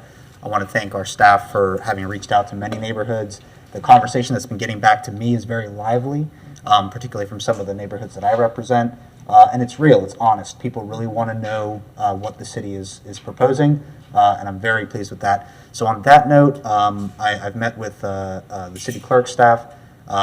My District 3 Town Hall is going to be on June 30th, I believe, and I am going to be having a substantive policy discussion on the ending of exclusionary zoning and the implementation of inclusionary zoning. And so I would really like for that to be known as we have been frequently, I would say, belittled by the public for not having these discussions enough, which is, of course, farthest from the fact. So that'll be June. It'll be right here in Chambers so that we can stream it, so that we can take phone calls, and so that the public can also come and participate in the discussion. Excellent. You all are obviously welcome to attend. Sunshine Law still remains, so I would love to see your faces even if you can't talk. Thank you. All right, thank you for that The notification. dedication of Clarence Kelly. Mr. Mayor, you want to mention that? Clarence Kelly. Go ahead if you want to. Yeah, that's a huge event. Commissioner Duncan Walker may want to talk about the Clarence Kelly dedications in her district. Yeah, go ahead. Very much. Commissioner Chestnut, I was going to reserve those comments for the end of the evening with another special announcement as well, but no, absolutely, this is just as good a time as any. We are getting ready to do something extremely exciting, as everyone is on this dais is fully aware. We finally reached that point in the process where we are ready to swing the doors open and welcome the community at large to the brand new Clarence R. Kelly facility. And I can tell you that this has been a moment that has been longly awaited by community members. It is my understanding that his wife will be there present to speak, as well as several other staff members. I myself will be speaking at that event that day, and we're just so excited. It's an incredible time in that particular community, and they're really, really looking forward to it. I can tell you the kids have already started making use of the playground, and that's what you want. That's exactly what you want. And so I know that they're really looking forward to, thank you, they're looking forward to the programs that are going to be rolled out. It sounds like Roxy has a very lively slate of things that she's getting ready to roll out there, and we're just chomping at the bit. So that is Sunday, June 18th, and remind me of the time. The night, the 3 to 6. Thank you very much. 3 to 6. And we look forward to seeing everybody out there. Thank you. Excellent. Thank you. Commissioner Ward. Thank you, Mr. Mayor. While we're going around the horn here, I thought it would be a good time to welcome and announce our new staff members. We have a finance director who is Jennifer Crocker on board this week, as well as a new controller, Sue Wong. Both of those are CPAs. It's really nice to have those positions filled. And of course, last week, the manager announced that Laura Gretz, who had been interim HR director, is now permanent HR director. It's really good to see those important positions filled. That means a lot, I think, for staff stability and the ability to move forward as an organization. So thank you. Thank you. And we were able to meet both those individuals at our audit committee meeting yesterday, as well as the new member of the audit staff. Senior auditor, what's the title, Ms. Bigby? Audit manager. Yeah, also CPA. So, yeah, starting to really fill out those important positions to allow us to get the work done that we need. So, yeah, we welcome them on board and are glad that they're with us. Okay, we have reached the end of our business for this afternoon, so we will reconvene at 5:30. We are in recess.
Welcome back. We're going to call this meeting back to order.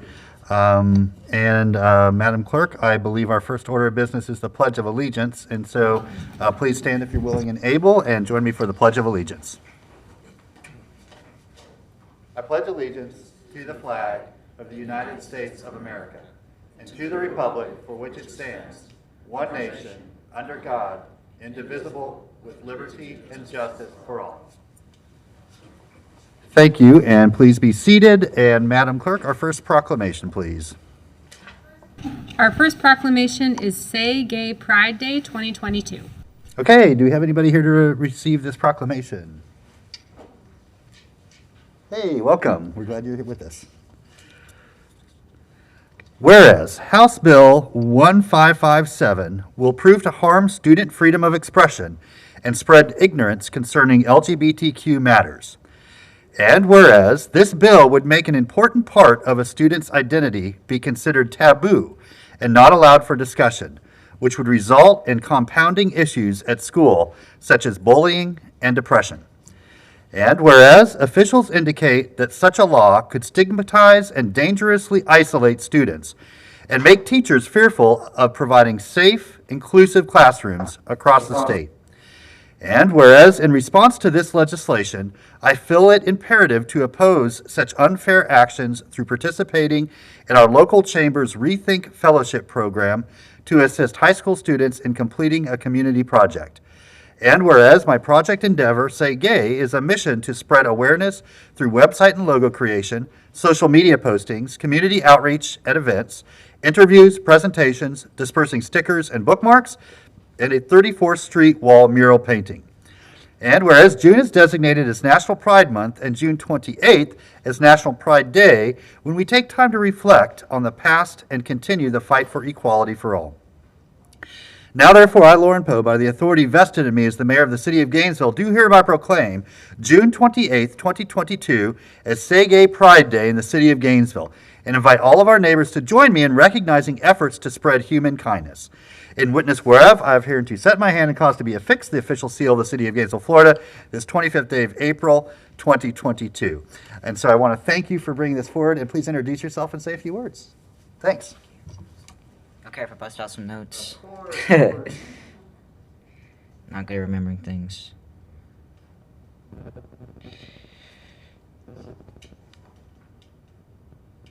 Alright. I'm Phoenix Probst, and through the Rethink Fellowship program, I've been working on spreading a message and awareness about a recent bill passed, dubbed Don't Say Gay Bill, House Bill 1557. And I would like to reiterate how grateful I am to stand here before you all and share information on this bill. I think through the community of Gainesville, Florida, we can spread awareness on something that is directly impacting our community. And for anyone who may be affected by House Bill 1557, may their voices be heard. Thank you.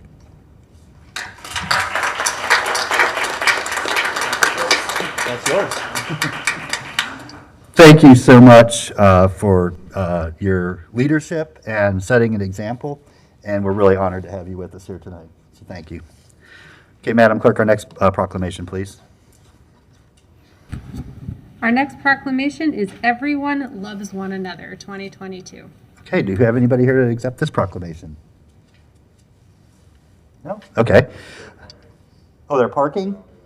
Okay. Dad jokes?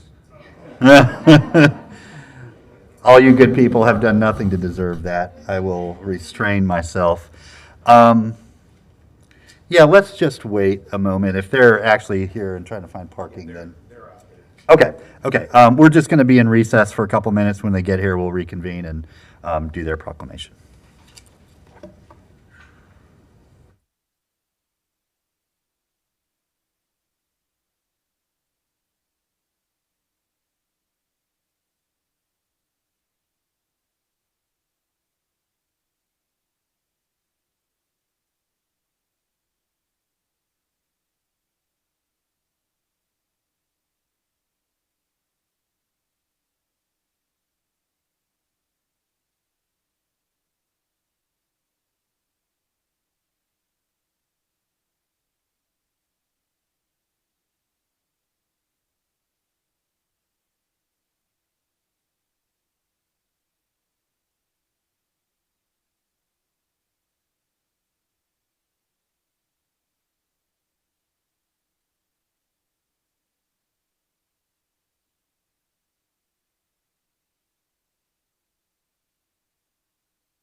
I think we have our guest here for this proclamation. Welcome. How are you? Good. You too. Whereas Everyone Loves One Another is a citywide event that focuses on peace, unity, and oneness. And whereas Everyone Loves One Another is an annual event with the sole intent to promote all people coming together and accepting each other and seeing the good in others as well as themselves. And whereas Everyone Loves One Another provides positive opportunities to the Gainesville community that will last for years and impact the lives of tens of thousands of people. Now, therefore, I, Lauren Poe, by the authority vested in me as the mayor of the city of Gainesville, do hereby proclaim June 18th, 2022 as Everyone Loves One Another Day in the city of Gainesville, and invite all of our neighbors to join me in celebrating this day. In witness whereof, I have hereunto set my hand and caused to be affixed to the official seal of the city of Gainesville, Florida, this 23rd day of February, 2022. Let me... I'm smiling under there. Here you go, and please say a few words to introduce yourself. Oh, I'm sorry. Hello, everybody. I didn't know I was going to speak. I have nothing to say because I didn't know I was going to speak. Ms. Danzy.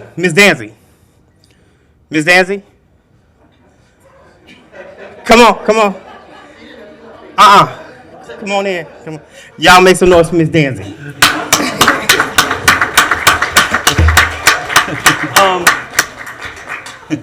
Everybody. Oh my God, the people that came in here, I don't want to say your name because if I miss somebody, I don't want to offend anybody. But my pastors are here, my wife, my child. Ilana, come here, baby. There you go.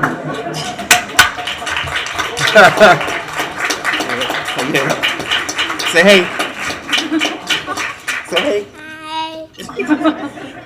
Well, you just made the meeting worth it. That was the best thing that's happened in a while. Okay, just real quick, thank you to everybody. I don't know if you had to vote against it or vote for it against it. I don't know how that works, but just thank you for allowing it to happen. It's June 18th. We're going to call it Everyone Loves One Another Day, ELO Day. But it's so much deeper than that. We got plans for the following year to do some marvelous things, some incredible things for the community. And when I say the community, I mean for Gainesville, Florida, north, south, east, west. And I'm very excited about it. I feel blessed beyond measure to be a part of it because I am only that. I'm just a part of it. I have a team that's incredible, and I am looking for more members to be a part of the movement because it's going to take a positive group of people to make this happen because we need so much in this city. And Everyone Loves One Another can make it happen together. And I just want to thank you guys so much. I truly, I thank you so much.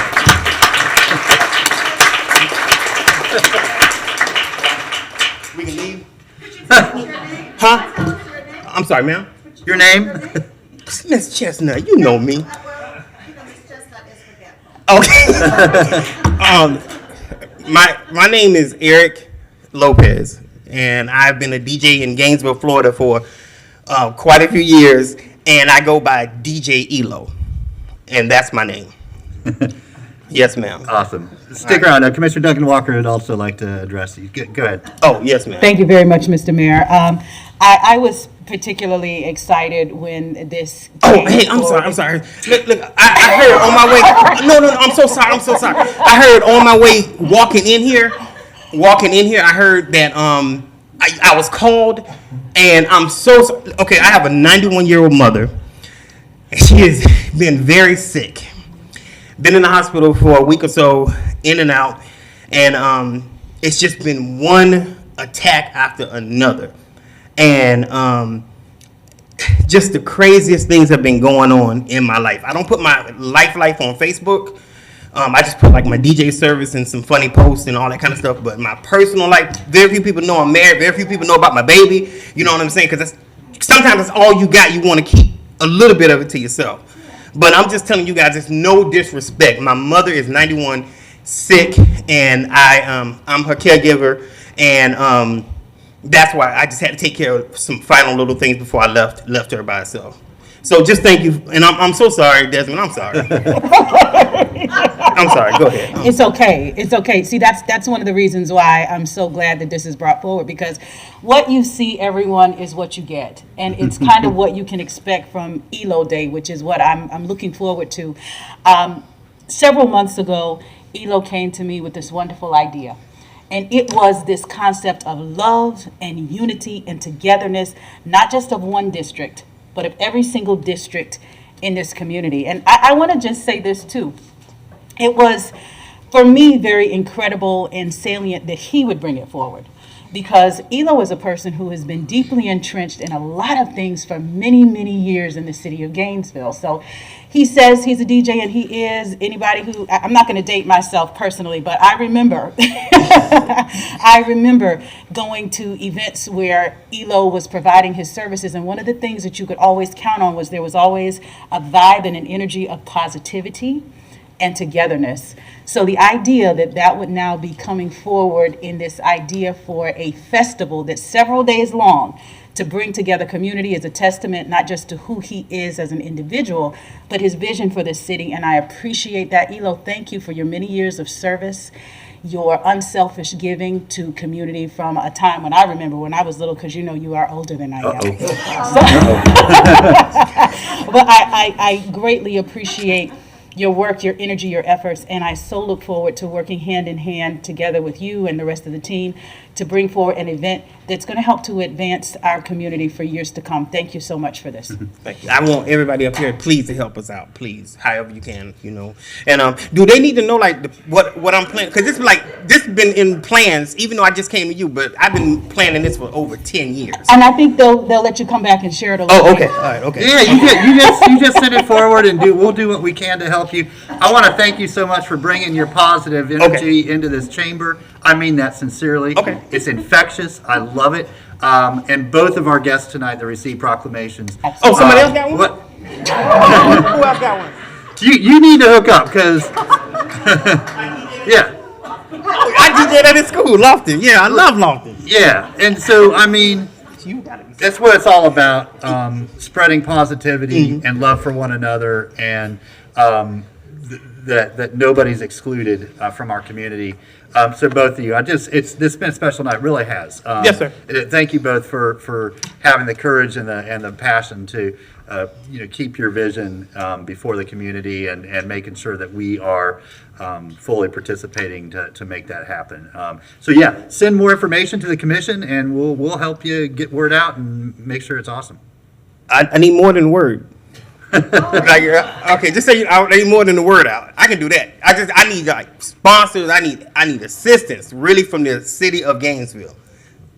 Were we good? Okay, so I send everything. We can find out once we find out what you need, then we can figure it out. Okay, all right. We'll get it. All right. So can everybody just stand up for a second? I'm gonna take a real quick. And I'm done. All right. Y'all ready? Oh, okay, here we go. 3, 2. Got it. That's a first. That is a first. That is the first selfie with the commission from the podium that we've ever had. You awesome, man. Oh, what a night. Can we adjourn now? Almost. Lauren, 2 items. We're almost there. Let's get it. Let's get it done. That should make the GRU purpose.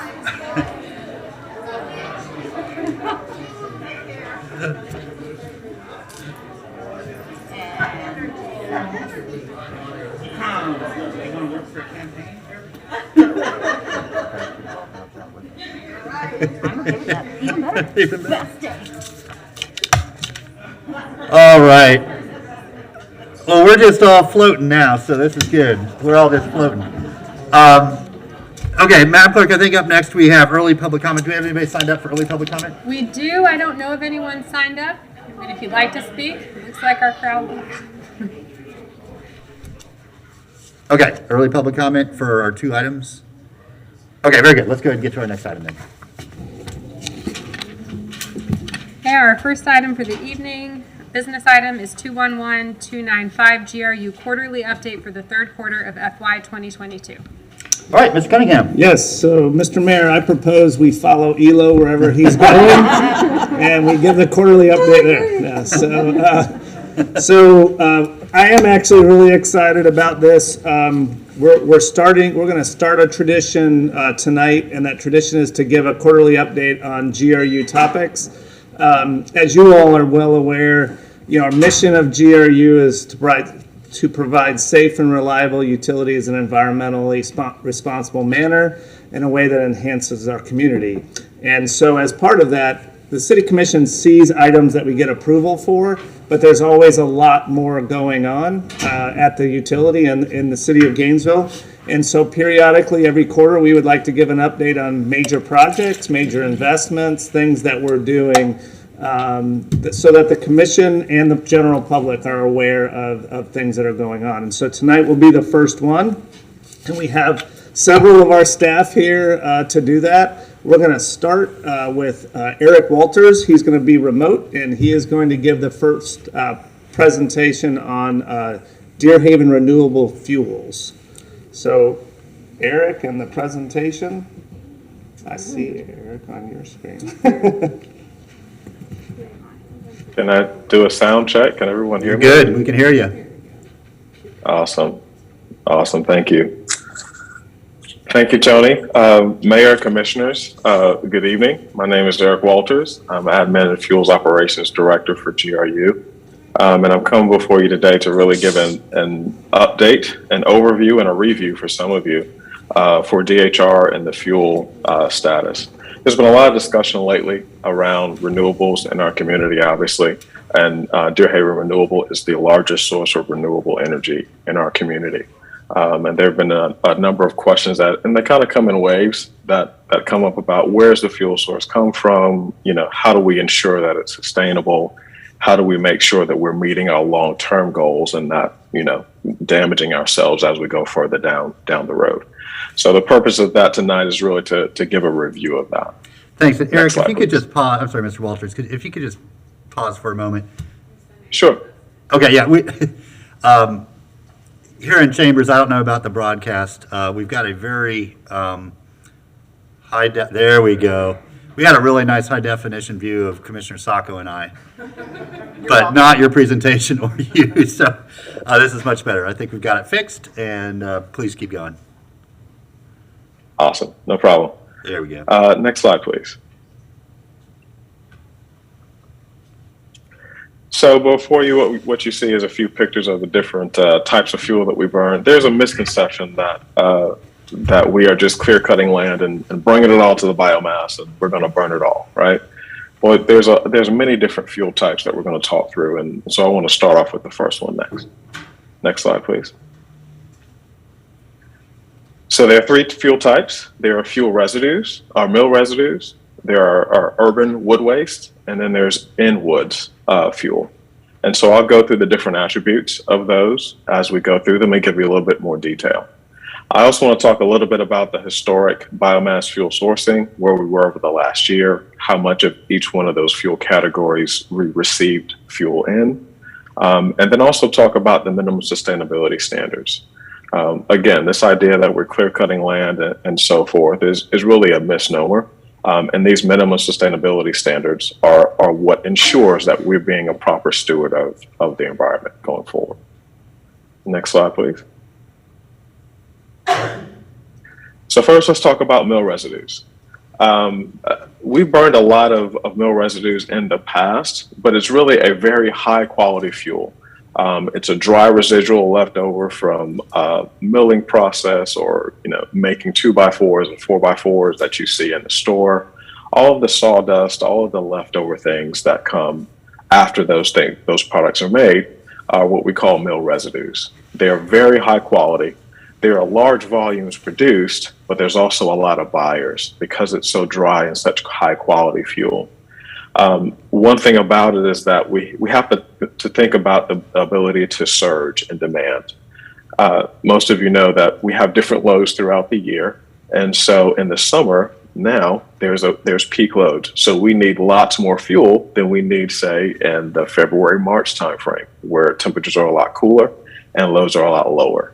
But that's one downside to these mill residues, is that they're not very responsive to surge demand. So it's kind of, once you get into that market, what you see is what you get kind of thing with that.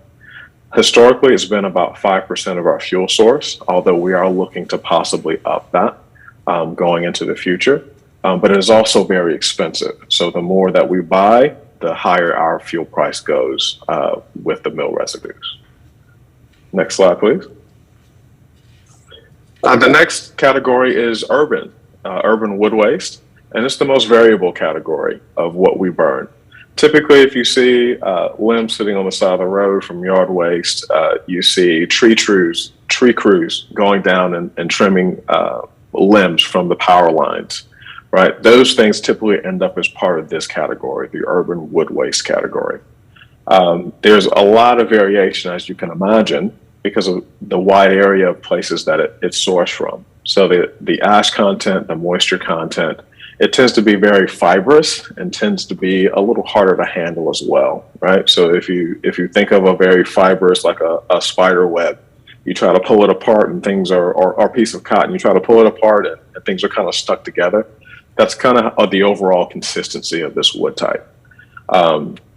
Although there is that benefit, there's also a limited response to surge demand. So again, you've got different types and different levels of fuel resource that you need throughout the year. And so this is one of those things where if there is no or very little urban wood waste throughout the city or throughout the area, then there's very little of it to burn, right? So if we need more, this may or may not be a source that we go to. There's also a lot of questions around, well, do we take old Christmas trees and do we take yard waste? And I cut down this tree in my backyard. Will GRU take it and burn it in the biomass plant? The short answer is no, not directly. We do have some aggregators in town that we typically buy from. And so we would ask that all those go through that sorting facility, because we can't have metals, we can't have chemicals, we can't have treated things go into the boiler because of our permit. So in short, if there's a desire for folks to really to provide fuel for that, we've got to go through those aggregators, because they know how to source and process and deliver the wood in a way that we can actually burn it. Historically, this fuel source has been anywhere from 10 to 25% of fuel. And you'll see in a moment where that actual percentage lies for the last year. Next slide, please. The next category is what we call inwoods. And this is really the foundation of our fuel supply. It's the large majority of it is hardwood. And if you think about it, what DHR was built on was really this fuel source. So if you're riding down the road and everyone's seeing these fields where the pine trees are planted in a perfect line, going in rows for that section of land. Well, we know that that's probably pulp and paper. And what they're doing is they're growing their fuel source over the next 10 to 15 years. Well, over that time, you have things that grow in between those pine trees. You have hardwoods, you have laurels, oaks, different things that grow in between those fuel sources. And so what happens when pulp and paper comes to harvest that land and then eventually clear it and replant it, all the hardwoods that are there are very little value to them, right? Typically, they would put it on the side of the road, or not side of the road, but in a pile, and they would either leave it there or they would burn it in an open burn in the field for those things that they could not use as they replant the rest of the land. The great thing about DHR is that it's giving them another market for that, and basically saying, hey, don't let it sit there. Don't burn it out in the open. Why don't we hire someone to process it and bring it to us, and we'll actually give you a little bit of value in return for that. So that scenario is really the bulk of where our fuel supply comes from. It is handled and chipped in the wood. So instead of this fibrous mixture, it's really, it comes in chips or sizes that are easily handled. It's the most consistent quality because it's obviously coming from a consistent source in the forest. And it's also our largest volume and also the most reliable as far as scale goes. So if we need more material, if we have higher loads, this is typically the category that is ramped up or scaled up to help meet that need. And historically, it's 60 to 90% of our fuel source. Okay, next slide, please. So when you look at what we've done in the past, and when we look at at least over the past year, DHR has received from these three types in varying quantities. So over the last 12 to 18 months, our in-woods, that last category that we talked about, has constituted about 75% of our fuel supply for DHR. Urban wood was roughly 22%. And then mill residues, again, the bark or sawdust or what have you, was the remaining 3%. When we talk about the fuel supply itself, it comes from a 75-mile radius, right? And so everything within our 75-mile radius of DHR is considered right to supply our fuel. Anything beyond that, you typically start to price yourself out of the market because the transportation costs are so high.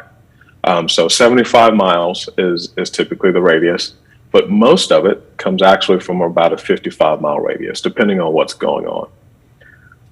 So again, GRU, just as a note, we don't accept developer debris. We can't take things from construction sites and things like that because they have metals, they have different chemicals, they have different things that would violate our permit for us to burn. And so that's why we're really stringent on where these things come from and how we purchase them and get them into the plant. Next slide, please. Now let's talk a little bit about the minimum sustainability standards.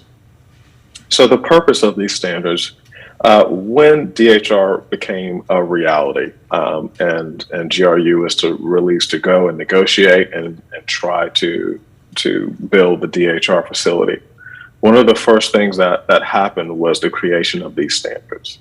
And really the purpose of this is to ensure that suppliers abide by reasonable and responsible biomass harvesting standards. In other words, no clear cutting.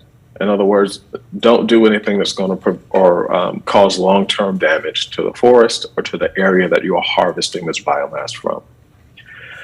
The focus of this was really longevity and health of the forest. If it's not promoting the health of the forest long-term, then is it really considered a renewable resource? These minimum sustainability standards ensure that it is going forward.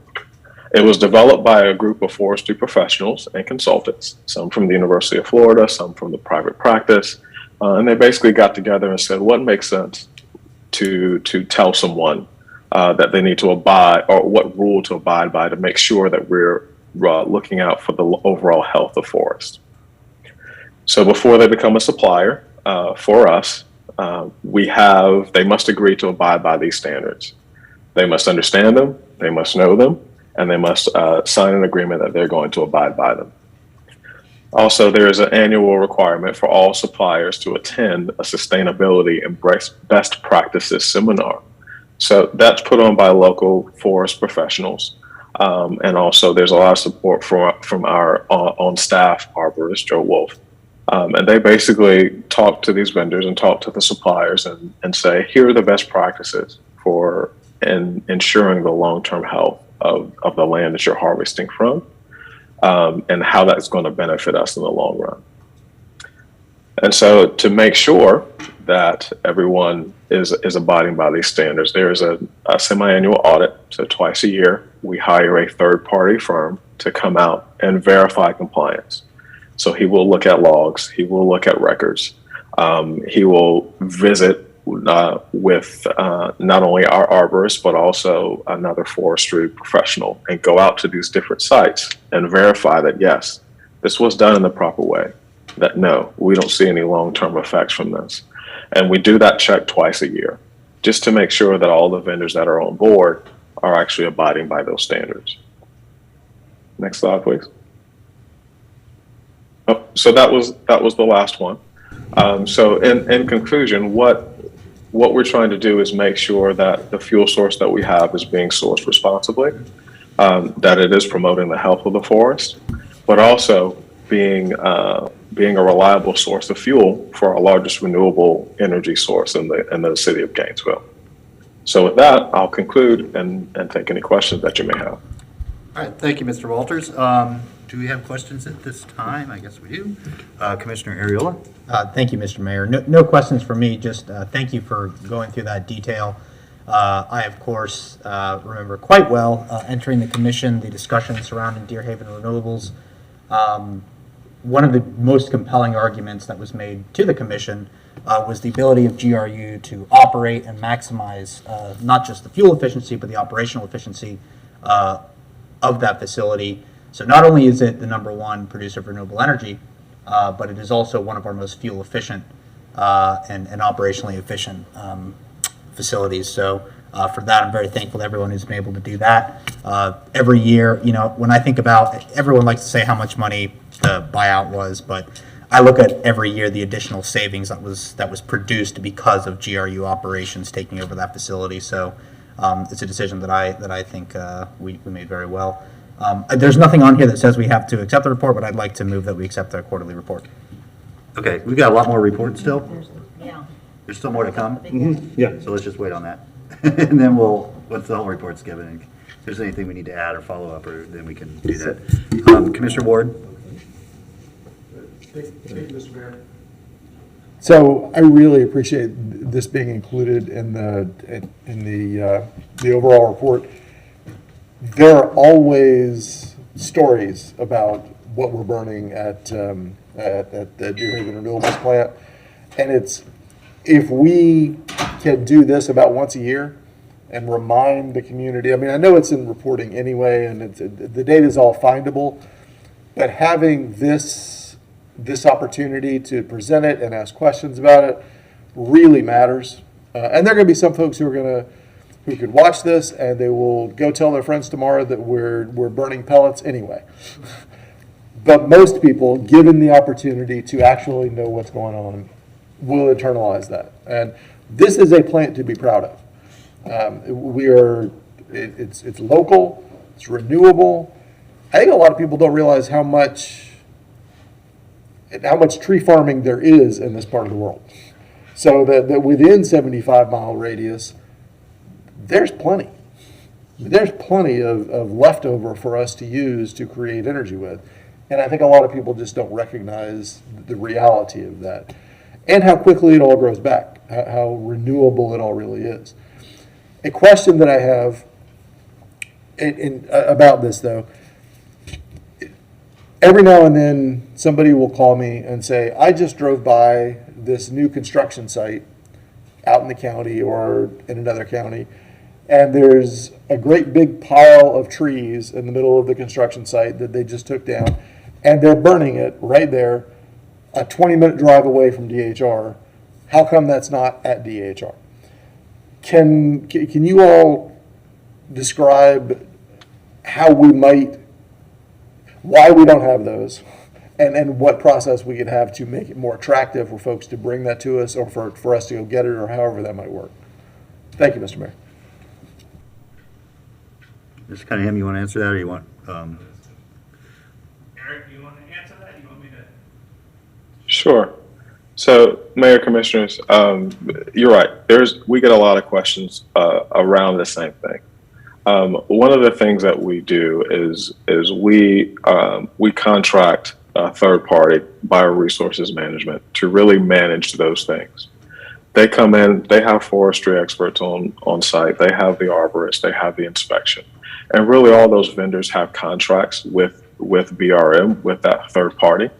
They are constantly going out and looking for opportunities to gather responsibly sourced fuel. Now, we don't want to cause, like I said in that case, the clear cutting of land because of construction. We don't want to cause that.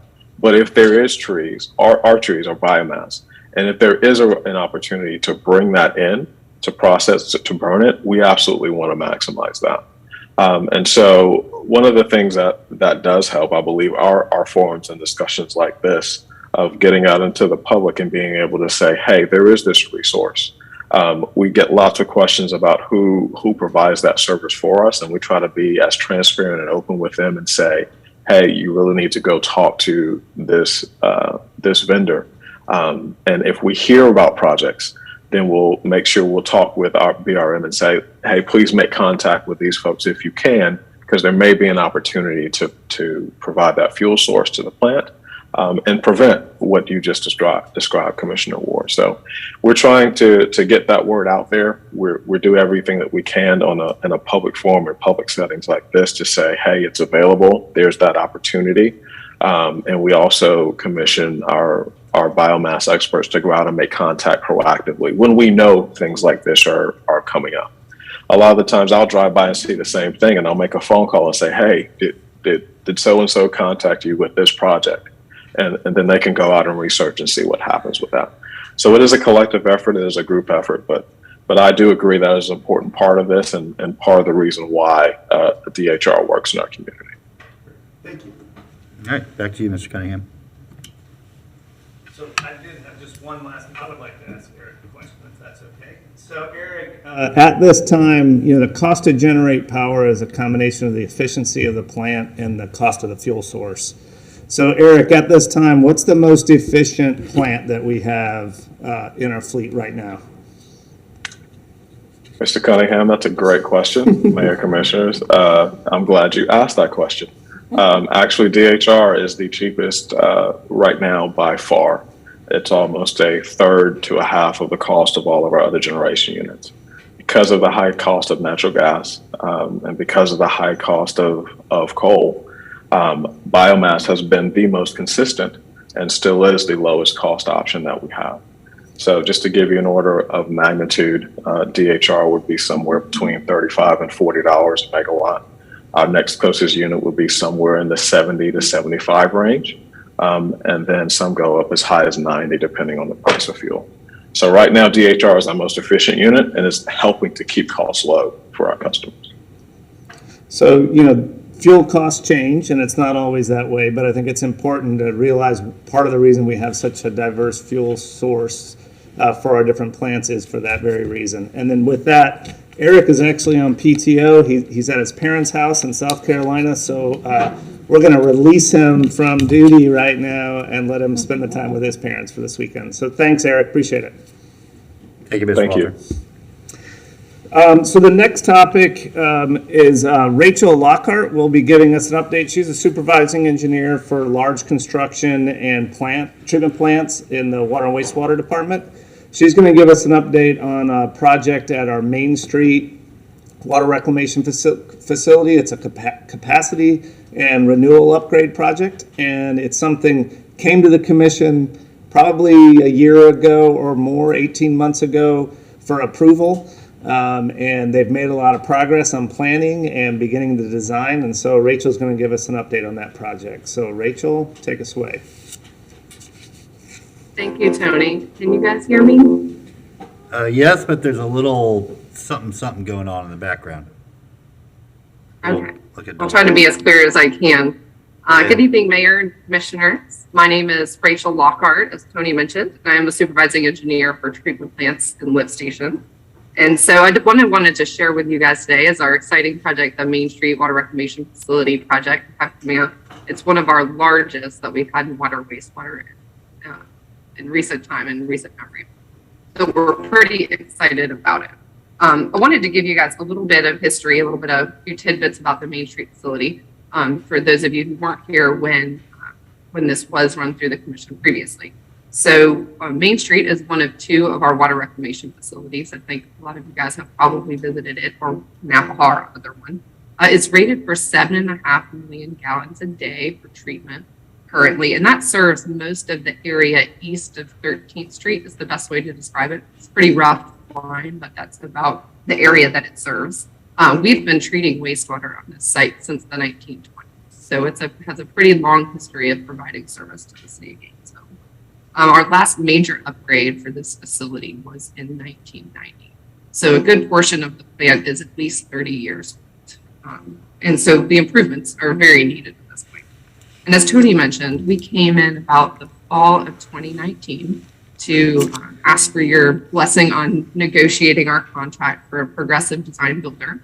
And so we, as you can see here, we successfully negotiated a contract with Jacobs Engineering to pursue this project. And so you'll see a little bit about our vision statement, some of our goals, our objectives, and our values. And so I just wanted to point out to the vision statement that we are looking to collaboratively upgrade Main Street Water Reclamation Facility to be resilient, efficient, and a modern treatment operation that will benefit our community for the next 30 years. So I will tell you, this creates a lot of excitement for those of us in the water wastewater area, because this is a pretty major thing, and we think it really will provide great service for the community for the next 30 years. And we're very excited about our team. As you can see, we've partnered with Jacobs Engineering. You can see all of us down there with our masks on during the pandemic. We started negotiating this just about the time that COVID started. So it's been challenging in some ways, but our values that you see here, trust, collaboration, those types of things have really helped us make it through and try to come with the best solution for the upgrades that we need. Next slide, please. So what I wanted to review were some of the benefits of the investment that we're making into the Main Street facility. So the first one is capacity. We're looking to expand the capacity from 7.5 million gallons a day to 10 million gallons a day. So that will accommodate growth and development that we talked about in the area east of 13th Street. So obviously there's a lot of densification going on, things like that. And so we want to be equipped to handle that. In addition, we have a lot of aging infrastructure. I'm sure many of you have heard this. This is happening across the nation, and certainly Gainesville is not unique in this. And so we are looking to replace our 25 or 30-year-old equipment on site and get better, more efficient technology to do our wastewater treatment. We're also looking to lower operation and maintenance costs per million gallons so that we can obviously provide that service for our customers. And then as regulations change, we want to be really very equipped to manage them and be prepared for them. And so those are some of the benefits that we're going to see out of this project. Next slide, please. So in 2019, when we came to you all, we had an estimated cost of about $50 million for this project. And this was kind of a very rough estimate we had to try to just wrap our arms around what's going to go on here at the Main Street facility. So as you'll see, there's some demolition of 1950s era buildings and tankage that would happen. We would be adding a headworks, and we'd be doing upgrades to our treatment basins, which we call aeration basins. And then we'd be doing some filter work and some disinfection upgrades. So this was the plan as of 2019 when we first started this. And as you'll see, it's more, and we're pretty excited about it. Next slide, please. So we embarked on the planning phase, which was the first phase of our project. And we investigated 12 very new and different technology combinations for Main Street. We spent quite a bit of time just digging into them and learning more about all the things that were out there for wastewater treatment. And so we narrowed those down to our 4 most viable alternatives based on some selection criteria. So we based it on facility performance, operability, maintainability, community, constructability, and cost. So you can see those colors are all kind of represented here. And so what we came up with is we numbered them. We didn't do anything super creative and give great names, but we numbered them. And so the option that came up as the highest ranking was alternative 10.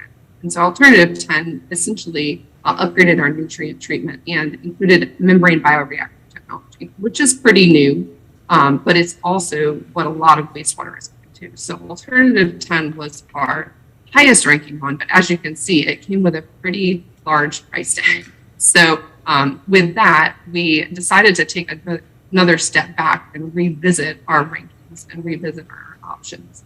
And so if you go to next slide, please.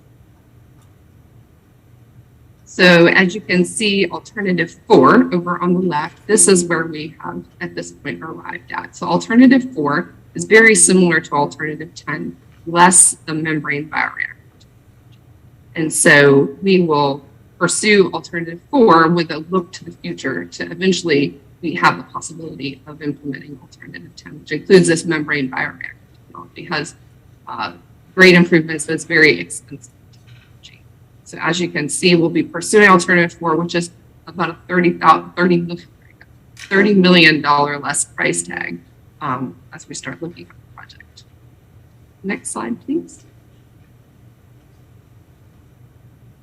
So here, it's a little bit hard to see because there is so much going on, but this is our new facility plan. You saw our previous one from 2019. So this is a little upside down from the other one. But as you'll see from left to right, on the left side is where wastewater flows into the Main Street facility, and it flows downhill. The left side is up towards RTS, the RTS facility, and it flows downhill. And you'll see that all the teal boxes are structures that are being added or modified in this project. So we have touching a vast amount. Many of the structures are moving uphill to use some real estate and get the benefit of some of the elevation that we have on the site. So this will include, starting from the left, a master lift station, a headworks, which does much of the heavy screening of our wastewater to remove the big portions of it. And then you'll see we're increasing some tankage to add better phosphorus removal. And we're also doing some nutrient treatment in those aeration basins, which is something well needed. You'll notice that east aeration basin that's labeled is operating from the late 60s. And so that equipment is in dire need of replacement. And so we'll be doing that, as well as some addition to our filters and some major upgrades to our electrical infrastructure to support all of the new portions of our project. What you do see here, there are some hatched areas, and that's our future plans for eventually being able to go to an MBR process when the time is appropriate. Next slide, please. In this slide, pretty much what I wanted to convey in this is just that we obviously started off with a $50 million price tag, and we evaluated some options. We were evaluated a very pricey option, and so we brought that back down. And so, design cost relationship is pretty iterative. And so we will, as we move through the detail of design, we'll come closer to value engineering and cost measures to make sure that this project comes in at a much more reasonable price tag. So this just represents, as we get closer over the next design period, we'll be able to hone those costs in. Next slide, please. So what we're starting right now is we're starting the preliminary phase. So this is really design phase for most projects. This started off officially on May 2nd. So we're pretty excited to get this kicked off. We've been having weekly meetings to try to just get all of the information so that we can start designing the facility. The detailed design is estimated to be about 18 months. So that will take quite a while for us to dig in and really look at all the aspects. We'll be making equipment selections, and given the state of our equipment and ordering and supply chain, we'll be doing a lot of early ordering, and if possible, so that we can make sure we stay on construction schedule. And then the construction mobilization is anticipated in January of 2024, so it's approximately 18 months from now. And then the construction completion is anticipated to be about 4.5 years from that. Next slide, please. So our path forward and where we're going, we're going to proceed with the design of the capacity renewal upgrade. We'll be working on value engineering and cost controls to make sure that we're getting the most cost-effective way to meet all of our goals that we've set forward. And then we'll be proposing updated project costs upon completion of detailed design. So as we move forward, we'll be able to update those costs with a little bit more certainty, as opposed to just an estimate in the plan phase. And then we plan to return to the City Commission if additional funds are needed. We are pursuing some infrastructure funding and looking into opportunities like that to help offset some of the costs of the project. So we'll be looking into those, but we don't have enough cost information to really bring anything forward. So this is just an update to let you all know where we're at. So with that, I'm happy to take any questions, or Tony, if you'd like to add anything. All right, thank you, Ms. Lockhart. I appreciate that. See no questions at this time, but really enjoyed the update of where we are with that upgrade out at Main Street. Mr. Cunningham? Yes, Mr. Mayor, so sorry the sound wasn't perfect with all of that, but I will say a couple aspects of this project is, one is this, as you can tell by the timeline, this is a multi-year project. So we're going to be constructing this project over 4, 5, next 6 years. And so we have it projected in our budget and in our rate projections and all of that at this time. And you'll continue to see that come up through the budget process year over year. The other part to remember is with a project like this, wastewater treatment plant, it's never going to stop operating. So it is all of this, the sequencing of the construction is going to be very critical because the plant has to continue to be operational throughout the construction time. We never can take the plant down. And so that's going to be a major part of this.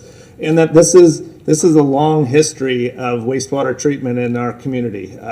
The plant at this location started in the early 1900s. It's changed greatly over time, but it serves the heart of our city, East Gainesville, downtown, essentially, as Rachel said, everything east of Main Street. And so not only are we going to extend the life of the plant, but the big story is here, we're also going to be able to add capacity. And when we started this project, we weren't sure we were going to be able to do that, and we need it for the future of our city. And so that's part of why this is just a very exciting project and something is one of our #1 projects at the utility. So Rachel, thank you, appreciate that. And we'll transition to the last topic. If you'd please pause before that, I'm Commissioner sorry. Sacco. Sorry. So thank you for the person. We all know water is my favorite part here. But one question though, if some of the equipment is about my age, and I know I need some tune-ups, why? I guess why have we waited so long, or why haven't have we made adjustments as needed or improvements? And is this just like there's nothing we can fix? It has to be fully replaced. So.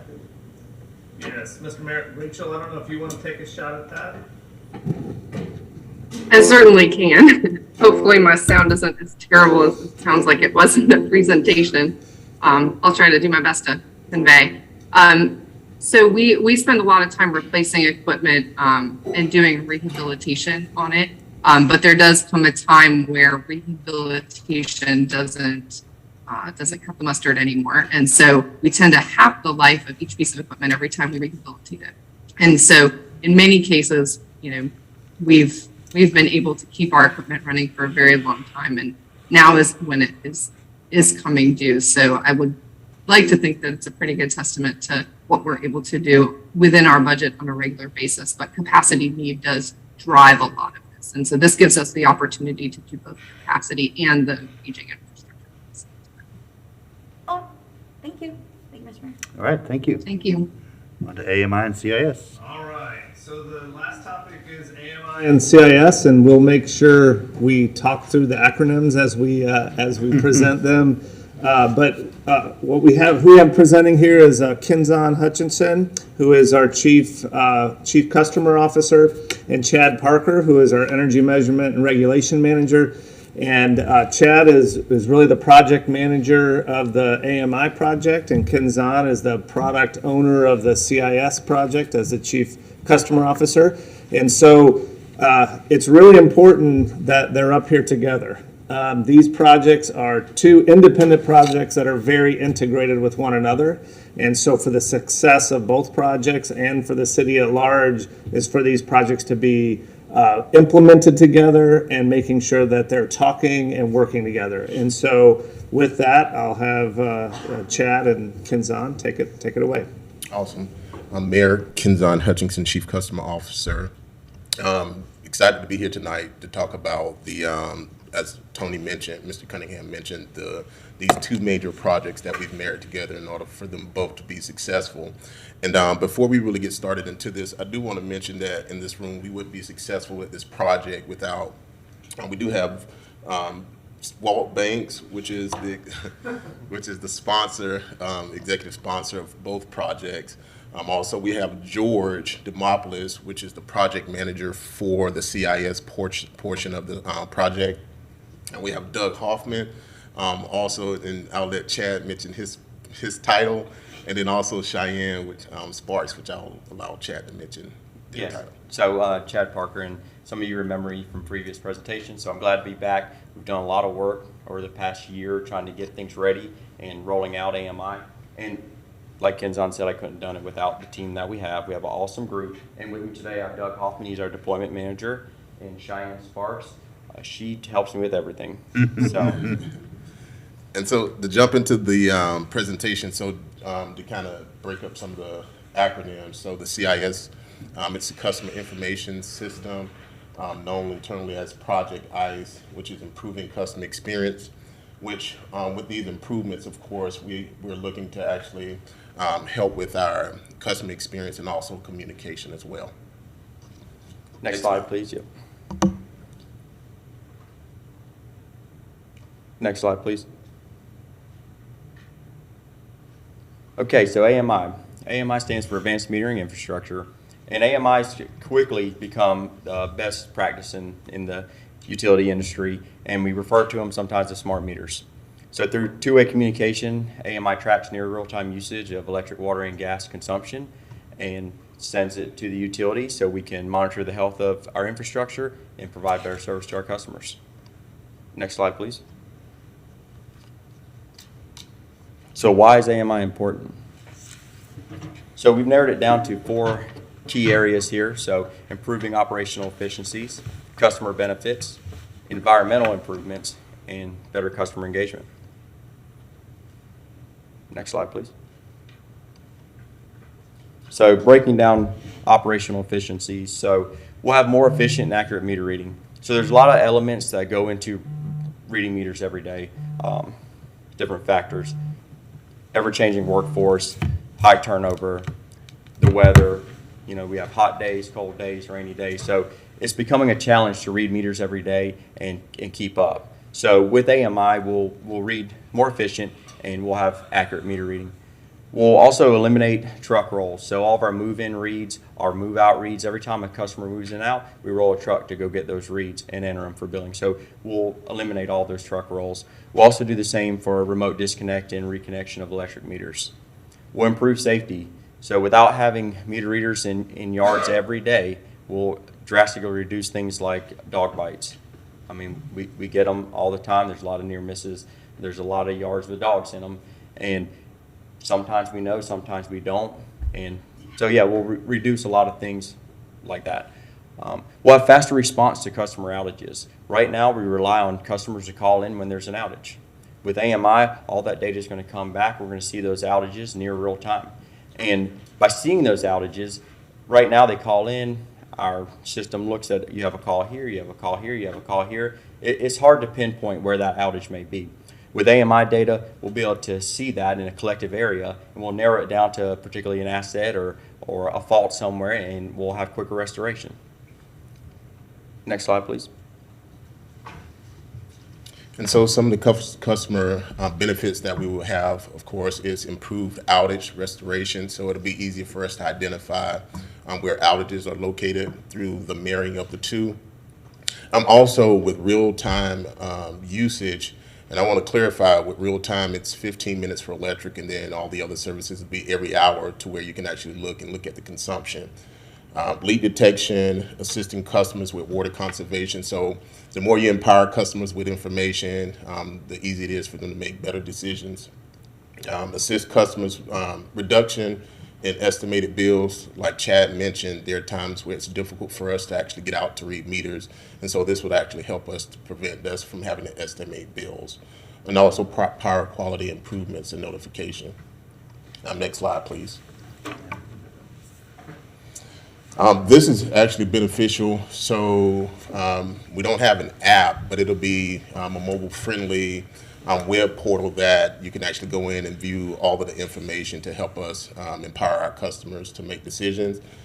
Device agnostic, customer notifications such as possible water leaks. So if there is a possible leak, we can program to where it actually sends notifications to the customer so they can look for those leaks throughout their homes. Of course, enhanced monitoring capabilities, not with just water, but electric and gas. Reduction in call times, where customers are calling for certain things like what's my usage, why is my electric what it is. This will give them the ability to see those things without actually having to call into the call center. And so, of course, increase first call resolution. Next slide, please.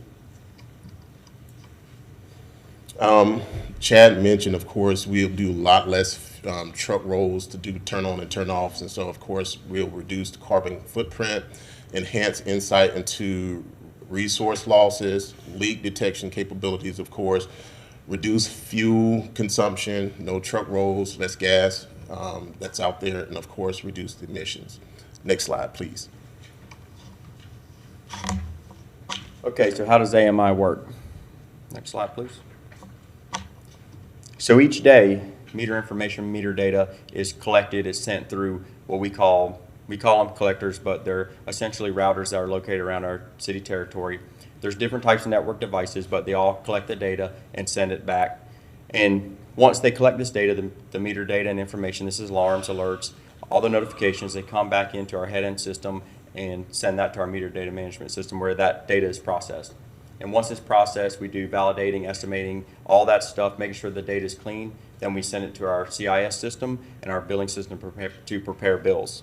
And then customers, once that data is in our CIS, customers can then access it and monitor their consumption via the self-service web portal and empowering them to make better decisions on energy usage.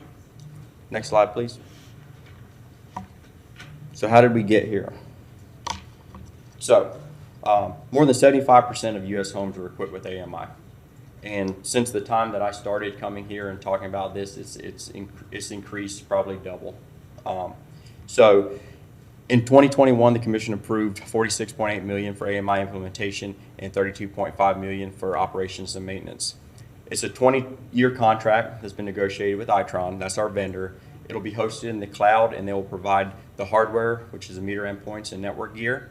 And GRU will hire temporary labor to mass install these meters. And the project kicked off August 2021.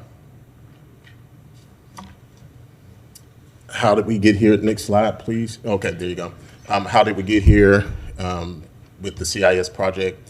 In 2007, of course, the CIS system, the last time we've actually had an implementation was back in 2007, which was definitely outdated. A lot of security issues, a lot of not having the updates that was necessary, but also with new technology and things that were coming into to demand now, it was difficult for us to utilize that system because it was really customized so much to fit the old version.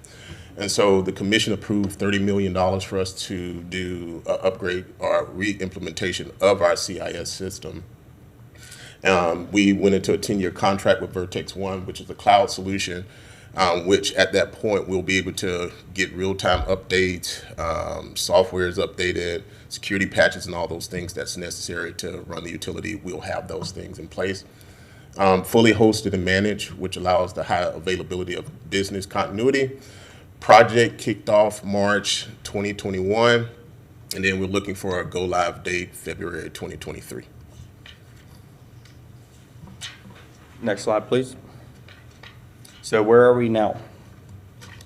So for AMI, we're currently in the design and build phase. And this is where we look at all of our systems. We look at our head-end system, our meter data management system, the different instances, test, development, production, and we're building those environments. They're actually built almost to this point, and we've started integrating some stuff with CIS.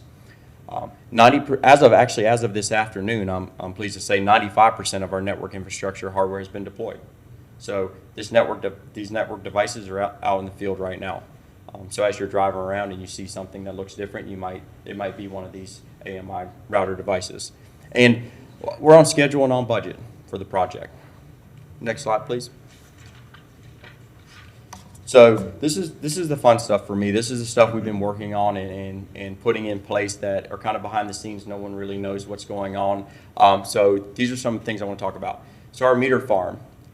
There's a lot of utilities that have AMI right now, but there's very few that have electric, water, and gas. And we've built a meter farm that allows us to test electric, water, and gas meters for functionality, our modules. We built some really, really advanced things. For instance, for our gas meters, most of those take a module. And without having to build an entire meter farm, we've developed a device that allows us to put registers on it with different motors, and we can do all of our testing from our meter farm without actually using any natural gas. The same thing for water. We have all those water meters there. You can see on the left side of that meter farm. We can test all of those devices there too. So what we'll use this for is when firmware upgrades come out, alarms, alerts, things that we want to enhance on our system, we'll test it here before we send this out to the entire population to ensure that there's no hiccups. So if we say, okay, well, we want to advance something as far as the alert or alarm, we can go out there and we could turn a water meter on and simulate a slow leak and make sure that the notification is going to go out and everything's going to work like it should. So that's really cool. We also have water meters and gas meters that are outside of our electric footprint. And for us, so all of our network devices hang on our poles and are powered by GRU energy. So we've built some solar access points that are operating off of solar. It's not something that's out there. No one really does it, but we built it to make sure that we can collect all this meter data that's outside of our electric territory. And then for those that can't fall under these network devices, we have cellular endpoints. And then a big key component is we've done all the testing and first article testing for these meters. So meters and endpoints are currently being manufactured and shipped to GRU. Next slide. And so where we are is we're in the process of marketing and communicating to the public. Of course, you see some of the door hangers that are out there. Also with CSRs, we're talking to our CSRs, getting them trained up for deployment. To make sure that information is there, which is, of course, information is key during this process, and also marketing and communication, because customers don't know what's coming. It'll throw them off by surprise, and so we've definitely been trying to get the information out, also through bill inserts and also through GRU.com. So if you hadn't taken a look at that, please do so.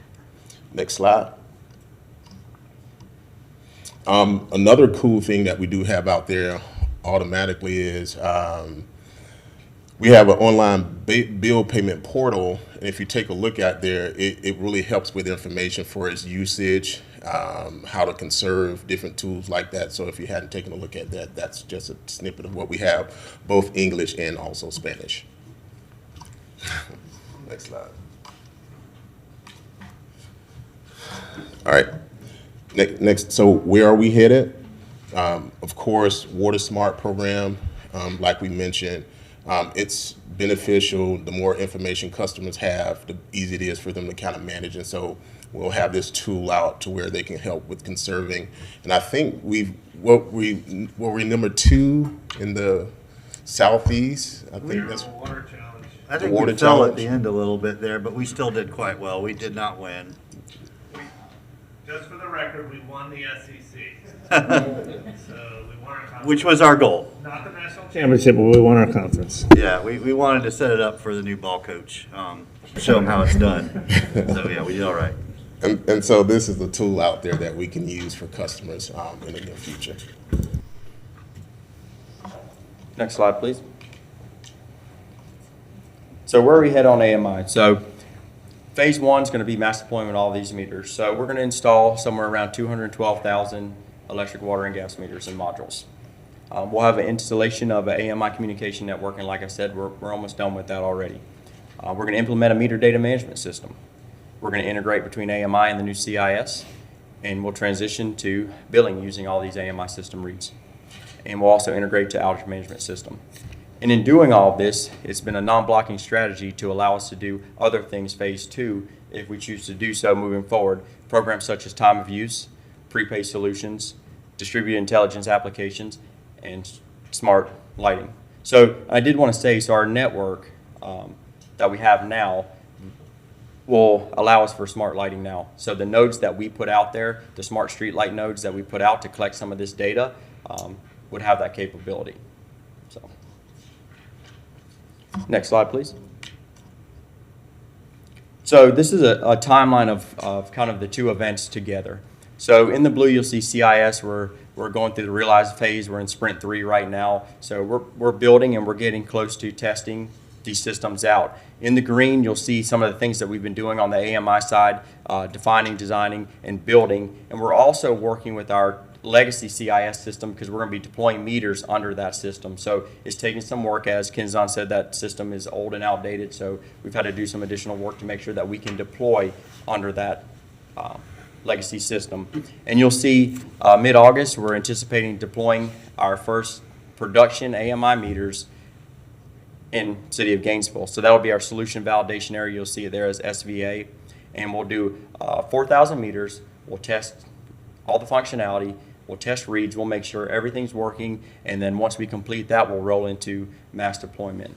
And for mass deployment, as everyone knows, supply chain is different right now. So we've been very fortunate up to now to keep getting meters, and meters come in. We're on track. It looks good, but I just wanted to make sure everybody knows that there is, supply chain issues, and there's also, making sure that we can get enough temporary help to help us deploy these meters. And with that, I believe that concludes our presentation. So. All right, thank you both. I'm just going to make a bit of a cheeky comment real quick before I go to my colleagues. I've been here through thick and thin for a lot of this. It was not an easy process. We had to sort of reconsider and reassess and evaluate, and I'm thrilled that we're at this point. I noticed that you're finally going to be done about a month after I'm out of office. I'm sure that was very scrupulously planned. so the next guy can say, see, look at this great project I've delivered to you. It's the way it works. I'm being absolutely facetious about that. I'm glad that we have been able to do this and get to it. It's actually very exciting to see that we're so close to the go live date. But thank you for that. Commissioner Ward. Thank you, Mr. Mayor. So if it doesn't work, it's the next guy's fault. But let's not talk that way. We don't want that's the potential benefit. So thank you all for this. It really has been something we've been working on since I've been up here, and I'm really glad to see it coming into into the home stretch. I think it's going to be a tremendous benefit to the community, to our users. I mean, I spend a fair bit of time trying to explain to folks what it is and why it matters, because it's not something that we're used to. But the idea that we're going to be able to manage our own consumption on a consistent, almost real-time basis, as opposed to a month and a half after it already happened, and try to, to divine what this current usage is by comparing it to a year ago's usage on a graph. This is night and day. I feel like this really puts a lot of power and responsibility in the hands of our folks in the community. So I'm excited about that. Meter reader is a tough job. It's a really hard gig. You get chased by dogs, you get bit by dogs, you got to walk around in 95-degree weather for a third of the year. I was talking with one of the meter reader at my house the other day. It was hot. They're out there in a vest and jeans and a hat, and it's hard. My guess is that we have a fairly high vacancy rate among meter readers. We do. What would you guess that would be? We probably turn over a quarter to half every year. Wow. Yeah. I know that we have had some real success stories with meter readers. We've had folks who started reading meters and end up, in management. There we go, right here. All right. Well, thank you for putting in the effort out in the field. It's and then for sticking around. It's a hard gig. So we're going to need fewer meter readers as we go forward. So it's going to be. I don't think we're talking about less jobs or fewer jobs. We're talking about fewer really hard field jobs. Yep. And more people in better environments. So I'm excited about that. That's one way that this is a winner. One of the questions that I've had as I canvass and talk to folks is about data security.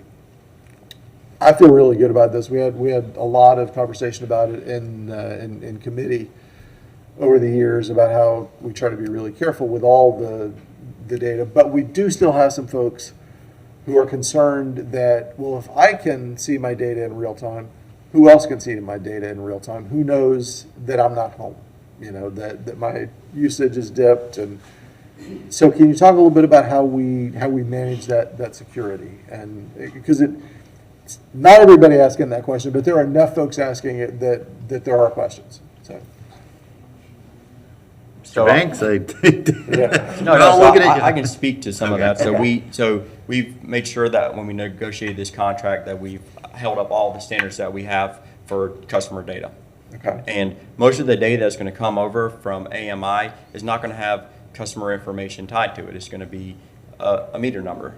And all that information just comes back to a head end, and then the customer data is actually in our CIS. So it's not like it's really just floating over the air. But all the requirements that we hold right now, we made sure that all the vendors, I don't know the word that I'm looking for, but basically adapted to that and ensure that our data will be secure.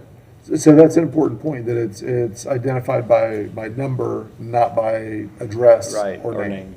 Right. So, okay. And let the IT guys speak to that. How you doing? Mr. Mayor, Commissioners, we followed all the protocols for all the data security. Thus far, we're getting great advice from both sides of the vendors, whether it be AMI with Itron or with Virtua One and their CIS product. So we feel confident that that's going to be looked at. It's still something, obviously, it's ongoing with data security and really what is the people's expectations of what they want to see versus what they need to see. So we're trying to weigh all that. I'm sure that when we open the portal so that people can see, we will have all that nailed down as well as documented what's going on so people don't have those questions in their mind. Okay, very good. All right, thank you. I appreciate it. Thank you, Mr. Mayor. All right, thank you. Commissioner Zucman. Thank you all. Thank you both. Thank you all. Thank you everyone who's not in this room.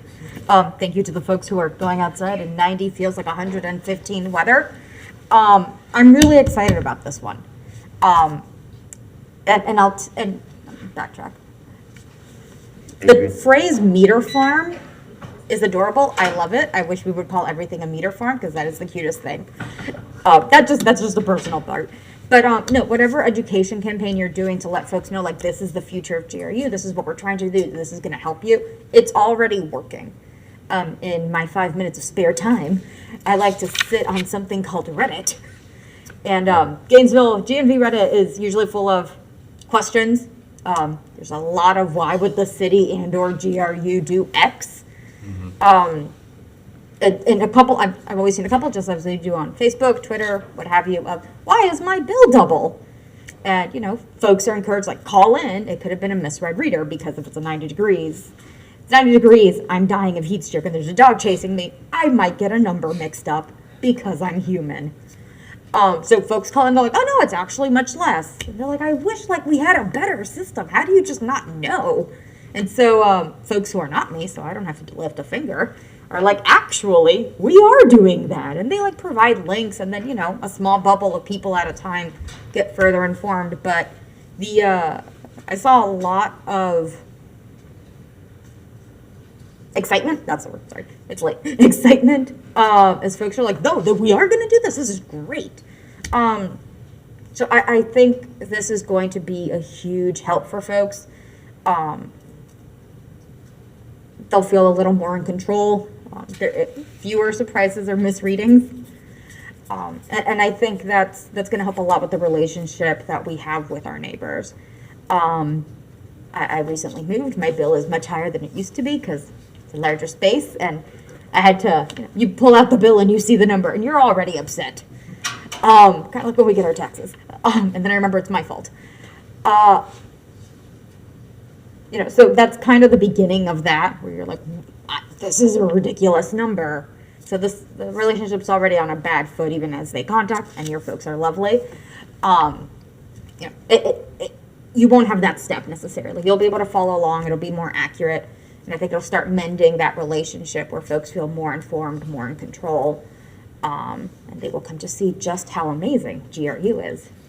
So I'm excited. I can't wait. I will still be here when this is finished. I won't make any tweaks. There won't be any tweaks to be made. But thank you, really. Thank you. Commissioner Santos?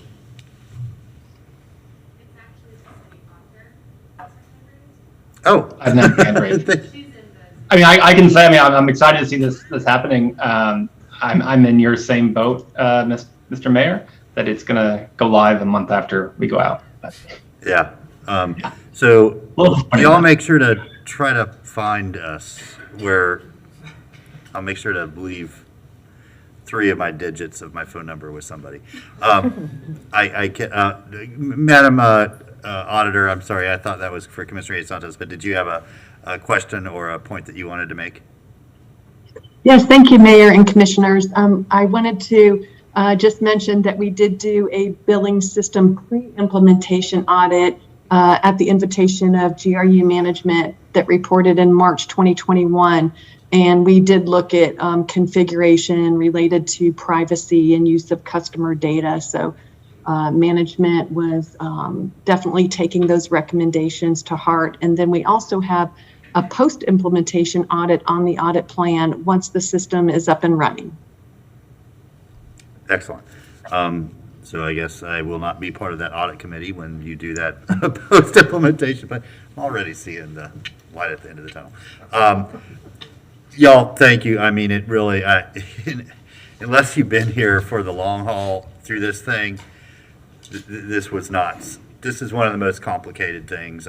Probably that and Deer Haven Renewable were the 2 most complicated things we've worked on as a utility, in the last couple decades. And so, and you're right. When we first, I remember going to an APPA conference and listening to the, I don't know if his title was CEO or GM, but of the San Antonio utility, and they had been a couple years into having implemented AMI, and everyone was sort of, whispers and kind of interested, and also why would they do that? And I mean, it was at that time a little bit leading edge. That was, man, when was Kathy V the interim? A while ago. So here we are, now there's 70, I was just really shocked at that 75% implementation nationally. There's just been rapid adoption of this, and had we not done this, it kind of shows you just how far behind the rest of the industry we would have been. So it is, will continue to be a major investment. And it remains the right decision because it's just going to strengthen our utility, make us more efficient and effective, give customers more control, and overall be a net benefit for everybody. So thank you for that. And the theme I want to kind of take away, and I think Mr. Cunningham, this is part of the reason that you suggested we start doing these quarterly updates. The one thing that gets talked about most often about GRU is the bill, right? And I get that. It's something that affects us all very personally. What I hope we can do is also share with all of our customers how much we invest in this utility. And while we are not unique in that, we are exceptional in that. There are many, many other utilities, both investor-owned and municipal, that do not invest so considerably and so regularly as we do. You saw it with our wastewater treatment. You see it with the AMI and CIS. You see it with our energy production and making sure that we have diverse fuel sources, so we're a little bit shielded from these global shocks in the fuel supply. All of that adds great value to our customers in reliability and quality of service that many, many folks in other utilities just do not have. And I don't mean this to be pejorative, but sometimes we take that for granted. We do. I mean, because we just continuously make sure that we're putting the money, our people's money, back into our people's utility to make sure that it's running in a manner that's going to be there for them for years to come. And we see that on a daily basis, and we also see it, say, after a major storm event, how quickly we're back up and running. You know, it really, the outcomes of an alternative strategy would be felt daily and significantly by our customers if we were to not do these things. So to y'all and your team, thank you. I mean, this is just going to be such a tremendous upgrade and benefit to our customers. The same is true with wastewater, of you know, the quality of operation out of Deer Haven. Tony was with us, sorry, Mr. Cunningham was with us. We took our delegation from Duhawk out to Deer Haven Renewable, as well as Kanapaha, which was an interesting experience for them. Wastewater is not a thing in many parts of the world. It doesn't exist. And so to not only show them, but show them the value that had when you go from first point of intake to recharge at the other end, when you show them, you know, the operation at Deer Haven and what a exceptional facility and operation that is. We need to take a moment to acknowledge and appreciate that investment, and that this is something that we are making sure has highest best value in the long term for all of our customers. You know, it would be easy not to do that, right? Because that's always upward rate pressure. That's, you know, that's those are not easy decisions to make. So all around, thank you. Really appreciate it. And I think we're already all excited about the next time we get to do this. So Thank you. Appreciate y'all. There's no action necessary. This was just an update or a report, but we certainly would invite any members of the public. Ms. Kessler, did anybody sign up to speak to this item? No? Okay. Oh, I'm sorry. Is that Ms. Darren? I can't see exactly. Is that, yeah. Yeah, from now on, there's these, you don't have to do one now, but there's these sign-up cards that just helps the clerk organize public comment, and also helps us keep a better record. But you can come on and then let her know afterwards or something like that. Nancy Darren, thank you very much. I'm sorry, I haven't been here much with COVID, so I'm behind. Anyway, this was fantastic.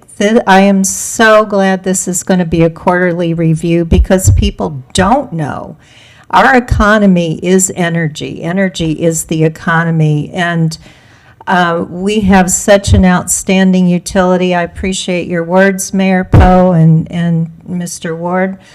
And as the board of directors, it's so important for you folks also to have this bigger picture and be able to convey it. I don't know if you're still doing the orientations that you used to, but I really suggest that, you know, as new people come on, they really get a good orientation, that the APPA conferences are attended and things like that, because it helps bring us all together to celebrate and help out each other and understand what an amazing blessing we have here. And thank you, Mr. Cunningham, for making sure this happened, and all the folks who worked so hard. I had a weird experience a few weeks ago. This guy came to my door and wanted me to know about these smart meters that GRU is putting in. Have you heard about this? Where these people are coming around and they're trying to scare folks about the smart meters and how it's going to do all these bizarre things to you. So I was foolishly didn't get enough information or take his card to be able to provide more information to you. But anyway, there's an outfit out there that's trying to create havoc. So just to be aware. Anyway, but our diversity, last thing, the presentation on DHR I think was so important. It was very well done and much more in depth, and addressed many of the questions that I get quite a bit, that people just don't understand the really stringent, high-quality care that's taken to make sure that this is renewable, local power, and is going to save us in a lot of different ways. So, and about 30%. So it protects us from all these incredible spikes that are not going to go away, even though we would like them to. Thank you. Yeah, thank you, Ms. Darren. And I will just confirm with you, those folks don't have cards. I tried to get contact information or follow-up information from a fellow that came to my door, and he had none and would not give them to me, and said he'd just come back another time.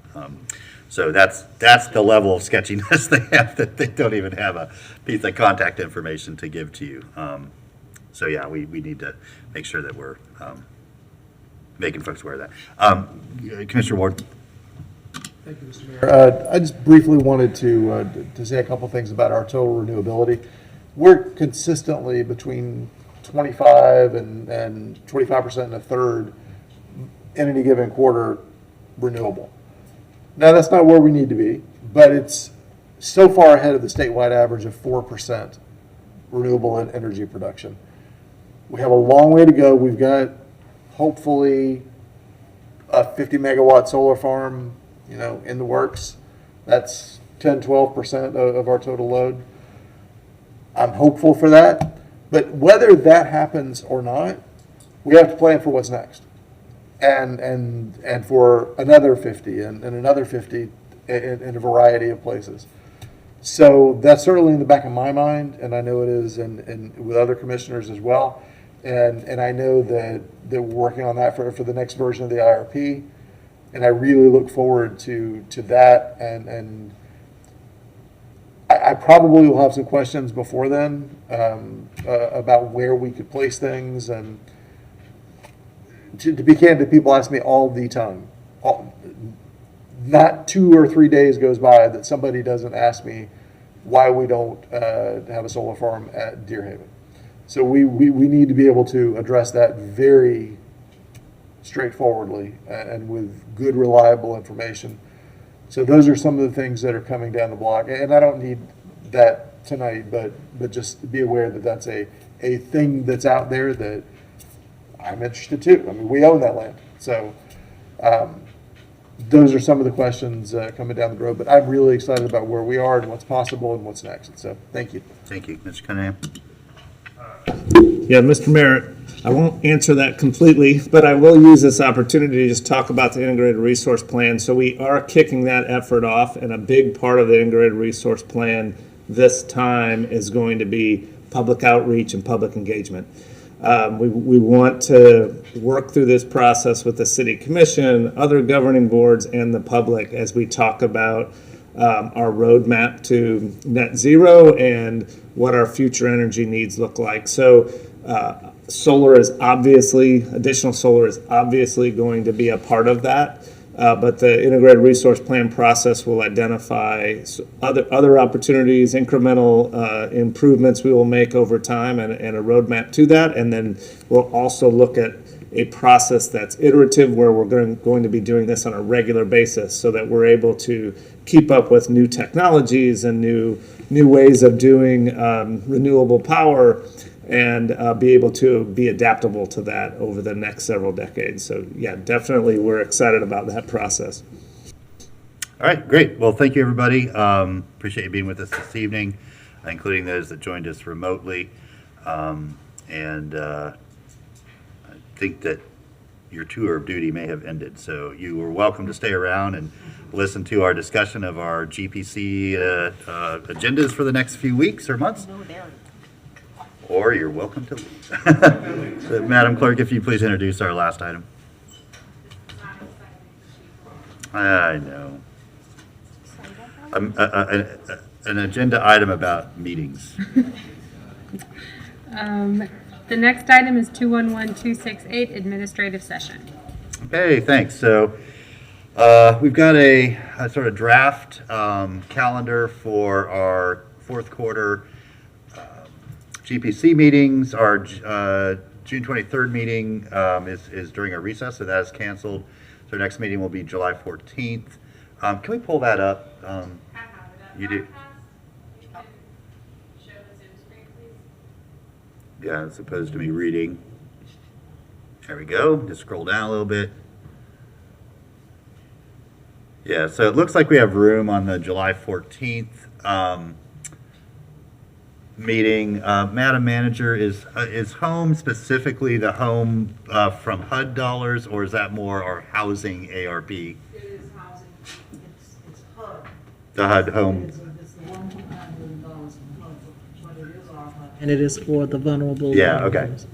So there's room on that. I will just say, looking at these, I would like to get, and Commissioner Santos, I know that you're in queue as well. I know that I would like to get Fair Chance Hiring back. The last time we talked about that, we committed to doing some business outreach, and I expect that should be done. Hopefully by the 14th. It's about a month from now.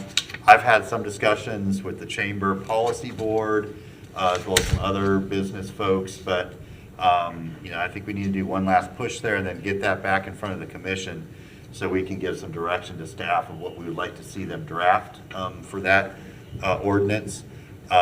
So without any objection, if we can add that item, the follow up on Fair Chance Hiring. And then you can kind of see what we have for the remainder there. There is some room, certainly on the September 8th agenda as well. There's just that one item. The rest of the 28th and August 11th I'm not interested in adding anything to those. Those are full agendas right there, to be sure. Commissioner A. Santos? Thank you, Mayor. I think we should move one item off the 28th. So that's could be heavy items on there. I have two items. One of them, the commission voted a few months back to have the discussion. It hasn't been placed on agenda yet, but a discussion of Southwest First Avenue, the pedestrian area, and kind of what we want to do with that. Staff already had a presentation, maybe putting that on the 14th. And then I had one item that the policy research staff is working on fencing and have fencing regulations, and maybe putting that out on the 14th or September 8th, one of those two. Well, let's do first on the 14th. Fencing, let's do on the 8th. I mean, that's there's no rush on that one. So. Yeah, right, exactly. And then we could move subcommittee update to the 8th as well. Okay, or could go to 11th. There's room on that one, I think. Well, there could or there couldn't be. I don't know. I mean, those items could end up taking some time. And subcommittees, I think that potential change in our sort of legislative process needs to be made by the next commission, not us. I don't want to do something that the next mayor and commission is, I want them to make a decision about how they want to do the legislative process. So we can gather information. We disagree on that one, but yes. Yeah, we got our way, and they can figure out what works for them. But I think they should have all the information available to them. So let's move subcommittee update to the 8th as well, September 8th. Yeah, and I think that makes that all more manageable. Commissioner Sacco? Thank you, Mr. Mayor. Thank you, Mr. Mayor. I had talked with the city auditor about this topic, and I think we're of the opinion that we could kind of solve it in GPC, and it's about employees on advisory boards. And I know we had a brief discussion when we had one candidate specifically, but we don't have any set policy of the direction we want to go on that. I believe Ms. Bigby has some understanding, can produce a memo on her recommendation. I believe the ethics recommendation on it. But I think it's a discussion worth having before we have another candidate for another applicant for one of our boards. Okay, well, let's put that on the 8th as well, because that seems like a pretty simple conversation. Commissioner Duncan Walker. Thank you, Mr. Mayor. I have been in conversation with Morgan and the research team about an item that was of great interest to me, which had to do with 360-degree evaluations in our process. So I'm wondering if that September 8th meeting isn't already getting a little Well, we have the busy there. 22nd, We have that's the 22nd. totally open. Well, yeah, there it is. The 22nd is totally open. And I think based on my conversation with Morgan, there she is nodding her head, that's probably where we'll fall in terms of being prepared for that. Thank you, Morgan. Sure, so 360 evaluations? Yes. Okay. And that also gives us some space on that meeting if things come up between now and then that we need to have discussions about, which I like. Okay, everybody satisfied with what we see there? Not enough meetings. Charters Mr. have Mayor? any concerns or, go ahead, Commissioner Hayes Santos. Yeah, I have one that I think will be done by then. I didn't realize we had the 22nd that's open, but one on transit authorities. Okay, we'll put it as a placeholder if it's ready. Thank you, Mayor. Mr. Cunningham? I was just going to say, we could add one of the next GRU quarterly update on the 22nd as well as a placeholder, and then if it needs to move or go to the city commission, that's up to you all. Yeah, that's fine. I kind of like it on these meetings as long as these meetings are not too packed, which tonight was perfect for that. But and we're also, Madam Manager, I'm guessing we're gonna try to do a GFR update. Weren't they gonna do a quarterly as well? Oh, but so okay, so it's not just GPD, it's public safety? Okay, can we change the title of that then to, instead of GPD quarterly update, public safety? That's what it's Oh, GCRA I'm looking at. I thought that was GPD. Sorry. Always wear your glasses. Okay, thank you. That makes more sense. Okay. Commissioner Duncan Walker? Mayor, I am remembering, and I'm hoping that you can, you and any of my remaining colleagues can help me recall, did we not several months ago ask for equity and inclusion updates on a regular basis? We asked for something like a quarterly update. For some reason, that's in my mind. Does anyone else remember that? I don't, but it doesn't mean you're wrong. I'm kind of, I don't know if Zariah is still with us. Maybe he might be able to speak to that, but that is in my mind. I could have dreamed it, but I thought that was something that we had asked for. Mr. Mayor, we did have, I think the conversation was about getting updates on the number of cases they were working and the progress on those cases, not specifics on them, but just numbers of how quickly they were working through or what the backlog was and that sort of thing. Yeah, I do remember having that conversation. Okay. Well, I believe both of you. Let's go ahead and put that on the 22nd as well. Yeah, equity and inclusion, investigation and complaint update. Kind of like, I think the model, and as Ryan, if you're listening, what the auditor does with sort of fraud hotline, cases open, cases closed, active cases, that sort of thing. But I could work with the Director of Equity Inclusion to get that more specified. Okay, well, we just filled up a bunch of meetings. Just like that. Everybody good? Without objection, we'll set that as our schedule for the fourth quarter for General Policy Committee. Then the last thing on our agenda is commission comment. Anybody have anything they didn't get this afternoon? Commissioner Duncan Walker. Thank you, Mr. Mayor. So as we wind down on this journey to Juneteenth, I have been very excited about some of the things that we have done, and I'm even more excited about some of the ideas that I'm hearing for next year and the years beyond that.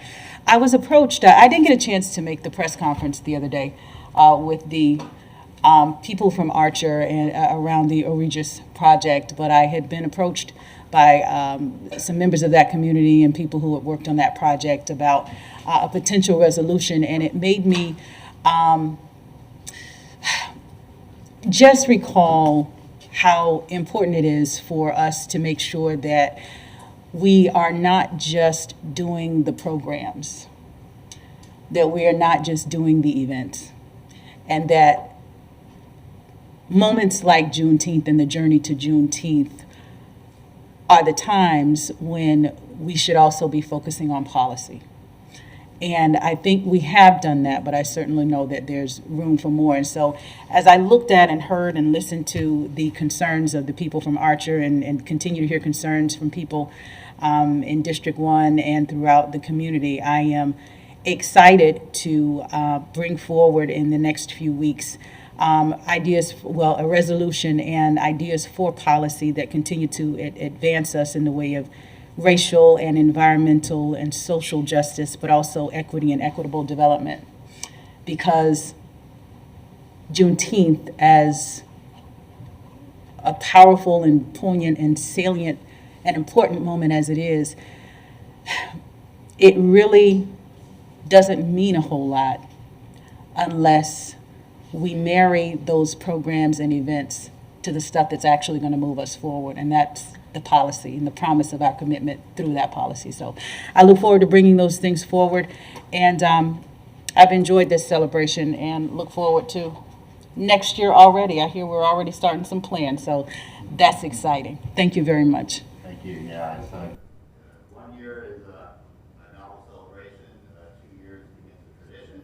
Year 3, things that some people think has always happened. So it's nice to be towards the end of that second year. And so much work's gone on that from so many different folks at the city. That team is just fantastic. So thank you all.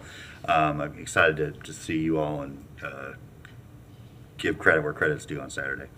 All right. Well, good work today, everybody. We have reached the end of our business. So with that, we are adjourned.